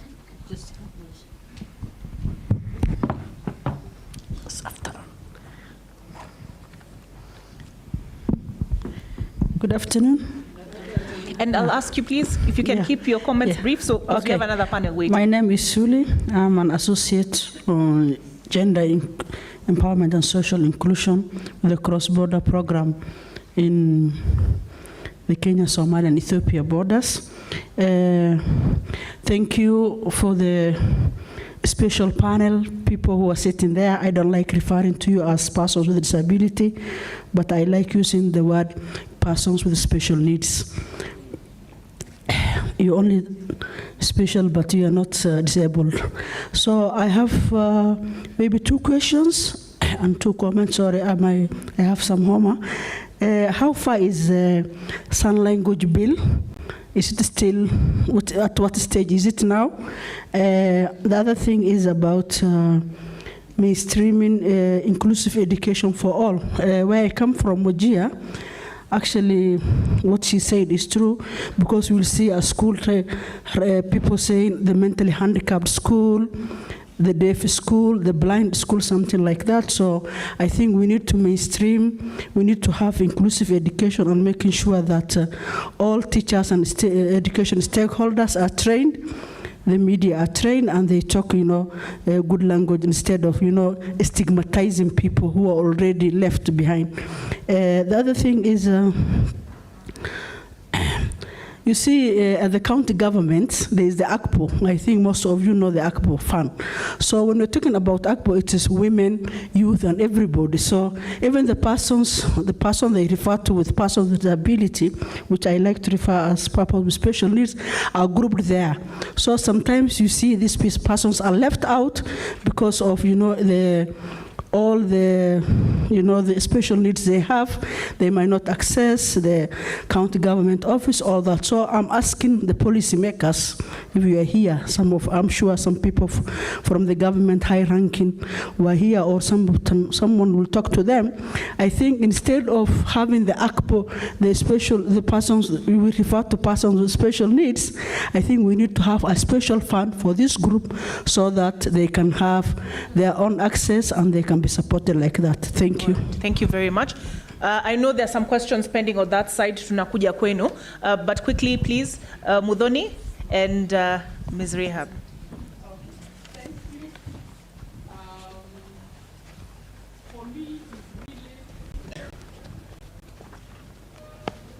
For me, is really to appreciate the organizers of this conference. There is nothing as fulfilling as having your voice heard, being given an opportunity. This is the first conference I am attending where we have the mainstream society, if I may call it so, but having a panel specifically for persons with disability and by persons with disability themselves. For me, as a person with disability, I really want to appreciate. I want also to say that mimi naoneanga wamama huruma wakati mwingine. Hata mizigo ya serikali ni wamama wanabeba. Si ndio? Now, hii ni pano ya wamama, they are the ones who have now appreciated. I can see people, and I know at one time you talk about people with the disability, you will find here, when you're living here, you will have somebody talking about, I have a child, I have a grandchild, I have a person, what do we do to empower that person? But the most important thing I also want to say is that I wish this panel was there, or a person with disability was there, especially Josephine, when Anne Derito was here yesterday, and the minister. The reason I'm saying this is because there is so much legal framework and provisions in terms of mainstreaming persons with disability, empowering them. But we still have a big challenge in enforcement. So for me, is also to call upon the partnership of the women who have carried us all along, that we need your voice much more stronger with us in terms of enforcement of already existing. As much as we go trying to open new spaces, we still have so much that has not been achieved, but the laws are there, the framework is there, and they are provided for. So for me, it's just to applaud everybody, and any person with a disability who is in this forum today, I say kudos, because sometimes we also want to be mainstreamed, but we are also not there. So for all of you there, I really, really, really want to appreciate you. Thank you. You can pass that to Mrs. Rehab.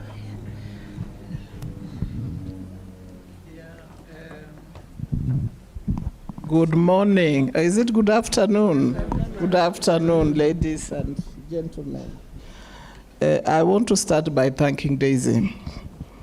We organize very many meetings in Maendeleo, but I can tell you, not in the way you have done it, especially taking care of everybody.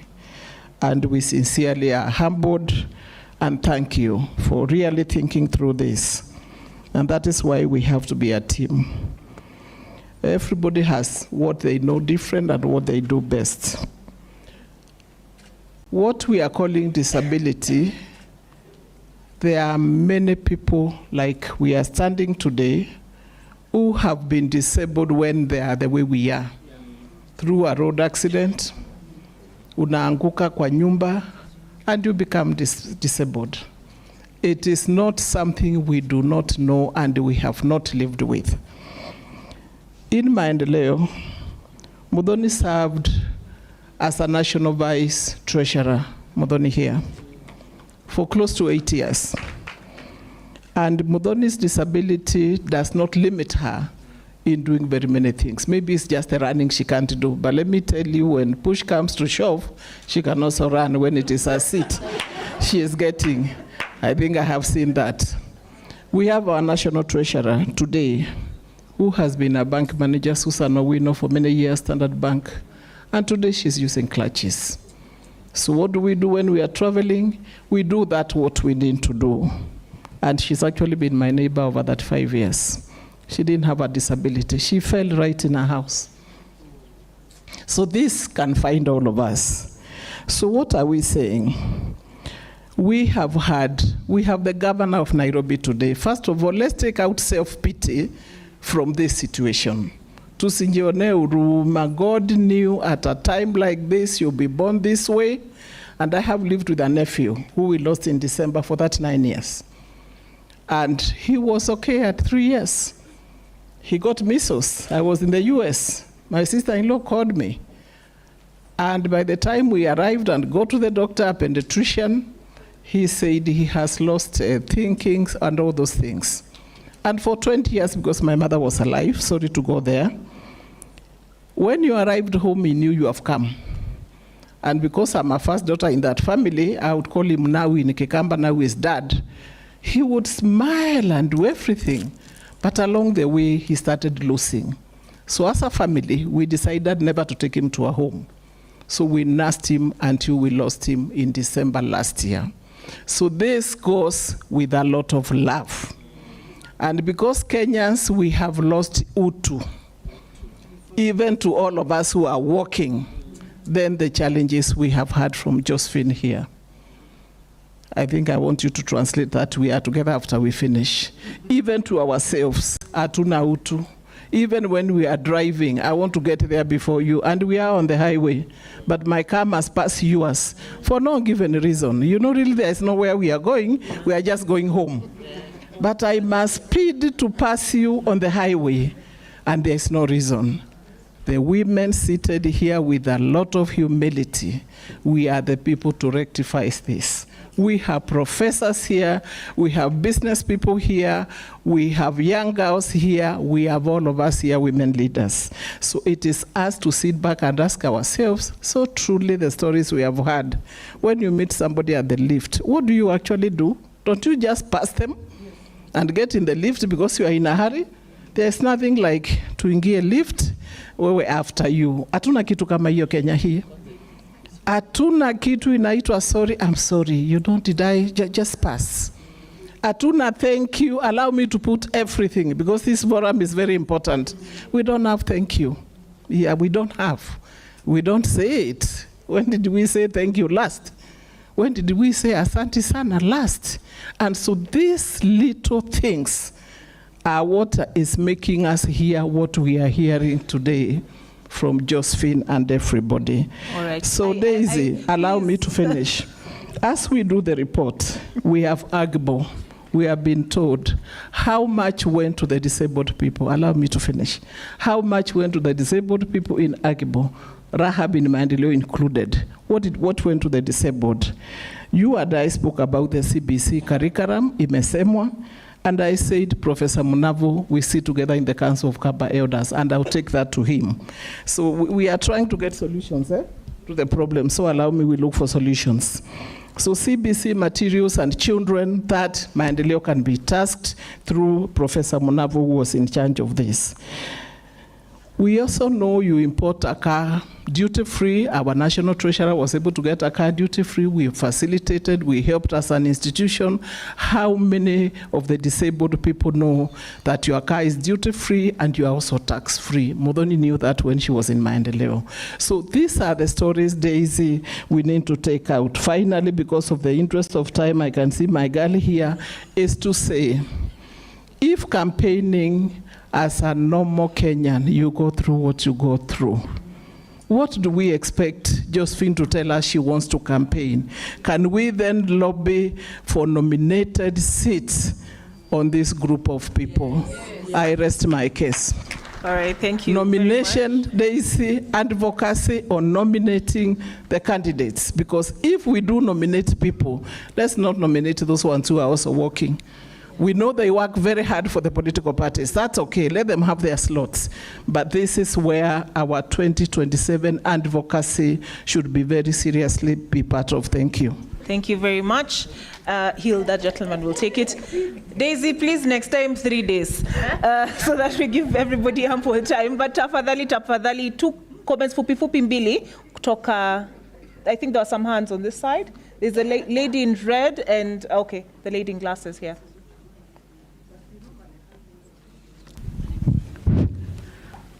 Good afternoon, everyone. I think it is afternoon. My name is Irene. I'm a teacher, and I think I'm the one who Gladys was referring to. I need to get someone whom I can send to Sakaja, our governor, and or maybe he can hear me through media. In Nairobi, PP1 and PP2, the regular pupils, when they come to school, they get teachers waiting for them. But for this deaf child, they have no teachers. What are they thinking about them? Now that we are talking about CBC, we are talking about implementing it, there are no materials. Imagine CBC child, deaf child, they have no teacher. Okay. Please, fikiria mti ulio mchanga, uunde ukiwa pale chini, ukikuwa utunzwe, ukiwa mkubwa, they'll be leaders. Thank you. All right. Please, there's a lady I promised there, and then I'll come to you very last one on this. Please keep it short.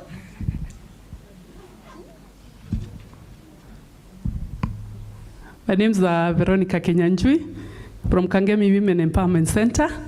I'm a product of Mrs. Kabira, Nancy Baraza.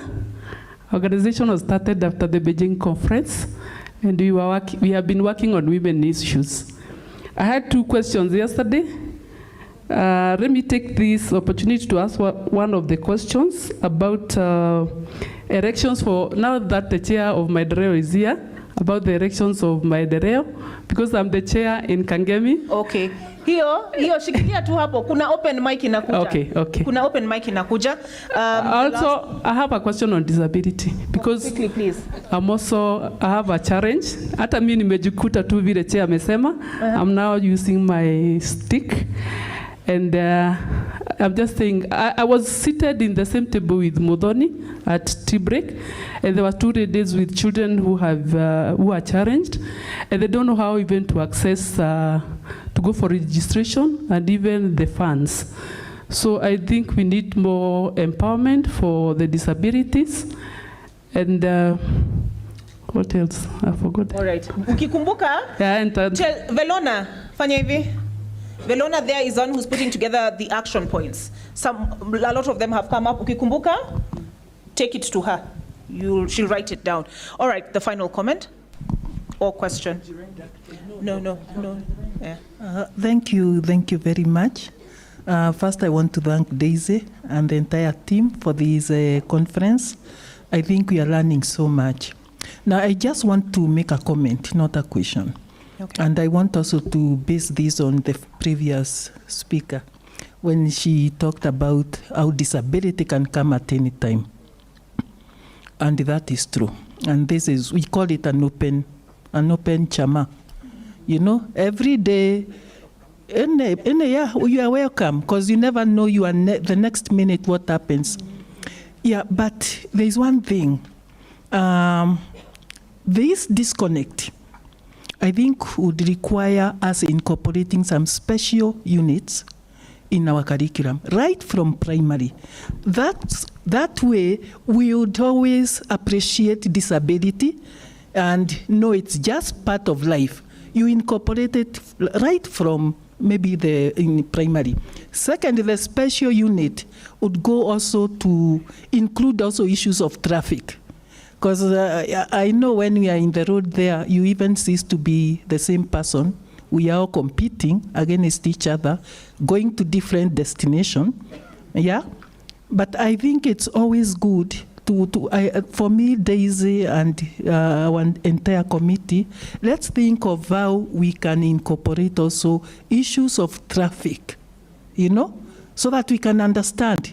And I know in Russia, before you even get your license, you have to visit each and every hospital. And you are taken specifically to wards where there are these,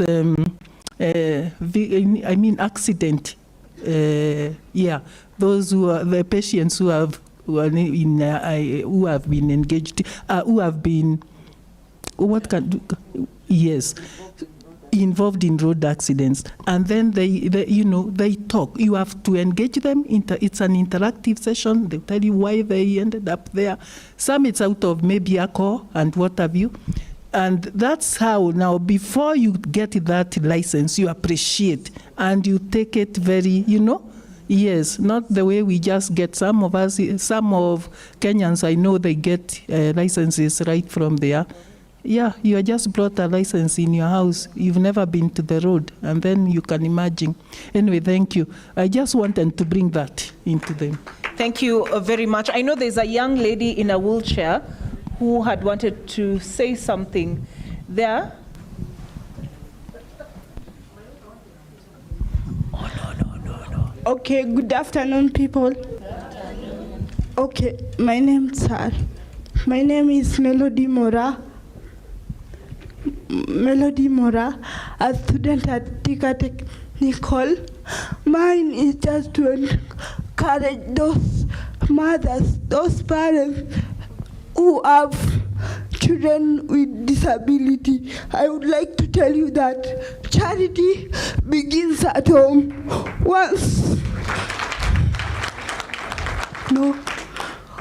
once you love your kid will grow knowing that there is someone there caring for me. There is people outside there that are looking up to me. Yeah, and also learn to engage his or her siblings in various activities. Don't let your kid know that he or she cannot do. Please omit the word that you cannot do. Yeah, thank you. Thank you, thank you. Beautifully spoken. Sarah, mzigo ni wako, as concisely as possible, the questions that are pending.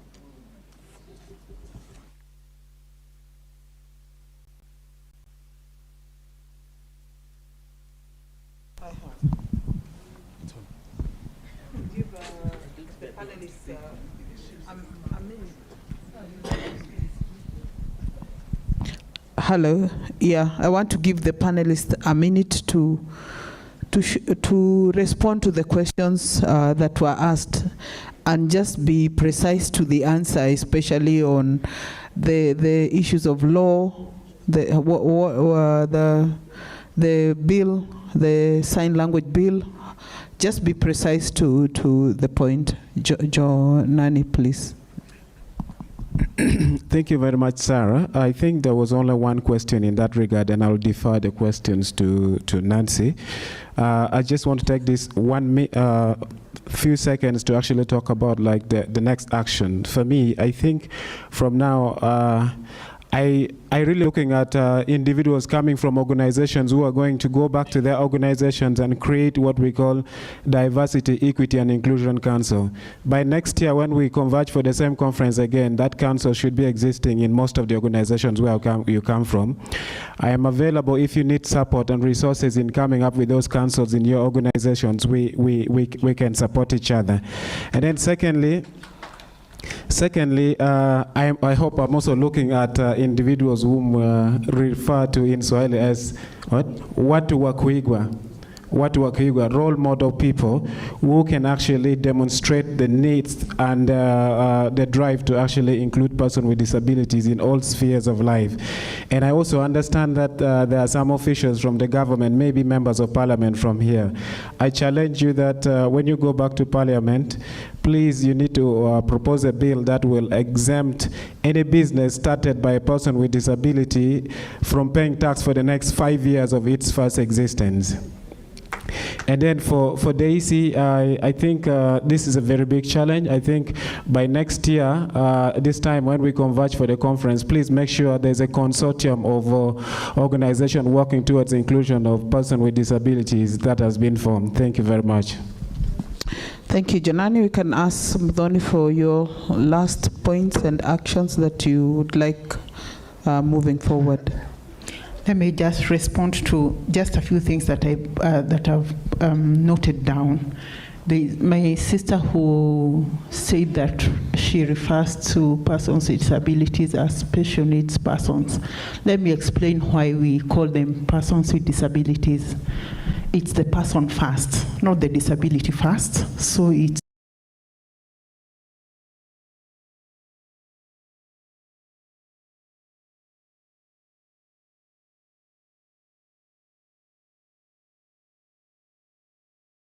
with something special about you. And it's usually globally accepted as persons with disabilities. So that is a term that is appropriate for most people, but you can, when you're with persons with disability, it's good you ask. If a person is deaf, ask them how you want them to, they want you to refer to them.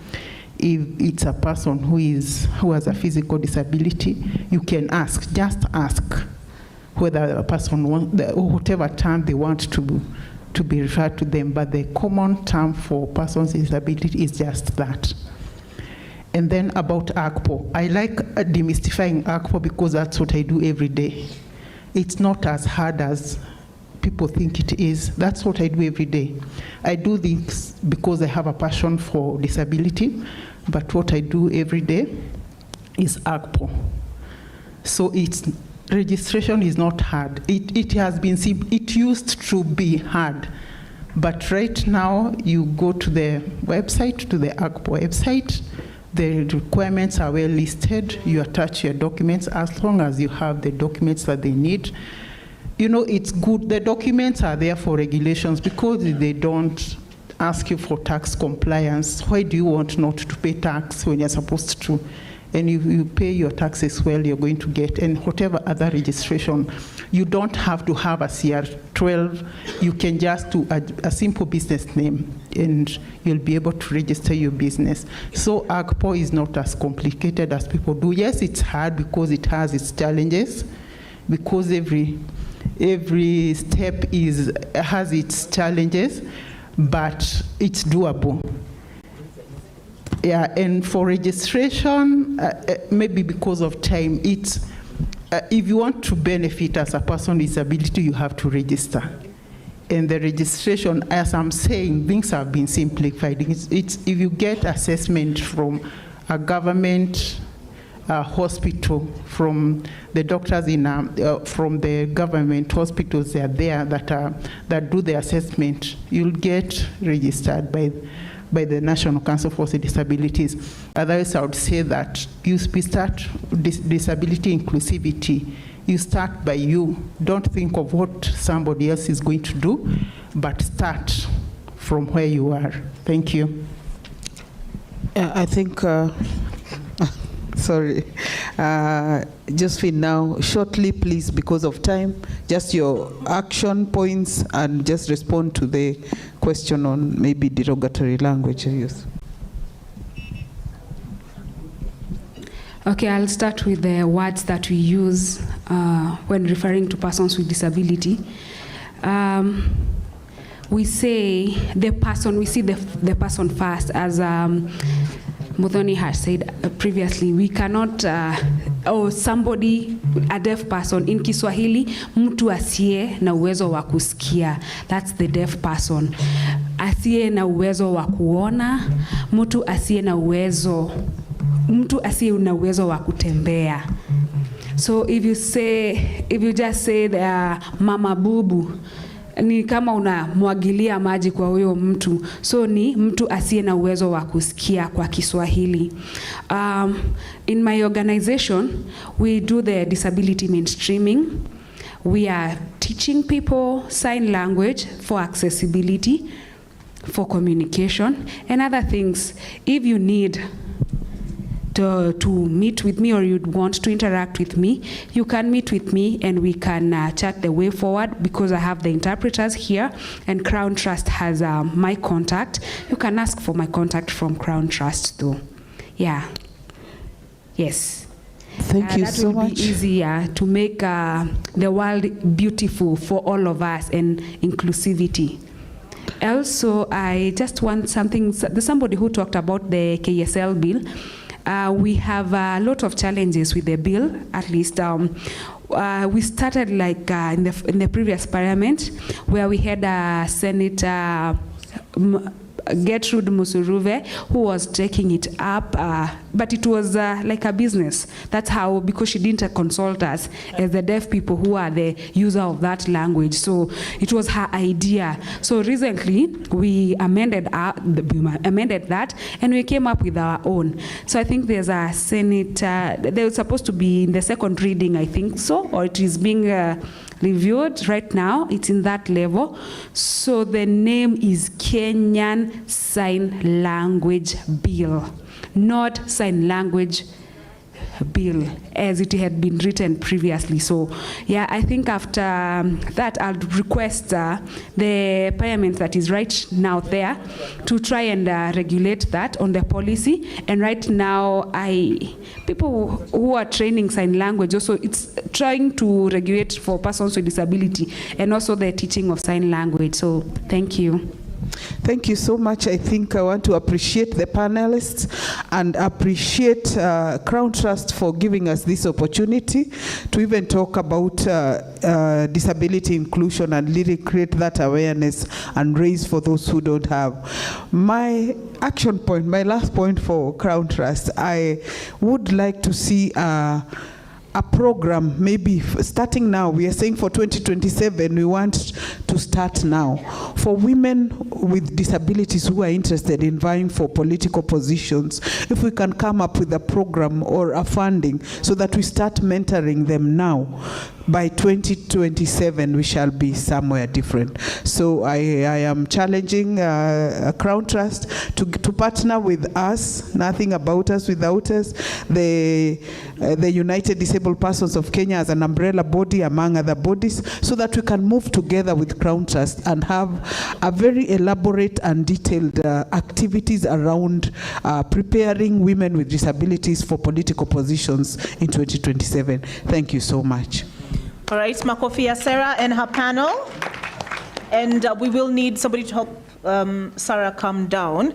Sky Media, the guys you see in the green reflectors, have alerted me that there's something called the Kenya Business Disability Network, which is run by ILO. So it's free to join, and they assist businesses, is my understanding, on how to better accommodate persons with disability. Okay, but Gladys is available, I hope. If you need more information on AGPO, because you talked about registration, there's no time, she can assist with that. And Josephine has really stated that she is available to anyone who has any follow-up questions. Woman, yeah, I'm a superwoman. Woman, I'm a superwoman. I'm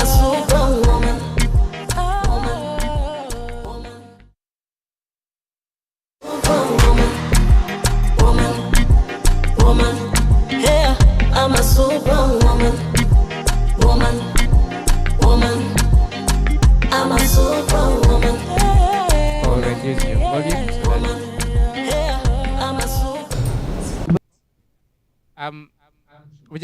I needed just 2 questions from my presentation, and if none, I'm happy to welcome the next speaker.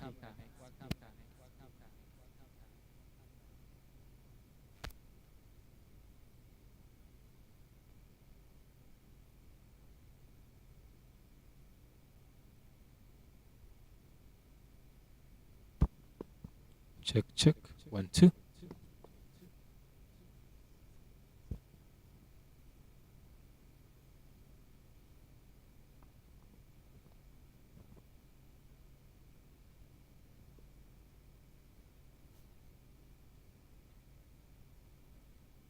Looks like there's no question for my presentation.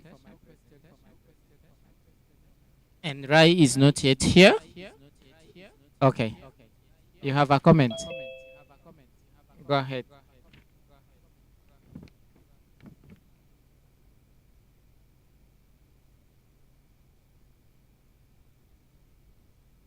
Meanwhile, Jude, arrange for your presentation. Arrange with Dennis. Dennis, show your hand. Okay. Check. Thanks. My observation, it was just an observation, that we want to embrace ICT or technology, and we jump to something called infrastructure. In between, we've forgotten something called process. We've forgotten something about the level of information, whether it's access, whether it's dissemination. We have forgotten about how do we build knowledge in that ICT field, and we have not assessed the capacities of the people who want to use ICT, especially we're talking about women. So then it begs the question, and I want to ask the ladies the women in the house. Is everyone here who is a woman a woman? Anyone who can answer that question, then I can tell you why I asked that question. Is everyone who is here a woman? Especially women with A woman? disabilities face from day No. to day, and what Why? needs to be done for them to be included and to participate fully Huh? in the same level with other No, people no, with no. Ask for women who are here. Are you all women? Issues around inclusion include Huh? issues of accessibility, issues of Unless you say? in accessible formats. Thank you. You see, issues of we have had this fallacy of composition that they are women. But we never go back to look at the different constituencies of who a woman is. For example, here, we have women who are young. You'll have women who are disabled. You'll have women who are professionals. You'll have women who are in business. That is one aspect of looking at it. So then, it begs the question, at what level do we integrate ICT? At what level do we adopt ICT? At what level do we adopt ICT? At what level then do we mainstream ICT?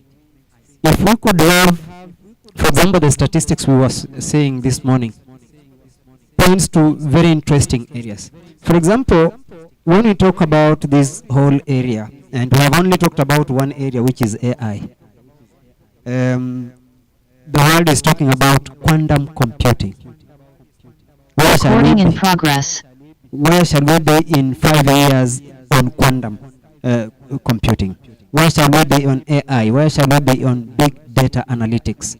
We have not talked about coding. We have not talked about, of course, some elements of AI, like algorithms, machine learning. But also, we talk about green technology. What kind of technology do women need, for example, who are in the area of climate change and business? It may not be the same as those young women who are at the university level, maybe doing a course in some other discipline which is not climate change.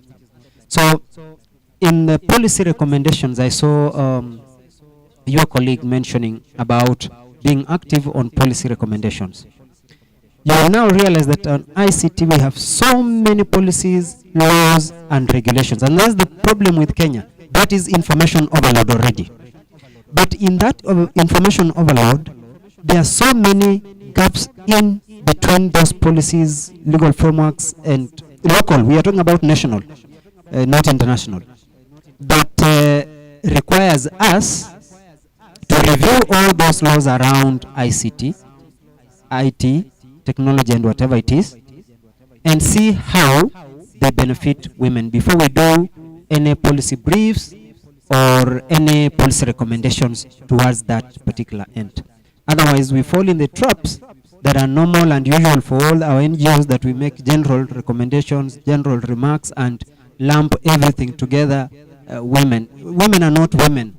Women have different constituencies, and they must, if you want to discuss women, you must post women in context. So if it is the context of education, for example, please. Yeah, if it's that context, then you need to put them in that context.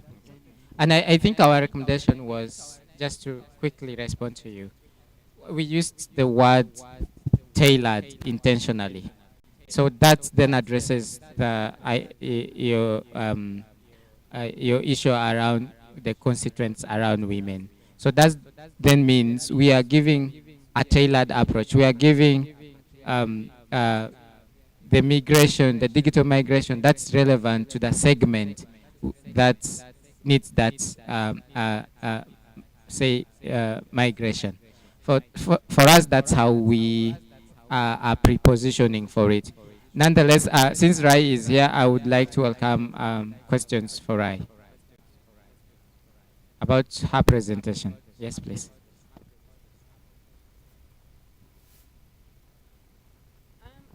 I got it from different sources, some economic surveys that the Kenyan National Bureau had produced. That's coming off the top of my head, but I'd be glad to walk it through with you. And also the presentation that I'm going to be sharing with the audience is going to have references as well, cited references.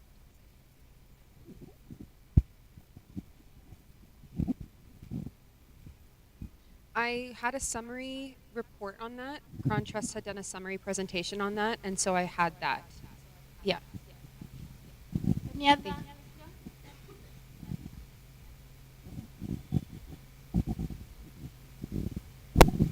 I'm looking at the digital divide in terms of disability, and I'm thinking in terms of the divide is brought by barriers, and one of them would be institutional barriers, like when you're doing your ICT policies. Do you consider eliminating the barriers at that point? Because if you do it at the policy level, it's easy to implement it in other parts of your operations. Like it will help you when you're doing your, maybe like even building your websites, and that's where people will get the information about you. That's where you transmit whatever you're doing. It will ensure that it is accessible to persons with disabilities. It will also ensure that you're going to consider investment versus profitability, that you're not going to see the inclusion part as an extra cost and look at the long-term benefit when you include persons with disabilities in terms of inclusion in the digital space, and have accommodation in terms of inclusive technology, having like the softwares for access by the blind, and having captions for the information in your activities, the videos be captions for the videos.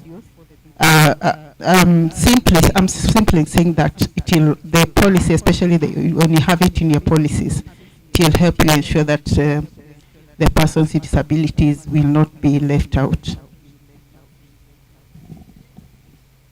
I saw there was a terminology called data desert in your presentation. Maybe you could expand on that. Thank you. Actually, I'm going to respond to those two just because I don't have a pen. So I want to respond and then I'll get out to the others. Yes. In terms of persons with disabilities and other marginalized groups like youth or anyone else, absolutely. People should be discussed in terms of their own group and their own specificities. So I completely agree with you. In terms of the Crawn Trust website being more accessible, that's definitely something that we should talk about as well. The leadership team isn't here, but that's definitely something that we should consider for the future. Essentially, like, you can't really solve a problem if you group people together. People and their specificities and everything that's unique about them need to be distinguished and understood so that there can be proper interventions to help them. So I completely agree with you, and thank you for bringing that point up. In terms of the data desert, what it basically means is just like people who were overlooked and not included in the digital economy, and that there are gaps. That's basically what a data desert means. And currently a data desert example is like a rural area here in Kenya who doesn't have access to ICT infrastructure. But by creating a new data desert, what I was talking about is if women aren't able to be included in the digital economy and learning digital skills, then if things like healthcare are being pushed online, then that's creating a new data desert, because traditionally healthcare could have been going to the doctor and now it might be going onto the eCitizen app rather instead. And so if people don't have the ability to access those healthcare services, it creates an entire new issue. So it prolongs our issue altogether.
Are there any more questions for the ICT policy presentation that I did today, the gender divide? All right, well, thank you all so much. So thank you so much for your time. I'm going to conclude the plenary session for me and Steve's presentations now. And I am going to call up Jude Kikuyu from Xeno Computer Systems. She'll be presenting on challenges, opportunities, and trends for women in technology.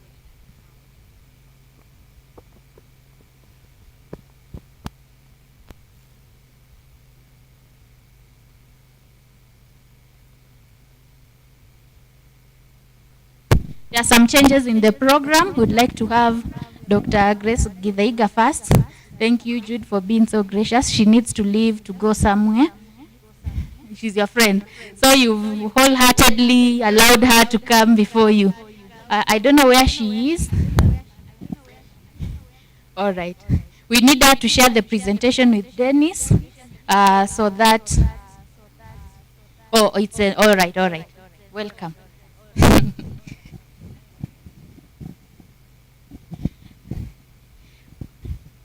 So she'll be coming in. Judas said you are friends, so he's allowing you to come just before him. So I'd like to hand over the mic to you. Umefika ukienda hot seat. Ama it's hot platform, podium.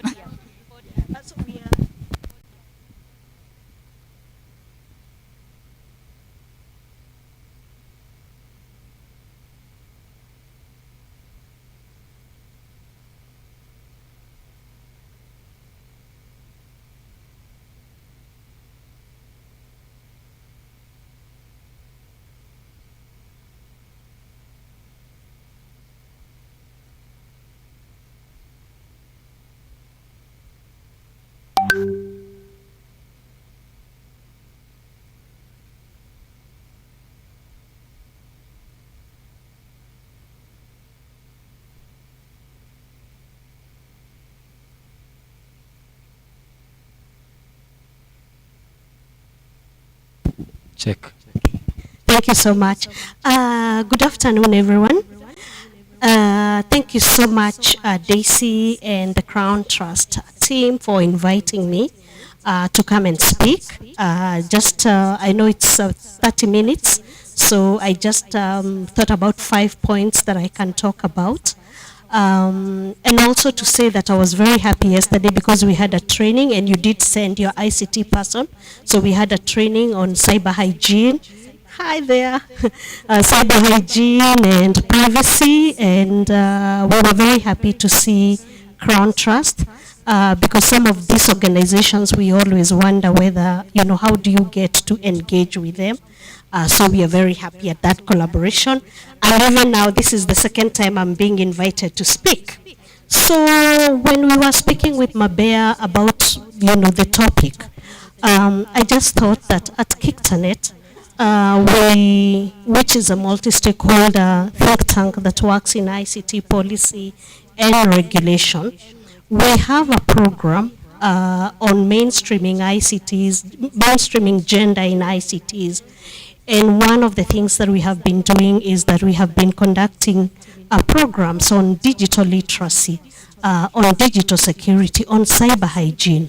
And we have been working a lot with women. And then recently we just thought during this month of International World Women Day, we thought that there has been a lot of focus on technology facilitated violence. And it seems like we are forgetting the duality of the internet. And yet, internet is a good thing.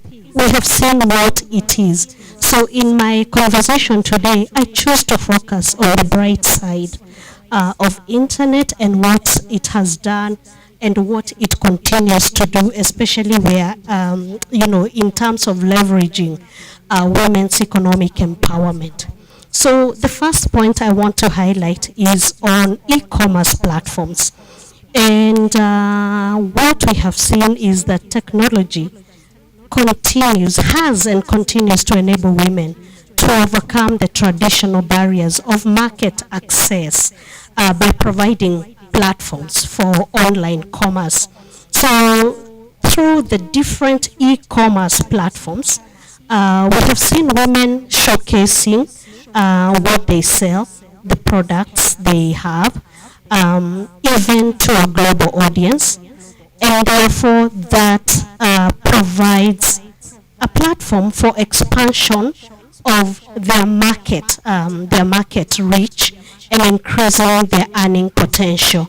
I am sure most of you are in marketing groups on WhatsApp, on Facebook, and it's so much easier to just ask, I need diapers, who is selling this type of diapers, and you get a response immediately, and you ask, do you deliver? And they tell you, pay 200 to my border rider, and you will have the product. So just from the comfort of your house, you are able to transact and you're able to support another woman. Actually, I do buy stuff, especially if it's women selling, even if I don't need. And I buy and I donate, or I buy and I ask the woman to actually do the donation on my behalf. But what I know is that there are so many needy people, so even if you don't need, if you buy, you can support another woman or another needy person, and it's a win-win for all of us. The other thing I want to highlight is that tech has greatly contributed to access to information. Access to information where women can learn. I see so many beginner courses for women in business, for women in small businesses. They're all there on Coursera, they're there on LinkedIn, they're there even on YouTube. And I share with ordinary women and I tell them, this is not rocket science. You can actually learn about how to enhance business, and then and actually how to just also protect yourself online as you transact.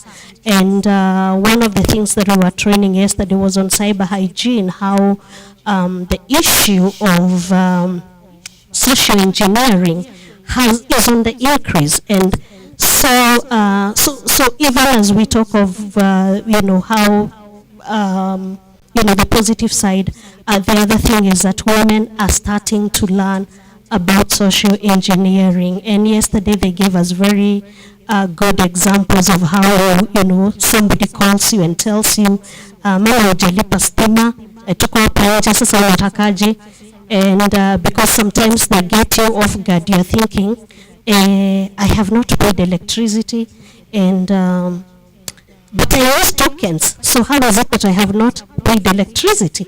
And so people are becoming more conscious, and for us, we are saying those courses, more women, we need to encourage, Daisy at Crawn Trust, you work with many women, we need to encourage more women to actually utilize these free courses online to increase their entrepreneurial knowledge, to increase their ways, the opportunities online, to increase the financial independence. So through taking these steps, we can see that women can actually pivot their careers and even change their careers altogether, so that, if you have a small baby, you can still, you can be breastfeeding, and at the same time, you're actually conducting business. Now, still on the entrepreneur side, we have seen more women. I think I talked about this, but I want to emphasize that there are more women on Instagram. It's been, statistics show that there are more women on Facebook. There are so many marketing groups on Facebook. And even if it's not a marketing group, even if you're not on a marketing group, you can actually just tell people, I am selling this item. And how do they get that information? And you do get genuine buyers, genuine people who are interested. So this actually contributes, if you are able to sell something from the comfort of your house as you breastfeed your child, it cuts on operational costs, such as rent for physical spaces. And it also provides you with a flexibility for your business. We're starting to see more and more hairdressers actually contacting you and telling you, I can come and do your hair from the house. instead of doing it from the salon. And I do that a lot. I support different women because they tell you, you know, you go, you're paying 4,000 to retire your hair, and they only get 400 from the salon owner. And yet you have used fuel to get there, or you have Ubered to get there. So if they're willing to come for the same amount to your house, why not? And they end up supporting someone else. Now, there is also the element of financial inclusion. When we talk about tech and what it has done to women, financial inclusion, one, on M-Pesa, on M-Shwari, you do know that ordinary women, especially those, you know, the mama mbogas, were not able to join sometimes, to join banks. And I can tell you that struggle was real. ABSA did kick me out of their, what they saw as a prestigious branch, and took me to Health Selassie without even telling me. And I only got there and I queued. Only when I got to the counter I was told, no, we moved all small depositors either to Health Selassie or to River Road. And I just thought, this is a beef that I have with this bank, and I am going to ensure that, you know, I don't live like that. So one of those days, they were selling a product, and, you know, I go to the bank, and there's this girl who is trying to sell me the product, and I tell her, I really don't need that product. Then I look at her, she's a young woman, and I think, okay, she's going to be paid on commission based on the number of people that she will sell this product to. And sometimes I know that commission is so little, actually. It's embarrassing. It's a human rights issue. But then I still had my beef with ABSA. So I told her, okay, bring the forms. And I filled in. And then when they were having the titles, I said, but you know, I don't have these titles that you have here. There's no title that describes my status. And she asked me, what is your status? And I said, I am the head of my household. So please put it there, because there are so many women who are heading their households right now, and we need to start recognizing that in this country. Needless to say, they didn't give me the product, but I made my point. Sometimes you have to fight. And like I tell people, I am an activist, and I know that so many people in this country are enjoying their rights because of the work that activists have done. And the most successful revolutions have actually been done by very few people. The others just follow. So this is a fight that we must fight. So financial inclusion, you know, we have seen tech playing a major role in promoting that financial inclusion among even ordinary women, business women, mama mbogas, by providing access to mobile banking, to digital payment solutions, and even microfinance services. So we have seen women who borrow in the morning, they fuliza, they're able to buy their products, whether it is in River Road in the small shops where they're selling products for hair or oils, or even those in the markets that are buying products, and they're able to sell, and tomorrow they repay the loan and borrow a bigger loan. So that would, you know, that is one of the bright side that we are looking into, the fact that women now have credit options. Now, another, I think my second last point is that, again, the idea of opportunities for remote work. We have seen that women can now work and engage freelance employment from any location. We are actually seeing the gig economy being supported by women. You do know these days, if you don't have a house help, you can always get into one of those apps and get somebody to come and clean for you. So providing even people who didn't know how they would be employed. So the fact that women, there are those women who have taken opportunities they are able to successfully manage their work and still meet their personal obligations. And therefore, this gives them to sort of that choice where you don't have to sometimes, the situation in the office. Like now, I left home in good time thinking I would be here by 2, but the traffic is crazy. You're inside here, you don't know. The traffic is crazy. I have just even been, wondering when I finish here because I have another meeting. I was thinking, okay, so today is the day we'll take about that can help them make a difference in their lives economically and by making use of tech. So asanteni sana.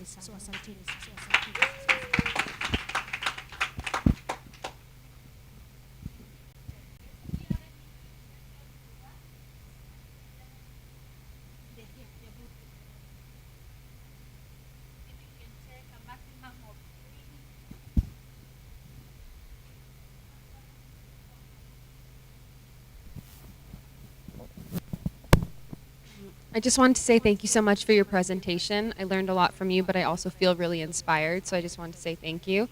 When you were talking about all the free courses, it's just more of a comment than a question, but I don't think we should overlook the importance of mentorship as well. I think so much of the time when we're sitting on our computers and doing a course, we might not think that it's possible to achieve these things. So much of that is like an internal conversation, and so it should be encouraged that if people are taking courses that they should tell each other and partner up or find a mentor that they look up to so that they can succeed. But anyway, thank you so much. Absolutely agree with you. Actually, the element of mentorship is very critical in this country. And for those of us who are on this side, we need to create those opportunities to mentor, especially young women, to mentor women who have not had opportunities, like the way we've done.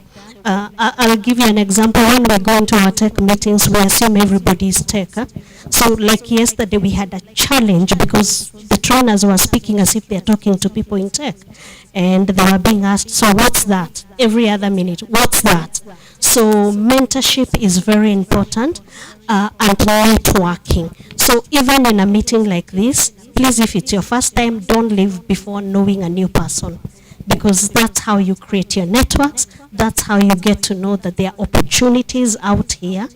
And even like you say, I think the trainings that we mount as Kictanet, we now have so much people demanding for them. So initially we have an email list that we run that has over 2,000 people, and we would just put there.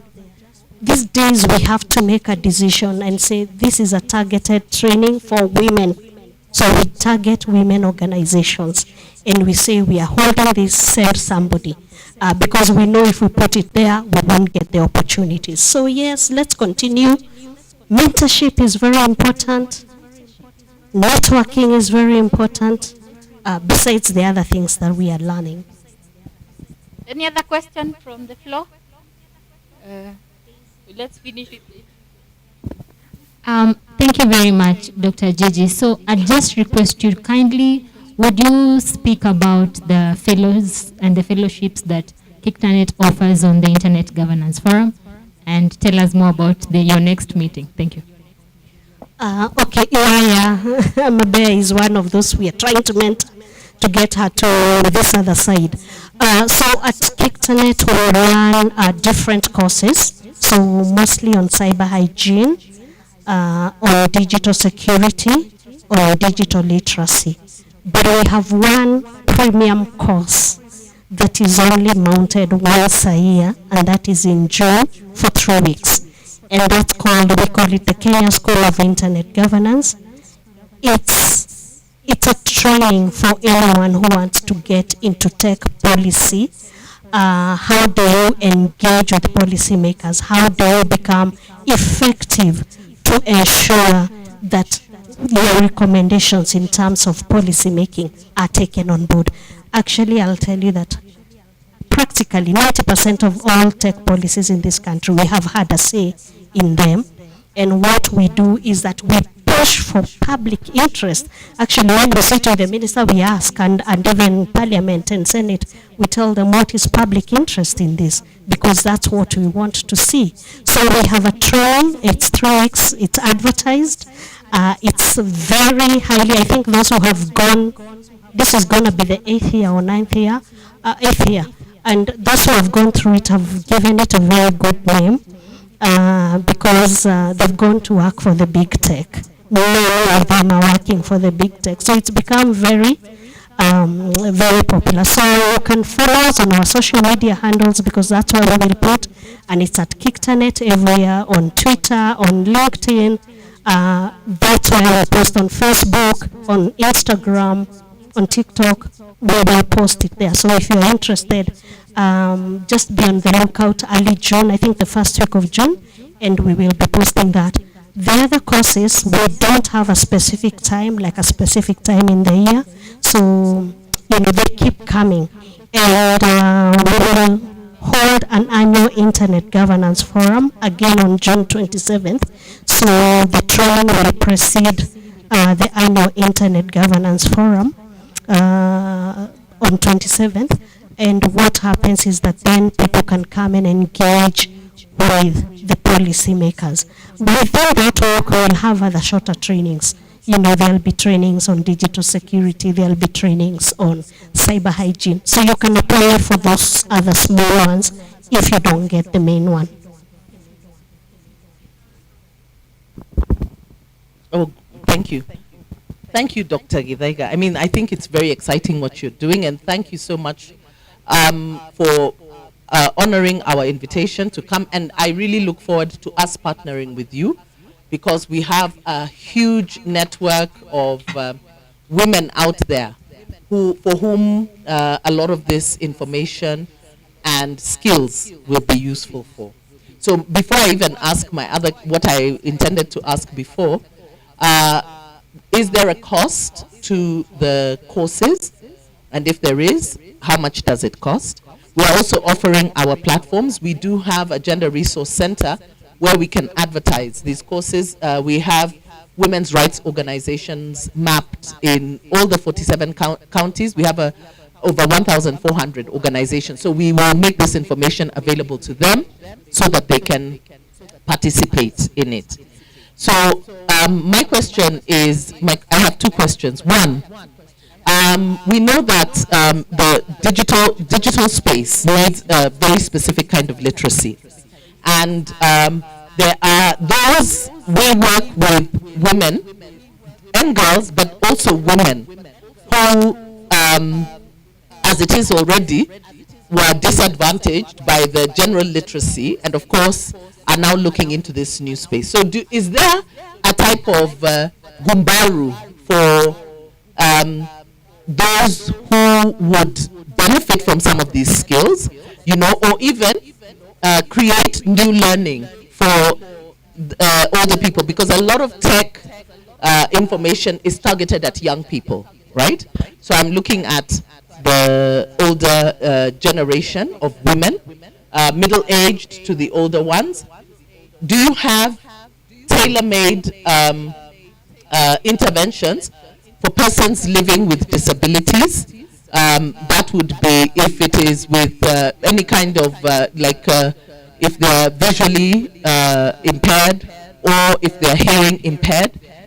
Are there those kind of interventions that you have? Because we do have partners that we work with who suffer some of those disabilities. So are those interventions available to them? And now what I wanted to ask has run away from me, so maybe you can answer that while I try to remember my last one. Okay, one, costs. The trainings that we mount, apart from the Kenya School of Internet Governance, are actually free because they are funded. Most of them are funded by GIZ, they are funded by ICNL, they are funded by APC, so we don't see the need to charge anyone. But I'm so pleased to hear you talking about the other women in the out here of Nairobi, because we've we've just been discussing, Nairobi is not Kenya, and we are saying we are going to stop these interventions in Nairobi. They've had actually our programs that are targeted for women, we're not going to be doing in Nairobi anymore. We want to take them out there, and actually we'll be looking for partners because we don't have, we have very few partners, maybe in Kisumu, in Kakamega and in Nyeri, but we don't have in other places. So that has been the challenge. Yes, so we definitely, I'll be coming to talk to you. In terms of the Kenya School of Internet Governance, we started charging last year, but when you apply, we ask you to indicate what you are able to afford. And then we have a category that is fully supported. And that's mostly civil society types. But because the course attracts very many people from government, from the businesses. So the businesses, we ask them to pay, but it's not a lot of money, it's just 20,000. And some of them just pay on the spot, give us the payment platforms, and they do that. So those that we support are from civil society, and again, they have to go through the rigors of, do you meet the criteria, and how are you also going to help the sector in terms of taking the work forward. The last question about disability, actually, last year we introduced an access to ICTs for persons with disabilities. I can tell you it's very challenging because we are learning of disabilities so many times. One of the things, we provided a fellowship, but we have now transitioned them into program work. And one of the things they did was to assess government websites to see whether they are accessible to people with disabilities, and they identified so many challenges. So, even at Kictanet, we had to change our website to provide for persons with disabilities. Our meetings must have a sign language interpreter. The challenge we are having is that we have not been able to engage with the visual, those who are visually challenged, but recently NDI introduced us to, I think they're called UPDK. So they have started attending the trainings. Actually, this morning we had a training for persons with disabilities, again on privacy and on how they can engage, because the challenges were identified, and then how do they engage effectively. So that's a program.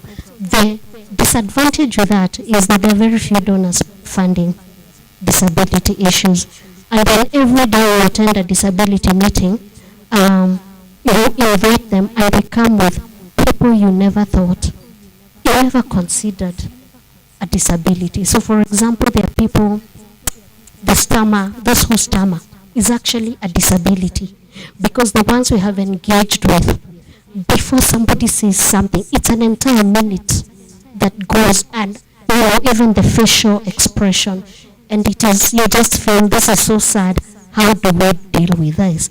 But those who have a mild, like stammering, it's what we are telling them, it is possible to deal with that through speech therapy.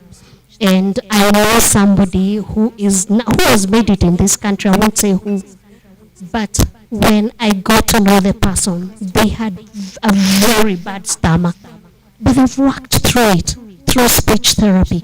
But how do you do that? There are issues of resources. So this work that we do in civil society, it's exciting, but it's also discouraging when it comes to fundraising, because you're consistently looking for funds.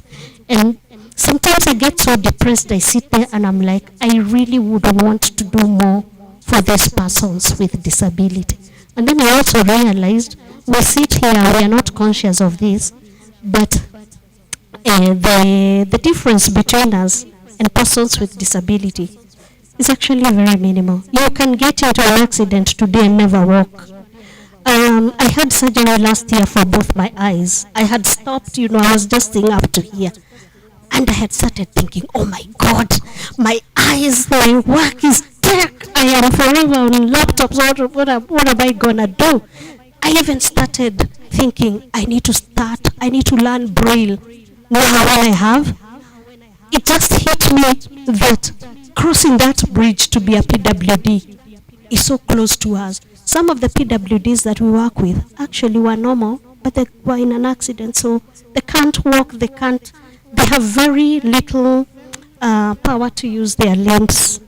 And you just realize, oh my God, we have just to be conscious. So I think one of the things, DC, that we must do, we must impress funders to also incorporate that particular element, because for us at Kickternet now we have said gender and PWDs, cross-cutting issues. We will no longer handle them as programs, but they have to cut across all our work. Yeah.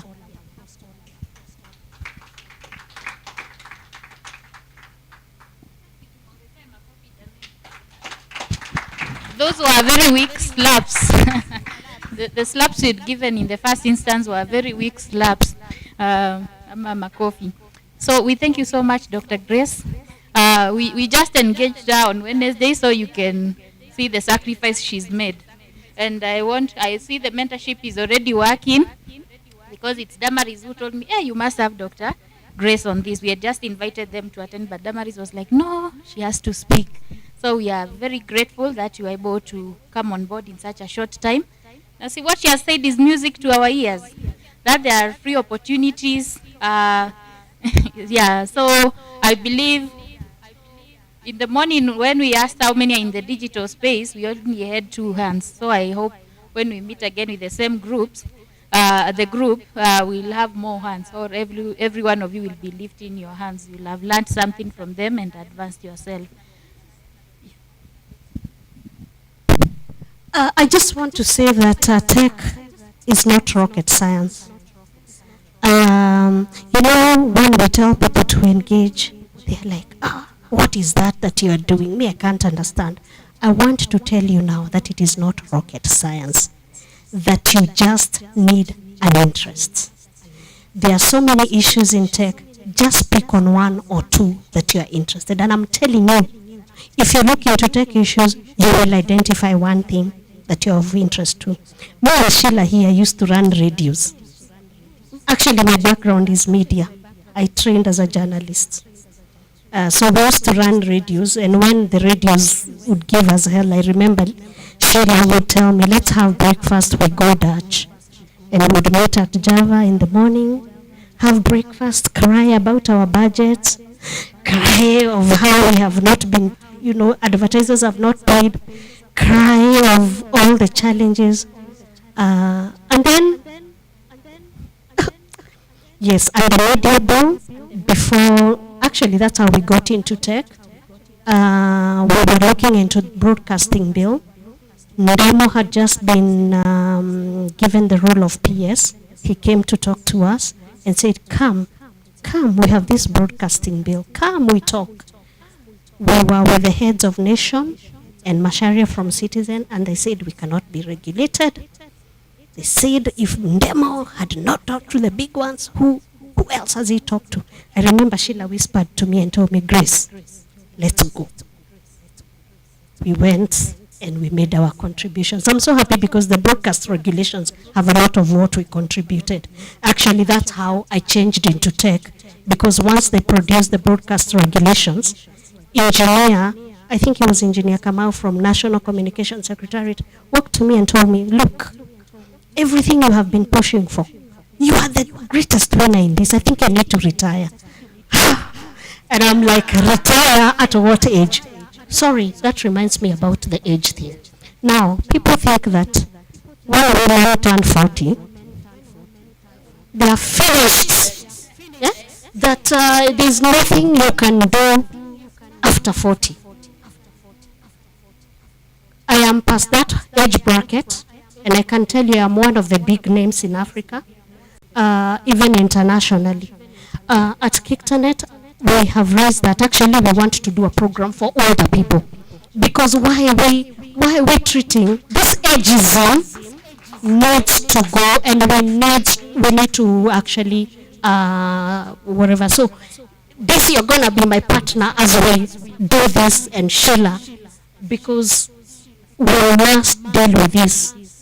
At 40, even you young ones, maybe you one day will be 40. You will wake up and you will be 40 and you will realize, oh my God, I have so much energy, my mind is alert, I have fresh ideas for this continent, not just for the country. And then people will be telling you, I know you are 40, so this program is only for under 35s. And so you're wondering, do you retire? What do you do? Remember, the retirement age is 60 in this country. But even 60, guys still are intact. Yeah? Yeah, they're very intact. I look at people who are 60 intact. So we have to do that program for 40, it's 50 and beyond. Actually, 40 is where they draw the line. So we're going to do a program from 40, for 40s. Yeah, and even provide fellowships. Yes. Thank you. I'm even suggesting 36 because now, because you are told, if you are a young woman, it's 18 to 24. Then a youth is 18 to 35. So ukishavuka 36, it's only God for you. So thank you so much, Dr. Grace, for reminding us that. And all of us at some point we didn't know text. Yet when you were learning the computer packages, we all underwent that.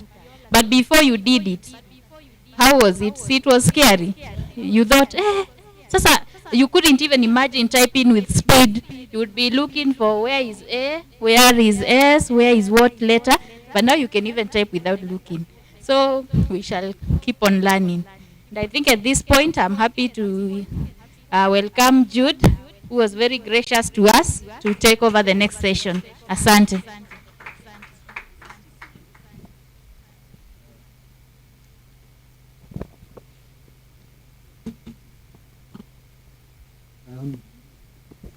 Thank you. My name is Jude Kikuyu. And you know, my mom is 75, and she was complaining to me, I can't remember, maybe last year, that her grandchildren don't want to teach her how to use the computer. So, you know, she, at some point, she didn't know even how to use WhatsApp, and eventually got to learn. So, I think you're never too old to learn IT, and you'll continue learning it. Today we are talking about artificial intelligence, and you'll find that many of us in our 50s and above will also eventually have to use it. So I was asked to talk about technology and women empowerment. And you know, as I was thinking about it, well, there are two things actually. One thing is that women have always been entrepreneurs. And I remember when I was a small child, I can't remember when, way back, I remember this lady, I was staying in an estate, and this lady, her husband would always come drunk, and would fall into a gutter and stay there. And this lady actually would come, pick him up, take him to the house, and come with her hamburgers, mama mboga, and put it there, just out there, and start chopping for people. This was probably in the 70s. So, and as for all women have that, and they do it because they have to feed their family. They don't look at it as a way of, financial inclusion or becoming successful as business women, but it's about feeding their children. I've been in the technology space for a very long time in the private sector, more than 30 years, as a software developer and managing software developers. In 2009, I remember I was involved with, I was one of those people who participated in ICT's digital village something. And in fact, I was supposed to set up a digital village in Makueni. And it never took off for me because there was a lot of integrity issues and I had to pull out. But then I don't, this was funding coming from the World Bank and a number of the entrepreneurs who joined to set up a digital village in different parts of the country. Didn't eventually, probably they set it up, but it was, the target was not setting up the digital village to help with the people in the village, in the rural setting, but it was about getting that those funds. And so myself, for us as a company, we never took the funds and never set up a digital village. And then recently I was working with Grace on some policy documents. We had, Skiktanet had been divided into small groups, and I was with a small group of software and software services to look at what some working group that had been set up by the CS ICT to come up with a report. And we were given this report, a select few of us, to punch holes and give feedback. And so about 2 weeks ago, I was again with Grace, in another forum. Briefly, I'll say that I think everyone, and the good thing about being, towards the end is everyone has said what you've said. So, so you don't have to say too much. But I'll just say that, Kenya, where I see it as an IT person and a software person who has, been writing code and managing software developers, is that indeed there's quite a potential in Kenya. Kenya is a hub for innovation and technology. That is a reality. When we talk about our infrastructure, it can be better, but it's really good. People in some countries like South Africa and Nigeria complain about power. We complain about expensive power, here. But then we have power, and that's great. Mobile money, somebody mentioned about it, has really transformed Kenya. We've talked about, our youthful population. That's key. Almost more than 70% are youth, and these are the people who can actually drive the digital economy. Again, government has played an amazing role and that's why we were in that forum, because, the government is ready to listen and implement these policies and suggestions that different groups are giving it. And that's a positive thing for us. There's something also that really excited me when I read about it, and that is the curriculum for coding. Because I think, personally, that it should start at lower levels, right from children in primary school, because not everybody can be a software developer.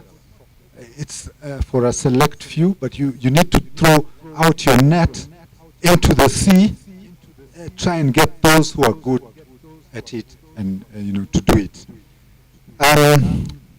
So I'll just again talk about what are the challenges. I mean, there.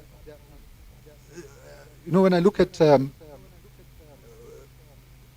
because of the environment, the conducive environment that has been created by government, there are many big tech firms like Google, Meta, Microsoft, Amazon, all that have set up shop in Kenya and are, making,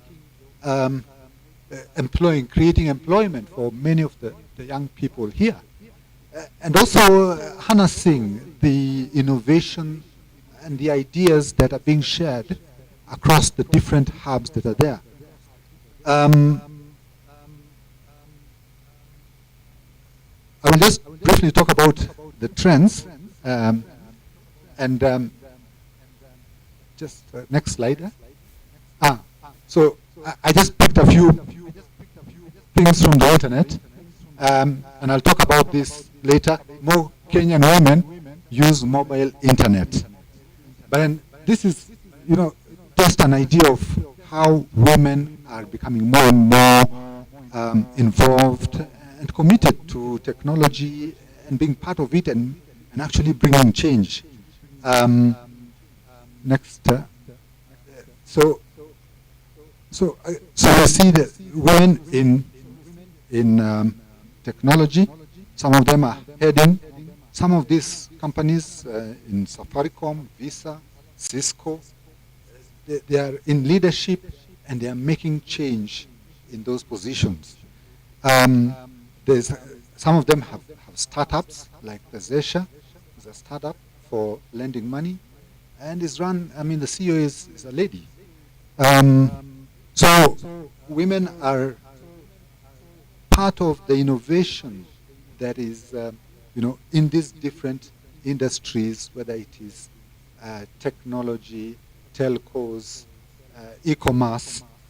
When we talk about remote working, people have talked about remote working, and digital nomads, YouTubers and social media influencers.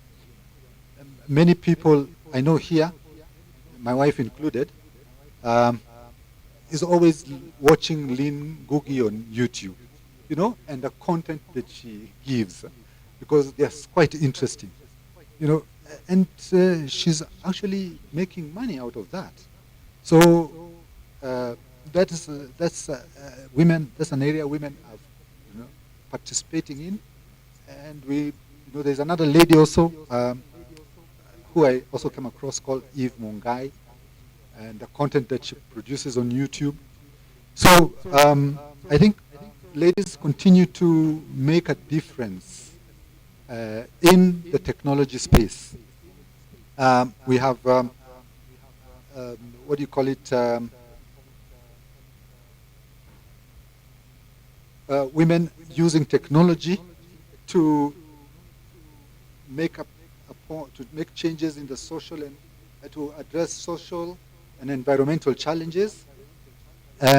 We have, I think, some mentorship communities that are there, like that Nelly has a company called, I think it's a school called Tech Lit Africa. There is Techno Girls in Mombasa. There is Akira Chick. These are some of the schools that have been set up to help with training, especially girls who are underprivileged, as well as providing mentorship and even exposing them to, companies, technology companies, where they eventually get employment. So I'll just look at the challenges briefly.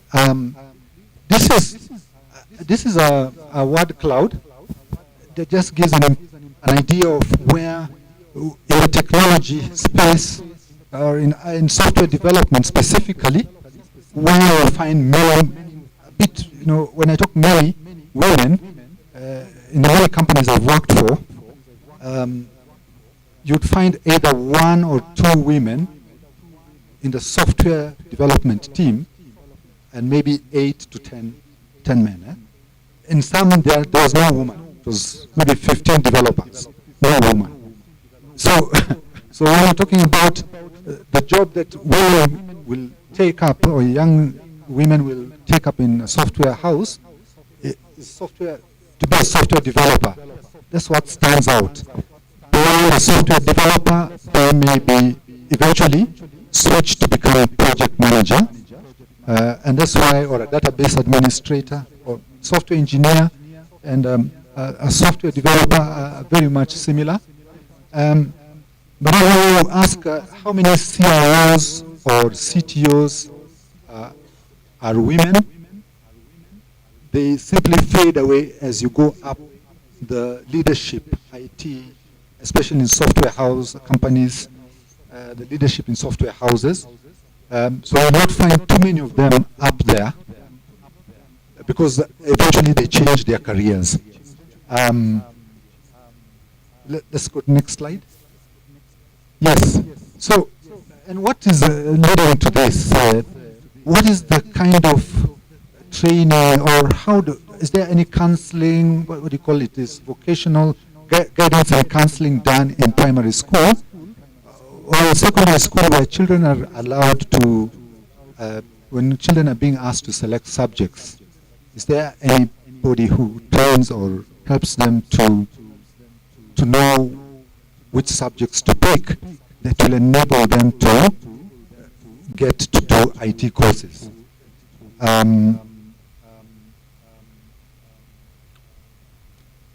And then,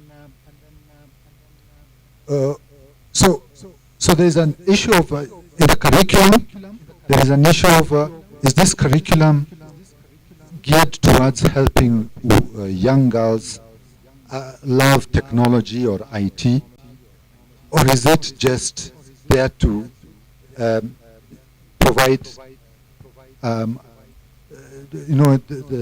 course, to provide a subject that is not connected to gearing, it's not geared towards helping a woman or a young girl recognize that she can love technology.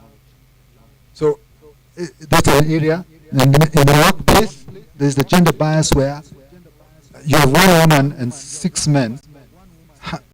How can she express her ideas? And even when she does, she will then be asked, like, your idea doesn't work. It's not good in that team. So then the role models, when you look at the previous slide, there is a number of women who have been successful in the IT space. Are they being used? Are we going to pick them as Crawn Trust and get them involved in advocating for girls taking up IT as their core subjects? So that's another challenge. Then there's access to limited funds, and I came across something which said that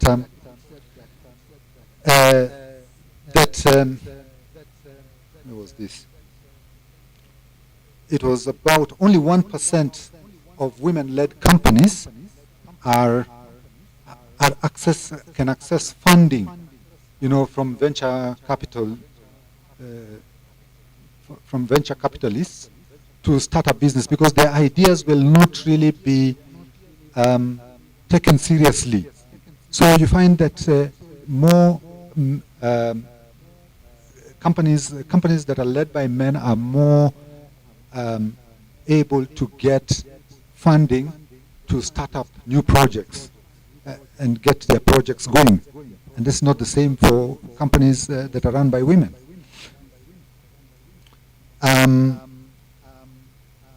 Yes, next slide. Okay, so what are the opportunities? And the first one I would say is to increase awareness, and this means that you actually go to the ground and bring up programs that will work or that will engage, that will get girls into activity, IT, into IT.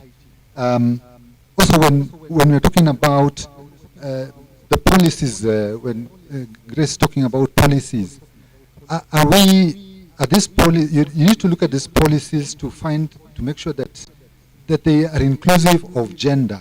They take into account gender, so that they can support in decision making at the top and in government. Then Then there's need to promote access to technology and skills by increasing connectivity to remote areas. But now, how do we do that? There was this thing called Rural Electrification Levy, which everyone, all of us pay, probably until today. Why can't there be an internet levy that that everyone pay, everyone who is connected to the internet, whether by mobile data or through ISPs, there is a levy that is set up that can be used to promote technology in the rural areas. Then there is the need to change the perception or this preconception and cultural norms, the challenge of gender, preconception and cultural norms that sort of, I think others have said it, that say that women are not supposed to do this particular thing or do IT. They are supposed to do a certain, they're supposed to do courses that are related to what will help them when they become wives in future. Somebody has spoke about cybercrime, and there's an issue of setting up, what do you call it, policies, abuse policies, reporting mechanisms. I don't know whether they are online mechanisms like what Ushahidi had for dealing with issues of women abuse, something similar to what Ushahidi had, but now that is online, that a woman who is bullied on the internet can actually go there and make a post, and this will go, to some people who will then start following up and take action, so that we reduce on cyberbullying on the internet. Let's go to the next slide. I think that's the. So I talked about cyberbullying, support for women enterprise. That is very important. That women have to. We have to find a way to increase trade, probably by allowing them. I think probably it's already there. Certain portion of government or county procurement comes from women. It's probably already there. I don't know whether it's effective, but then that would help in making, and especially in IT, areas of IT. Somebody is already telling me my time is up. Is it? Okay. Yes. Okay. Thank you. Yes. Okay. So Grace already talked about exploiting the e-commerce, and I think it's not just about saying putting your things online, but working with people like myself, IT people who can help build those shops, online shops that can be hosted. IT people who can use, like my daughter, whenever I talk to her, she says, "Oh, this one we can put it on WhatsApp," and she creates a business, whatever, and she's already posting things, or go to Facebook.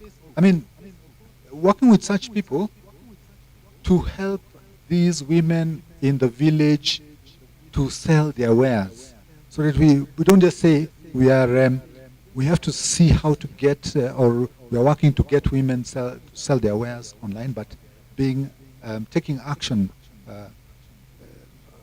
by getting IT people involved to work with these women groups and having their products online so that they access bigger markets. When I talk about diversity in the SDLs, the software development life cycle, the software development life cycle is the series of steps that are taken to realize a software product.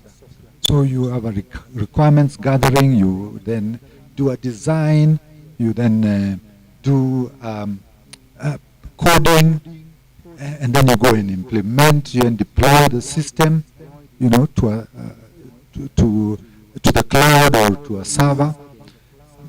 In all those different steps, are we having women involved in those different stages? That means, are we pushing software companies to take up women in those different positions, not just software developers, but testers, team leads, what do you call it,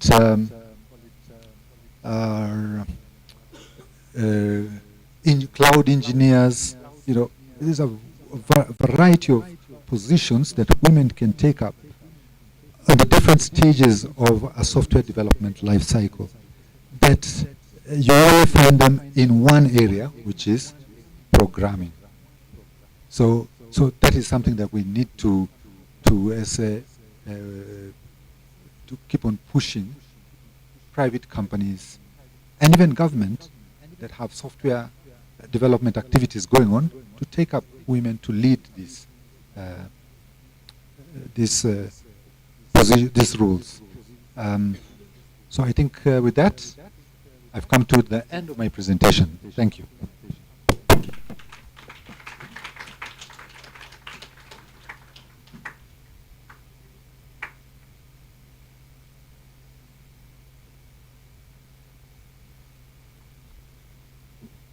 Thank you so much, Jude, for sharing with us your light. I usually call it light because I'm a Christian. John says, "Let your light shine." So thank you for sharing with us those insights. Maybe I would invite maximum of 3 questions for Jude. 3, the first 3 hands. Okay, 1, 2, the last hand. If you don't raise your hand, forever hold your peace. Thank you. Thank you very much. I want to appreciate what I've learned this afternoon, which I think is very important. And it's a proposal which I hope you will reach the policymakers and give them the opportunity to interrogate it. Internet levy.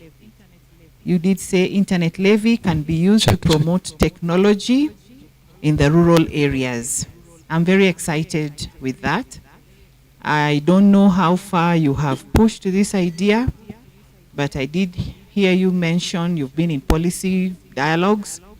It's a matter that is very exciting, and the time is now, the space is now. This would sit well with the Treasury, with the ministry. I wish you all the best in pushing it there. Thank you. Please face the camera and stand up so that the online audience will also see you as you ask your question. Okay, mine is also about the internet levy, but from a different angle. I really want to understand how that internet levy will work, because we are well aware we need power. So it's one thing for us to talk about getting internet to mashinani if power is not there. And that's why we first of all have to ensure that the last mile connectivity is getting to those places where you want internet. So for me, just let me know how you intend that internet levy to work, and Madam PS here, Maka, is saying it's a very good and brilliant idea. She didn't tell us about power. She's also talking about policy. Because what do we need first before we get to internet levy? And then my second question, which actually was a more critical one. In your first slide, you mentioned more Kenyan women use the mobile internet. And I guess you must have the statistics and the facts. For me, I'll be more concerned on the way these women are using the internet. Because we can clearly see on the internet, the people who get shamed more are women. The way they are using the internet, recently, I don't know if you saw, the recent CEO of KTB who was appointed. And did you see the photos that came out thereafter her appointment of her, you know, those not very nice photos? So how do we manage the two? How do we marry the two? If it is when we use the internet more, how do we make them use this internet to their benefit and not to destroy them? Because it really is destroying them. Thanks. Thank you. I think back to you, Jude. All right. Daisy had a hand. Just a minute.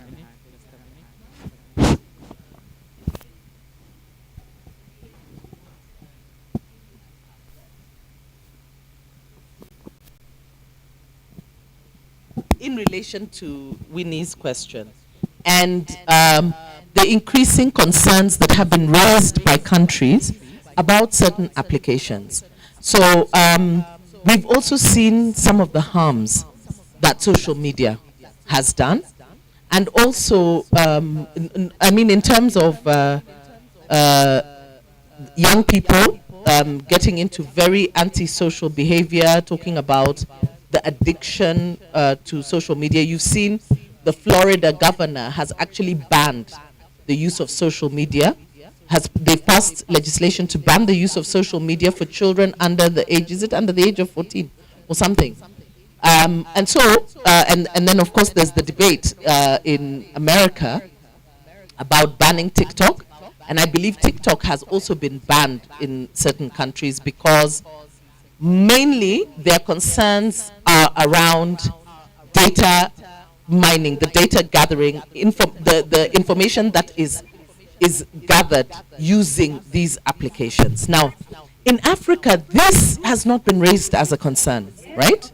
And I think Martin mentioned when he was speaking earlier on about how we feed a lot of information, a lot of data.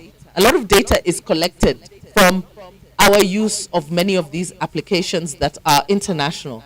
So, you know, we just click, I agree, you know, terms and conditions, because it's so long, nobody, I even challenge anyone here to tell me that they actually read those terms and conditions. We just agree, we click on cookies, we click on, and all these are information gathering information. They are tools to gather data and information so that these companies are able to profile individuals, because I was at a meeting where they talked about how one person has so many data points connected to them that all they need is to gather certain data about you and they can tell you almost to a T about your behavior, okay?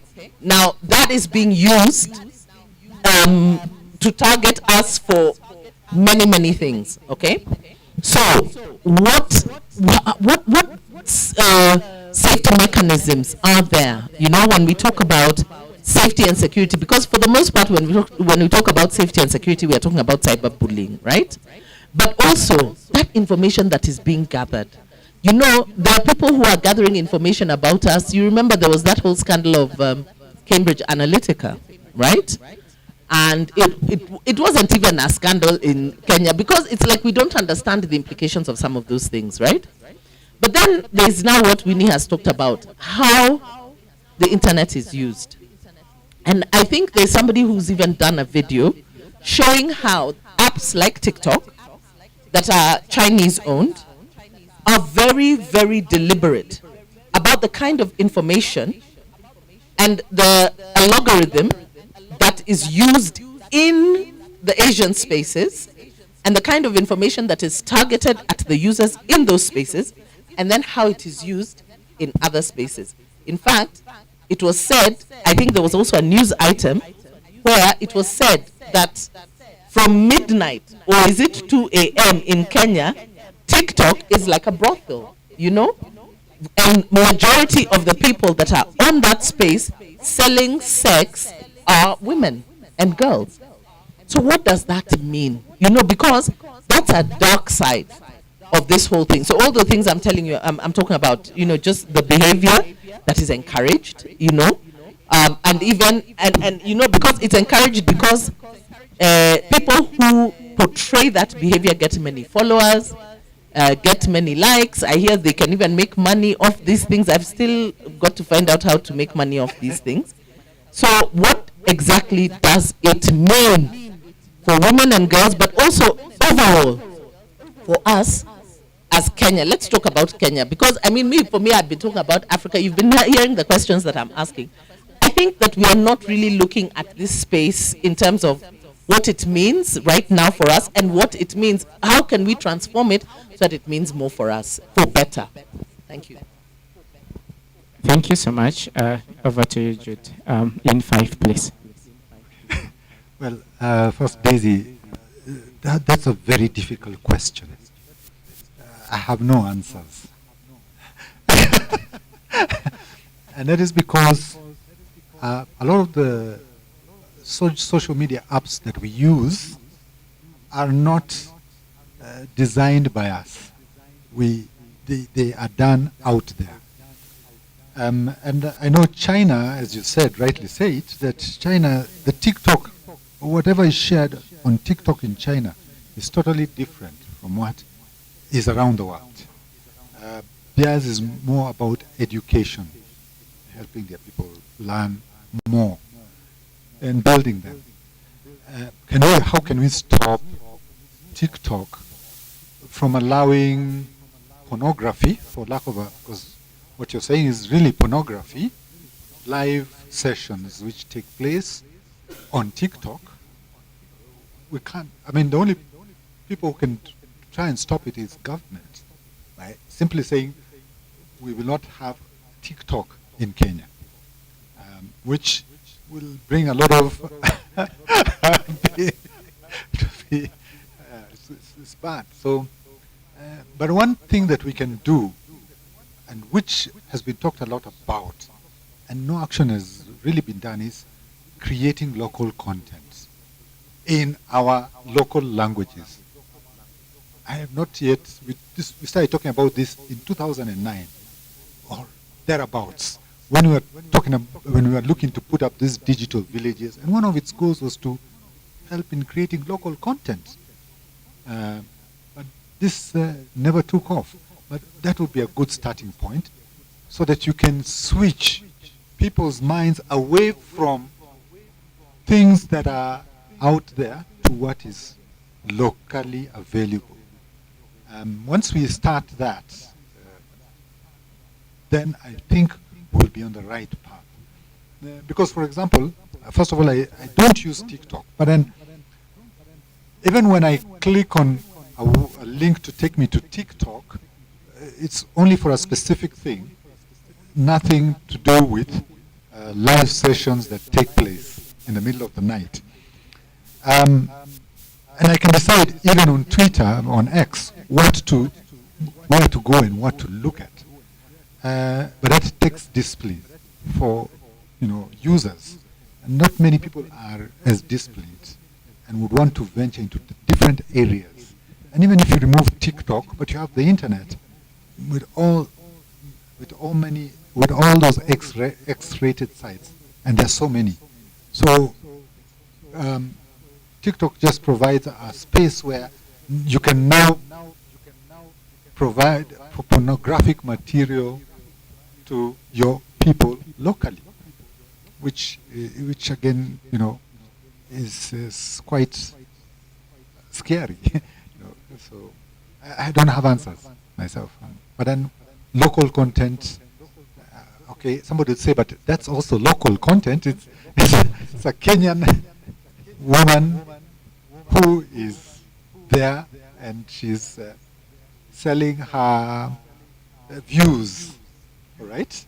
She's selling her views and people are buying. Yes, that's local content.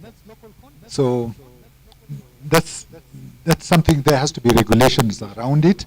There was one time, I remember, I think in the 90s, when the government decided there would be no magazines, Playboy magazines, sold on the streets, and they were all removed from the city of Nairobi, at least. So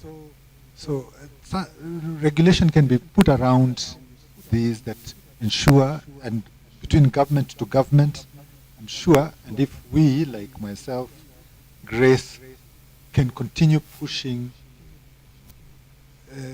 CS, ICT to bring these matters to the attention of the president, and so that he can go and agree with those foreign companies on what they can present to our local Kenyans.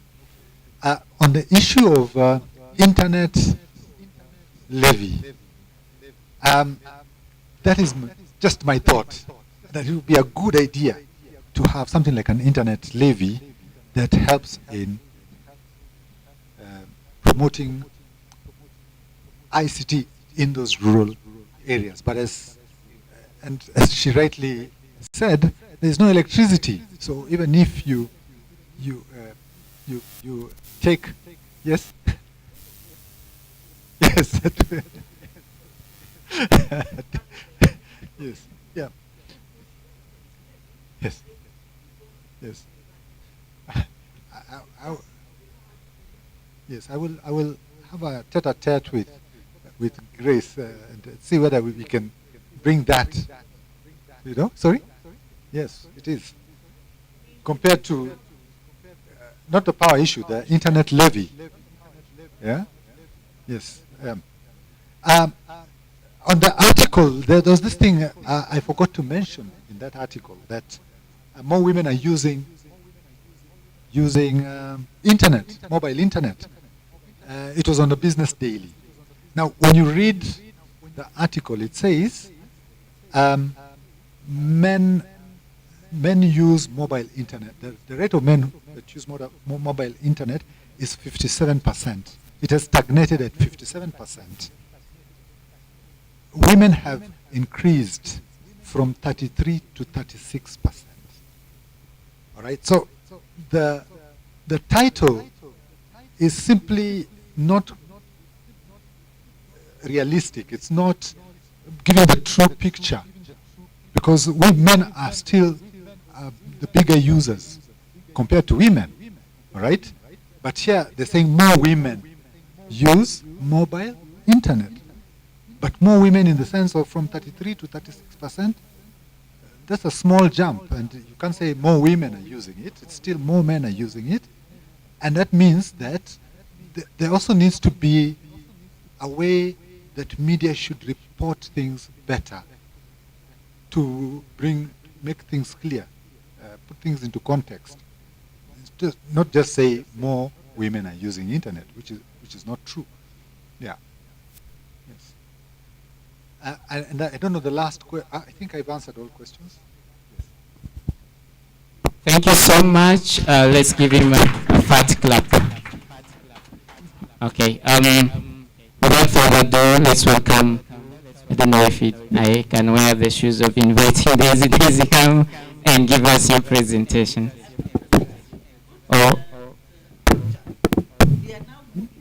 Yeah, your session. Yes, this session, but I need somebody at the flip chart, because now it is really looking at the intersectional priorities for IT.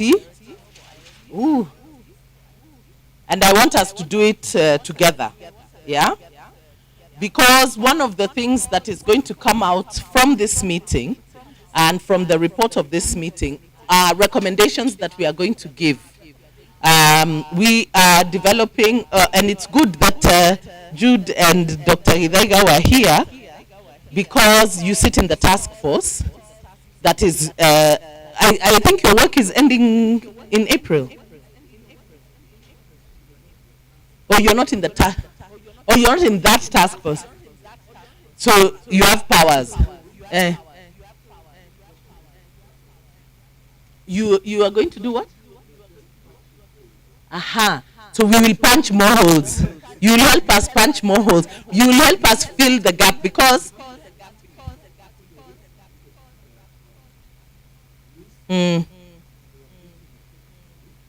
yes.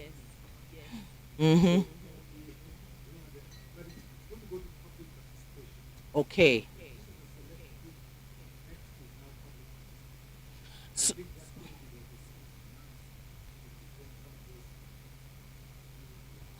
yes, because really what happened was, it was actually brought to my attention. All Honorable Martha Karua called me one night a few months ago and asked me, I think it was either early this year or towards late last year, and she asked me, have you seen our national ICT policy? And I said no. And she said, well, you should. Because I think we are creating new problems for women. And I was like, wow, you know, when we talk about the space of women and the place of gender equality, there are so many battles. So you've like got to pick your battle. But once I had a look at the policy, you know, it's entirely gender blind. Like literally, it doesn't even speak. It's gender blind. It's neutral completely. And I was like, okay, this is a problem, particularly because the government is actively pushing the digital transformation, moving services onto digital spaces. And so if the ICT policy doesn't even take into consideration the challenges that women and girls face so as to address them and ensure that whatever gaps are closed so that the women are able to adequately also benefit from these services, then we are creating new inequalities, you know. And so we said we are going to, you know, just do a quick review and make some recommendations on the ICT policy and just develop a policy brief. I spoke to Zubeda Kanan, who is a part of that task force, and I shared with her our preliminary findings.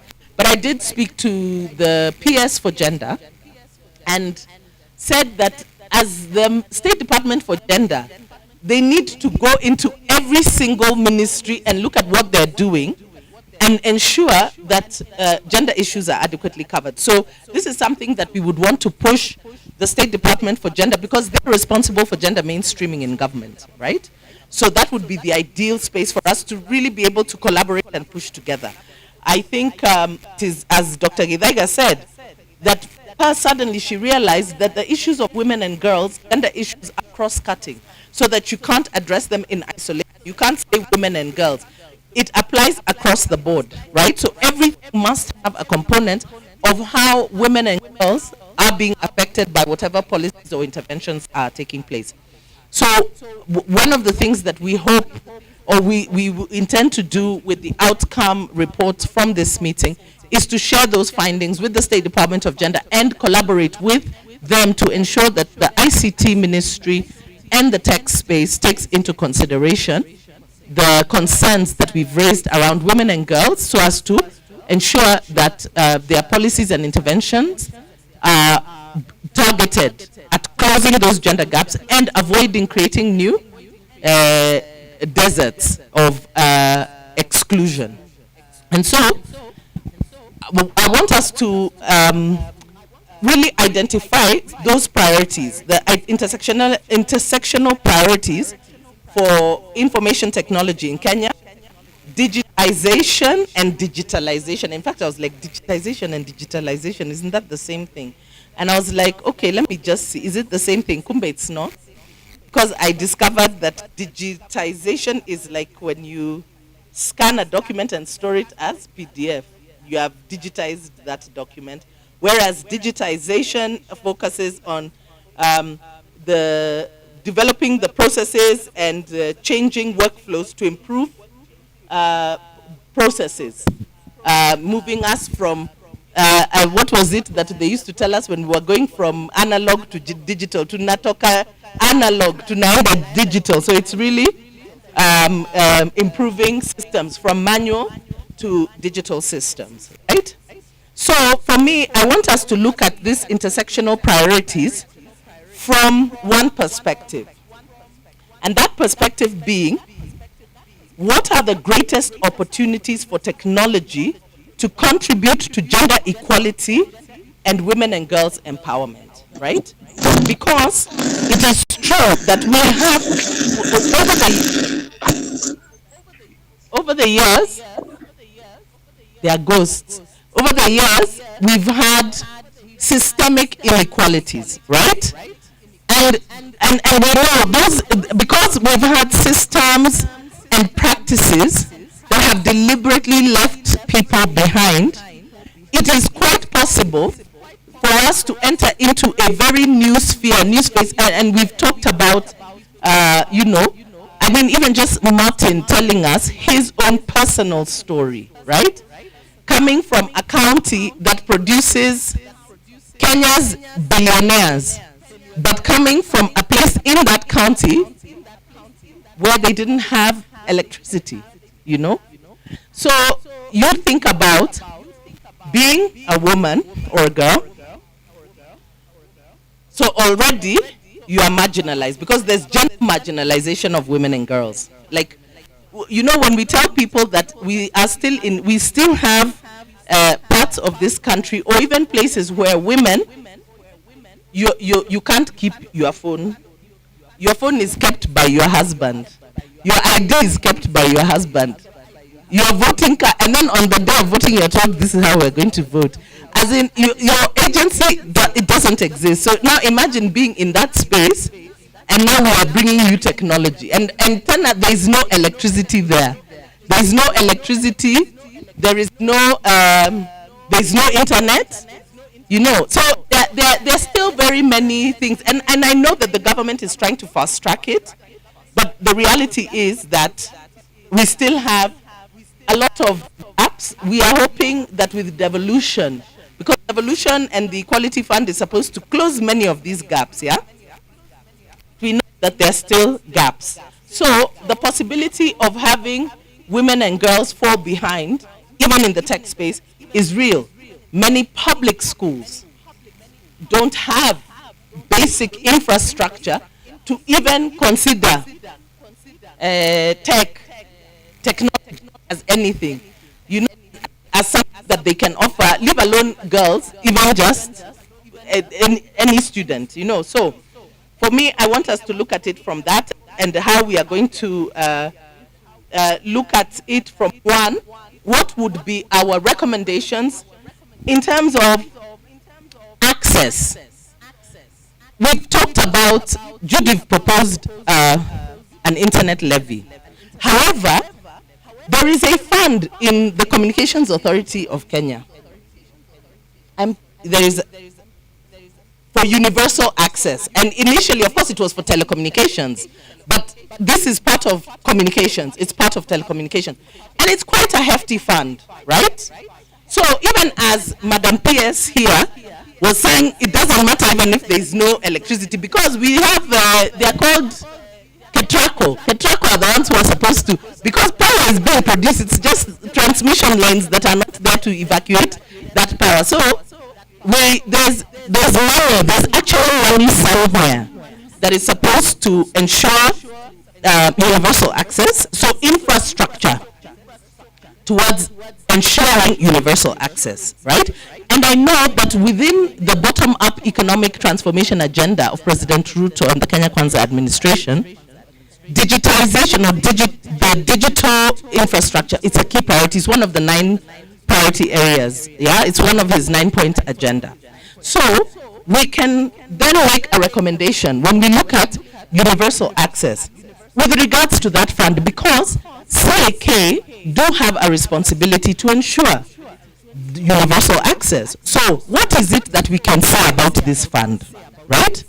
Even before we give Kenya Kwanza more ideas of how to tax us, yeah? But there's money there, it's already there. So what kind of recommendations can we make? I'm now putting it out there. I want to hear, can we talk about something like 30% of that fund be used towards, like the equalization fund? The equalization fund is how much? What percentage is the equalization fund? Does anyone here remember with devolution? Because there's an equalization fund. Aside from the money that each county gets, counties that are far behind are supposed to get an additional money, and there's an amount. Can somebody Google? Because we can make a recommendation about fast-tracking infrastructure development, and that fund be used for that. Yeah? Then there's also, you call them digi-hubs. Were they called digital villages? Yes, the DigiHubs. But there was something, there used to be something under Vision 2030. Digital villages or millennium villages. What they call millennium villages? Yeah? And that project seems to have stalled. So, but wasn't the idea behind it about ensuring that underserved areas are provided with actual hubs where you can actually go somewhere, like the way you can go to an internet cafe? So are those not things that we can make recommendations on? That at a minimum, each county to have at least a digital hub. You guys, it's like you have zoned out. Huh?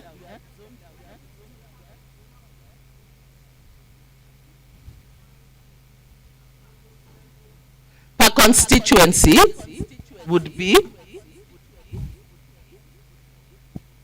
okay, I've gotten the amount for the equalization fund, 0.5% of the national government's annual revenue to marginalized areas. So we can make a recommendation about what percentage? The people in the tech space should be guiding us. 5% of that fund should be directed towards infrastructure development focused on marginalized areas. Okay, so as to be able to provide, because the government has committed. See, we are supposed to be having free Wi-Fi. Serikali. Yvonne. Serikali. Government. Madam Perez. Government. We are waiting for free Wi-Fi. Turn a high-speed internet. Simple. I've seen. It's in the market, but we want. No, there's some markets. I saw it was where Homa Bay. There's I saw it being Nini launched. So 5% of funding for in underserved, that one to go to underserved areas. Then I think we can also make a recommendation towards addressing the issues of women and girls. So education programs, because that fund is also supposed to go towards education, information, capacity building. So maybe 30% of that fund be used, targeted at women and girls for education, capacity building, and education, capacity building, and yes, shout.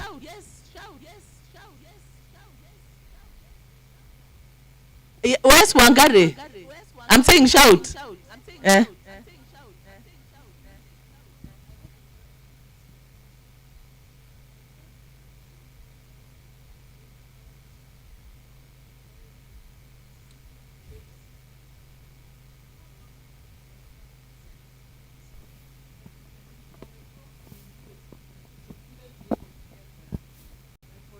I know once upon a time there was a story of computers, even access to school computers, being duty free or having a low margin on duties. Yes. You cannot buy a computer today for anything less than I think 50,000 shillings. How many people are where you can get for 15K? But the thing is, how many apps will the 15K computer be able to load up on? You know, with all this change in technology, you find every single day there are new apps, your phones are being phased out, computers are being phased out. And, you know, can something be done around that?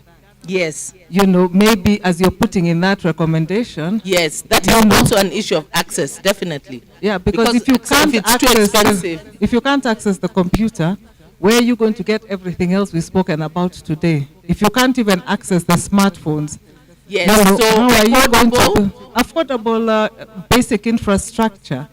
Yes, should be, you know, I think probably one of our starting points. Okay, so Steve, affordability of gadgets. So you're talking about smartphones, we're talking about laptops, computers. So looking at recommendations of reducing or waiving duty or production of. I thought we were supposed to actually have the cheapest smartphone in Kenya. Once again, government. Within 100 days, the cheapest smartphone in Africa. Although I see it's in the works, but yes. So access to gadgets. So waiving duty to make gadgets, laptops, smartphones, and the phones that can actually do that work, to make them accessible. Okay. Any other thing with regards to universal access and bridging the inequality gap? Yes?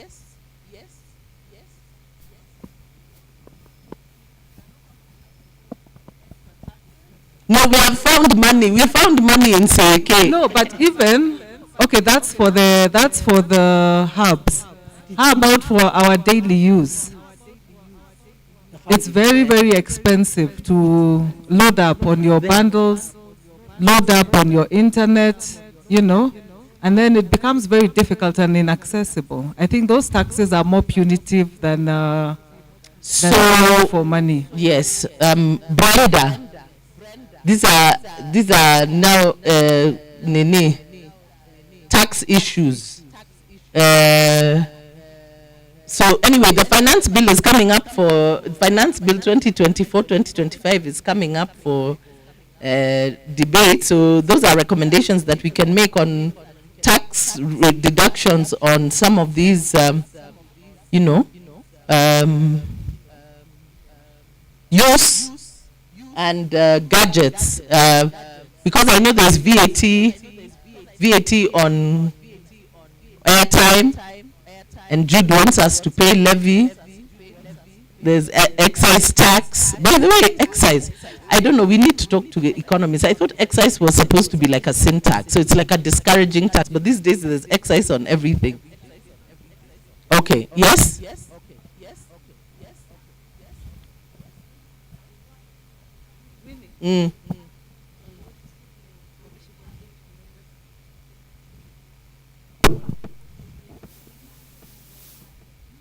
Totally tax-free. Yes, so specially enabled gadgets for persons with disability to be duty-free, tax-free, right? And since anyway they need to be registered, so this is something that you can claim. Yeah, I think that's a good that's a good proposal. Okay. Yeah, I'd also like to yes, to add please. something. Well, where are you? Over here, next Okay, to Wangari. yes. Yes, hi, my name is Pamela. So just to support what she said, I think that also in the development of this technology, we need to be, first of all, there needs to be resources that are being put into developing technology for persons with disability. And they also need to be included in the design, because it's very difficult for a person who is without disability to conducively or effectively create technology or even interventions in tech that are disability inclusive and are 100% disability inclusive. So we need to have, so what I'm saying is, recommendation? so in the hubs, we need to have people with disability and diverse disabilities at that, to give guidance on what are the gaps and how those gaps can be bridged effectively. So we need research. We actually need government to fund research, and that would mean what? Disaggregated data, and disaggregated age, sex, disability, gender, yeah? We need research-based interventions to be able to address the gaps and provide for persons with disability or special needs. Yes, and their involvement in the process as well. So their involvement in the process, okay. Okay. Yes, Wangari?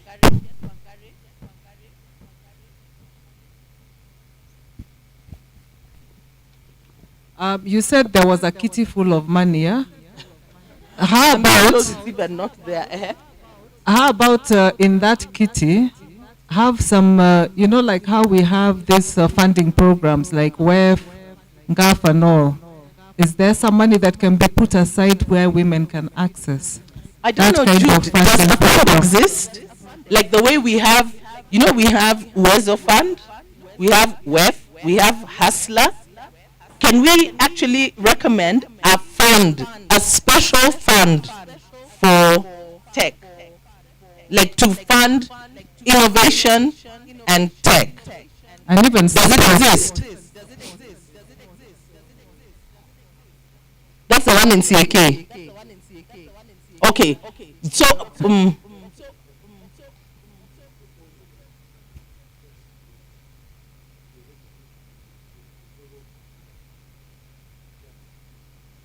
okay, so there's a proposal for that fund for tech and innovation. So I think we can build on that.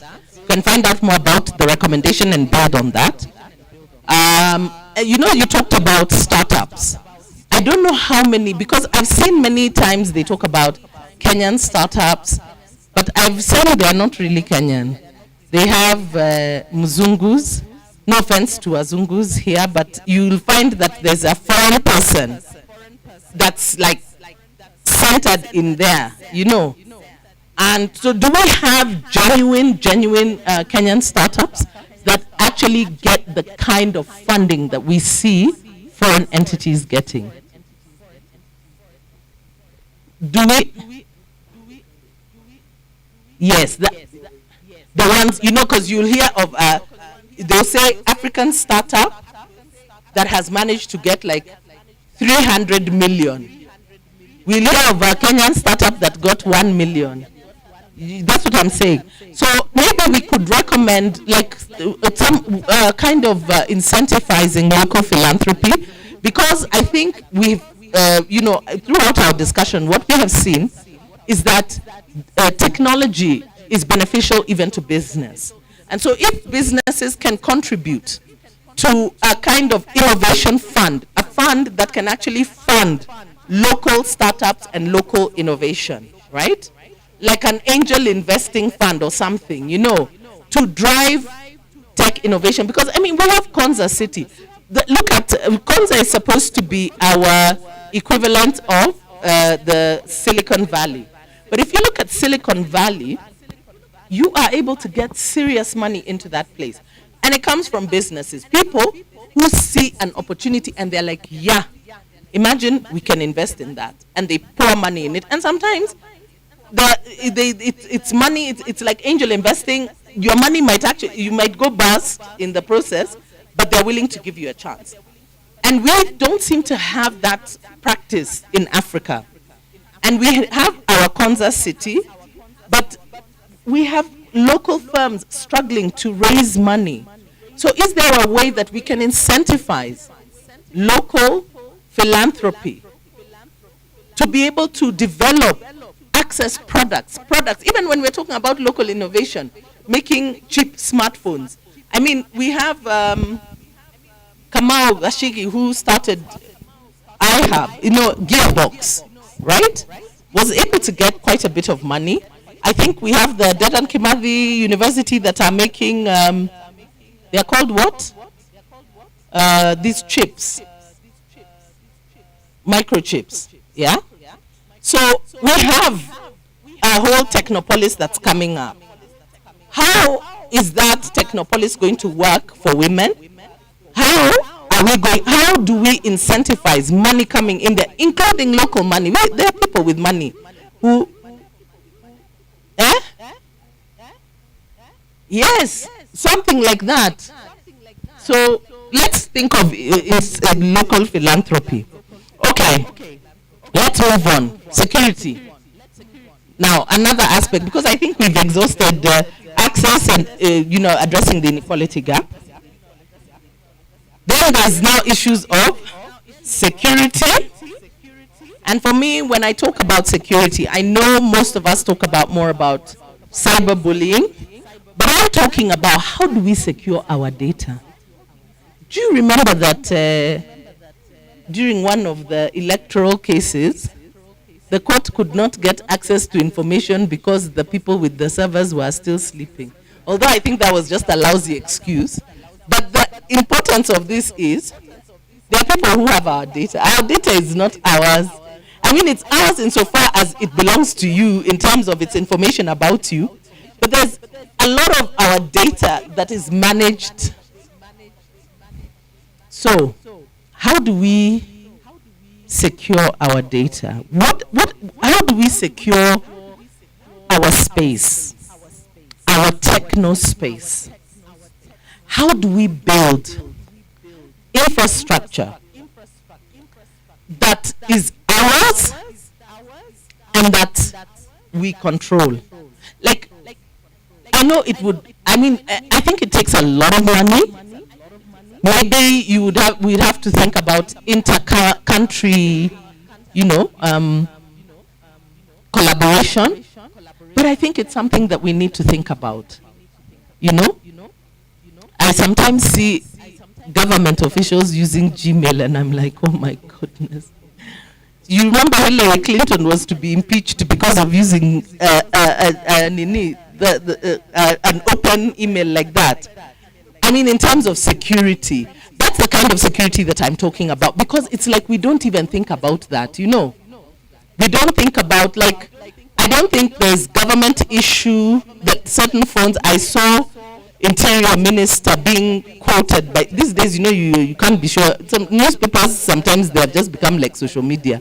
They just write stories. But I saw a story and a headline attributed to the Interior Minister, saying that government officials were going to be banned from using TikTok. Okay? I know that there are certain governments, when you work in that government, even as a civil servant, there are certain phones you're not allowed to use because they don't have secure features. Like you can't. Remember, there used to be the BlackBerry. That was like standard issue for US government officials. Everyone. You become president, unapewa simu that has security features. The president, I hear him talking, he says, I'm on WhatsApp. I don't know what that means. Of course, we saw Donald Trump is on X. Him, I think he's just governable in many ways. But do you understand what I'm talking about? Because like there are certain countries where there are certain phones. Like I think in America, you can't use any Huawei products.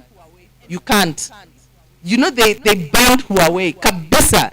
Even and they had even said if you had a Huawei phone, there are certain apps you couldn't get. Google was removed from their Play Store because Google is the platform. I mean, Google is like a universal platform for so much information. It's also the platform that uses YouTube.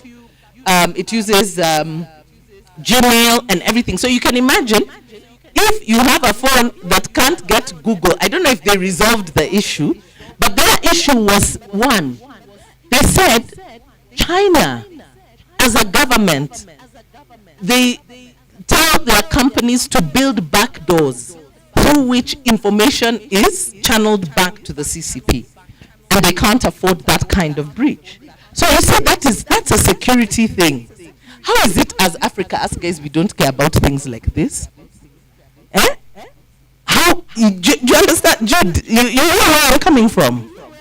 And Martin talked about it. How now using data, our data now, see, they say data is the new gold. Now imagine, we are still complaining how they are taking our natural resources. Now they are even taking our information, our personal information as a resource. So, are there any recommendations that we can make towards security? Yes, Sue. Mike? Who is roving? Watu wamechoka. Sawa, there is traffic out there. Wacha tubonge tu hapa. You don't want to go and sit in traffic. I know petrol has been reduced, so maybe we're excited. But there is traffic out there. Mm-hmm.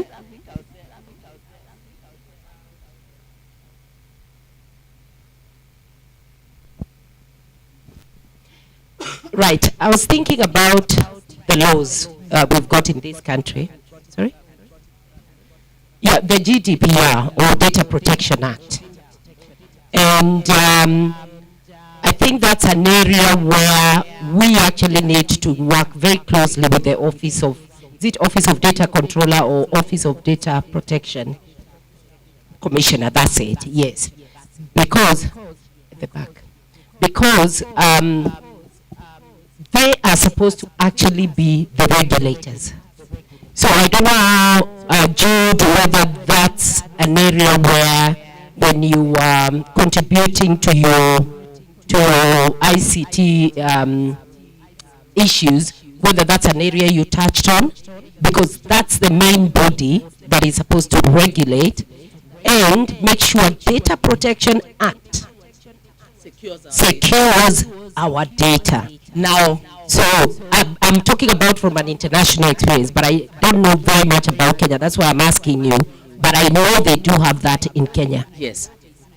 Actually, I think that's perhaps the Data Protection Act is perhaps one of the best things that happened to us, because it was being crafted at a time when not many people were tech aware, and the people working behind it had seen some of the challenges that had been experienced globally, because I think that was also the time when Cambridge Analytica were being investigated in Europe for some of their data mining activities, which were in breach of the Data Privacy Act and everything. And so we have we actually have a very strong Data Protection Act. But like everything in Kenya, problem equals implementation. And the reason I say that, please remember WorldCoin. Yani, let's not even go to Cambridge Analytica and whatever. Please remember WorldCoin. In fact, it is the data commissioner who had to step in, because people were being called from all over Kenya. KICC was full to the brim. Everywhere. Says that our problem is not so much of the policy, neither is it also awareness. I guess our root cause is poverty. So a lot of people are really, so they're struggling in terms of their, you see, like the litigation process in Kenya is so tedious that even when you know you're right, then now the question of how are you going to go through the process is the other challenge. So I presuppose that most of the people who are actually vulnerable and also are going to be exposed, most of the time are those people who are not even able to go through the litigation process in case that they need to actually raise an awareness if their data is also exposed. Mm-hmm. Yeah. And also the other one on the issue of behaviors. Most of these people you see actually exposing themselves, I don't want to mention who, most of the time they are young people, and I'm sorry for saying this if you are within that bracket, but the reality is that the challenge of unemployment in Kenya and ability for all of us to have sufficient income for our needs has really become it has become a challenge, and so people are willing to go whatever mile for them to gain something, including even that WorldCoin. But why they all went there? My own sister went there. And she was telling me, I mean, like, if she was going to get some money. Did she get money? Yes. They actually got the money? Yes. Oh. Yes. Paid. Yes, she was paid. Okay, with the other people, yeah. So you see, I guess our root cause is more of poverty. But she knew, she knows the implication of what, she might be knowing the implication. But again, I guess poverty is also more of the reason why people go the extra mile. Thank you. Thank you. Yes, Eunice, since the mic is that side. I think when it comes to also child protection, there is an issue because, and I get there are parents who consent for their children to be all over social media, but that has also contributed to a lot of dangers around children with regard to social media. The other thing about behavior is, I don't know how we can regulate that, because if we are trying to find the root cause, then you'll find our schooling system is also an issue. because for a long time our schooling system has been really so much on theory and not practicals. And so when I talk to many university students today, they'll tell you whatever they did in school is not necessarily relevant to them or helping them. So just it's just a way for them to find something to put in their pockets. But now the problem is, it's not just even an issue of young people alone. This problem cuts across. It's a character issue. So how, and we know there's only so much government can do to regulate things like character and morals. So how then do we start raising awareness around behavior change of such things, and also what alternatives are we giving? Okay, in fact, I'm glad you raised the issue. So we should actually consider issues around age and use. I saw the Florida governor has they've passed a law to ban the use of social media for children under, I think it's the age of 14, yeah?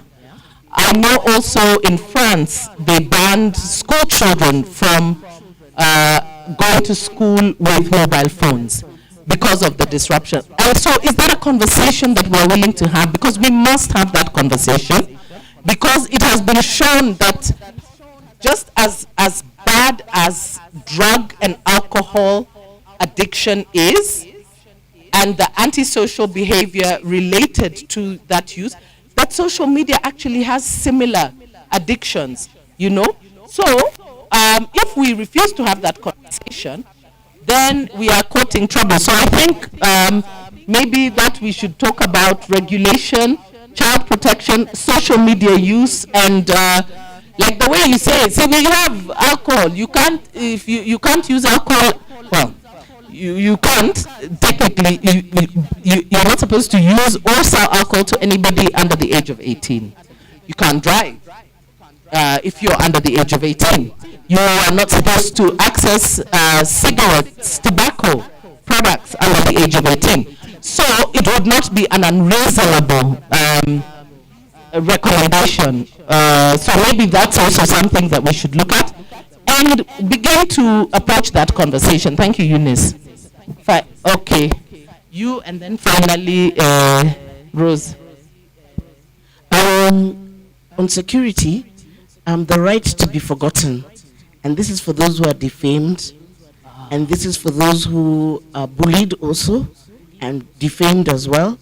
In the UK now, they have put it as part of a policy, the right to be forgotten, and they tell Google to actually delete all your history and everything, that because it does happen as part of cyberbullying, that somebody can do a whole thing on you. The internet never forgets. And the internet is supposed to never forget. So the right to be forgotten is something that we should interrogate if the data protection actually puts it there. And if it doesn't, then we insist. Yeah. And on the issue that she was talking about, the behavior, I think I heard Dr. Githaiga say that they do something called internet hygiene. Yes, and internet governance. Maybe we should invite her to speak to our audiences and our targets on this, so that you know we have access to that information. Thank you. Finally. Thank you, Daisy. Since we are on rights and protection, I think also the right to patent your ideas and information. Yesterday, I think we were saying there's a lot of stealing of people's brands, people's ideas, innovations. So since we are still there, I think that's... Hata tusiende mbali. M-Pesa. Yes, that was finally. Okay? Mabea. Okay. Finally. Thank you so much, Rose, for that. Because actually, one of the challenges that most institutions are facing currently, those that are working in communities, is the aspect of intellectual property rights. And the one that's bringing them down, you'd think it's copyright. No, it's traditional knowledge. Daisy, someone intervenes in a community, say, Hola or Kilifi. So you do these initiatives to promote their beadwork, to to promote them selling the butterflies and whatever geographical indications or any other aspect of IP rights that's there. The moment you do not have it in your internal policy, that those are the creations of their mind, but still you own ownership over them, trust me, at whatever point, should any luxury lawyer or any lawyer who is well educated on IP rights see a gap on the same, they can bring it down on that. And you know how much institutions have lost on IP cases and lawsuits? A lot. It's a conversation that I'm so glad that, yes, we had it just 2 days ago, and she's also mentioned it. Thank you so much, Ruth. Thank you. That is something 100%. And not even that, even just ideation. You know, like you have an idea, you invite, and unfortunately, international partners, if we can call them that, are notorious for doing that, you know. You share with them information, they come, they will expand on it and everything, and then they will say it's theirs, you know, and run with it. We saw this, we know what happened to the guys of M-Pesa. Young guys, great innovation. Today we would be speaking of them like the Mark Zuckerbergs. They had an idea. Safaricom had the infrastructure. The next thing they knew, it was out there. They were like, yeah, you guys came, you gave us an idea, we built on it, it's ours. No, the idea wasn't yours, you know, because really you can only own something if the initial idea was yours. And we have a lot of things that we've lost because the initial push was ours, and then somebody came and said, okay, let me have a look at it, let's see how we can put the language, put everything, and then they put their name to it, you know, and then suddenly it's not yours anymore. Okay, they've talked about the Maasai blanket, but you know, the other day I was like, the Maasai blanket is actually not a Maasai blanket. Imagine it's not, because the Maasais don't make it. It's just associated with the Maasais, but they don't make it. You know, it's like the Ethiopian shawls. Those are made by Ethiopian women. The cotton is grown there, they weave it, they make those. Those are now. Kente is made by the Ghanaians, the tribe, they do. Actually, in Kenya, I was like, Kumbe, imagine even, Kyondo was ours, and it was taken by the Japanese, right? Yeah, Kyondo was taken. So we do lose a lot of things. I know that even if you go back into, you know, sometimes you see some of these backpackers going into the community, they'll go and talk to your shosho. So how did you guys used to deal with Homa in those days when there was no kofta and there was no ascoril and those things? Oh, they tell you, come, we show you this plant. Then they will pluck the plant, go and look at that. Then you hear they have patented that plant. You know, and it's been happening. And we've lost a lot of our intellectual property that way, and we must secure it. So with those many things, there are many other parts of Nani is on my case. Time up. He's showing me that twice. Time up. So thank you very much for your participation. I can do the closing remarks, India. I want to thank you all for your time, for your participation, for your contribution. We are going to take this conversation forward. You know, us guys at Crawn Trust, we like advocating for things. Maba is so excited because finally she's gotten us into the tech space. She's passionate about this space. So Maba, you're going to hold our hand in this. We will be looking to you to take the lead. But we are so happy because we've seen what it means for women and girls. And who knows, we might have some new techies, even some of us here, who think that maybe it's over, and yet it's just the beginning of new things. So we're going to bring women and girls into this space. Brenda, unasikia?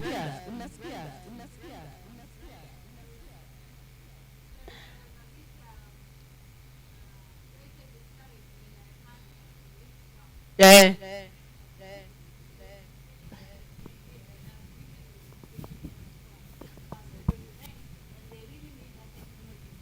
Business. Yes. So no, Martin is our new best friend. So Yes, by fire, by force. Jude is our new best friend. Dr. Githaiga is our new best friend. We are doing this together. And we're going to take this information to the women. We are going to have techies, yani watu watastuka, who are these technology gurus that have come from the grassroots, you know? So I really want to thank you, to appreciate you all. We will make the report when it is ready, and all the presentations available to you via the same email through which you received your invitation. So please be patient, at least within the next 2 weeks. You know, now guys are going on holiday. Watu wameona, you know, Kenya when it is holiday, end of story. Tukitoka hapa ni mpaka Tuesday. And even next week will not be a good functioning week. People will be like, which day is it? What, is it Friday already, you know? So just give us about 2 weeks. We'll get all the information to you, including contacts that you can reach out to some of the organizations so that to get whatever information and partnerships that you would want to. But we are more than happy to provide those linkages with you, because that's what we are here for. That is our work: networking, building alliances, building linkages, making the space, opening that space, because we believe that this space is enough for everybody. Grace, those you Adobe women, you may have some serious tech giants in there, you know? Or maybe you might be that tech giant, Adobe tech, you know? So we are really looking for, I think it's a very exciting space for women and girls. It's a new space.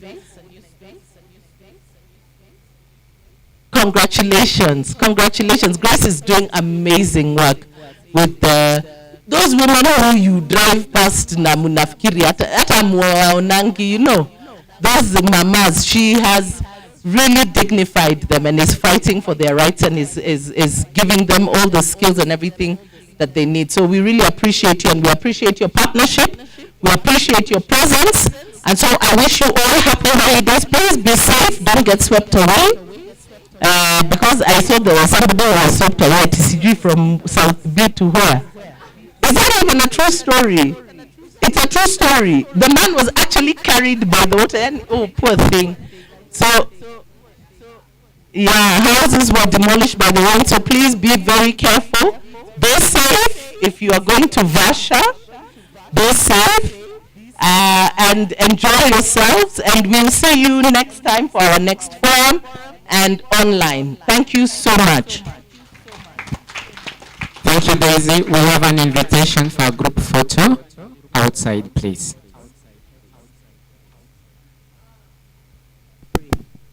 Our dear Heavenly Father, we thank you once again for your faithfulness and for your goodness towards us. We thank you, Heavenly Father, even as we've come to the end of this meeting, for all the deliberations that we've had. We thank you for this space. It is a new space to us, but we know it's not a new space. We pray that you will enable us to make this space vibrant and functional for women and for their benefit and for the benefit of the nation. We pray that you will continue to glorify yourself in our midst and in our work.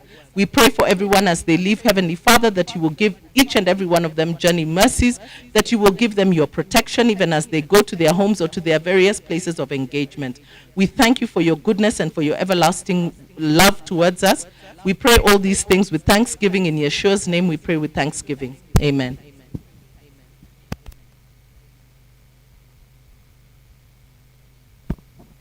Thank you so much. We've revised the stage for group photo to where Daisy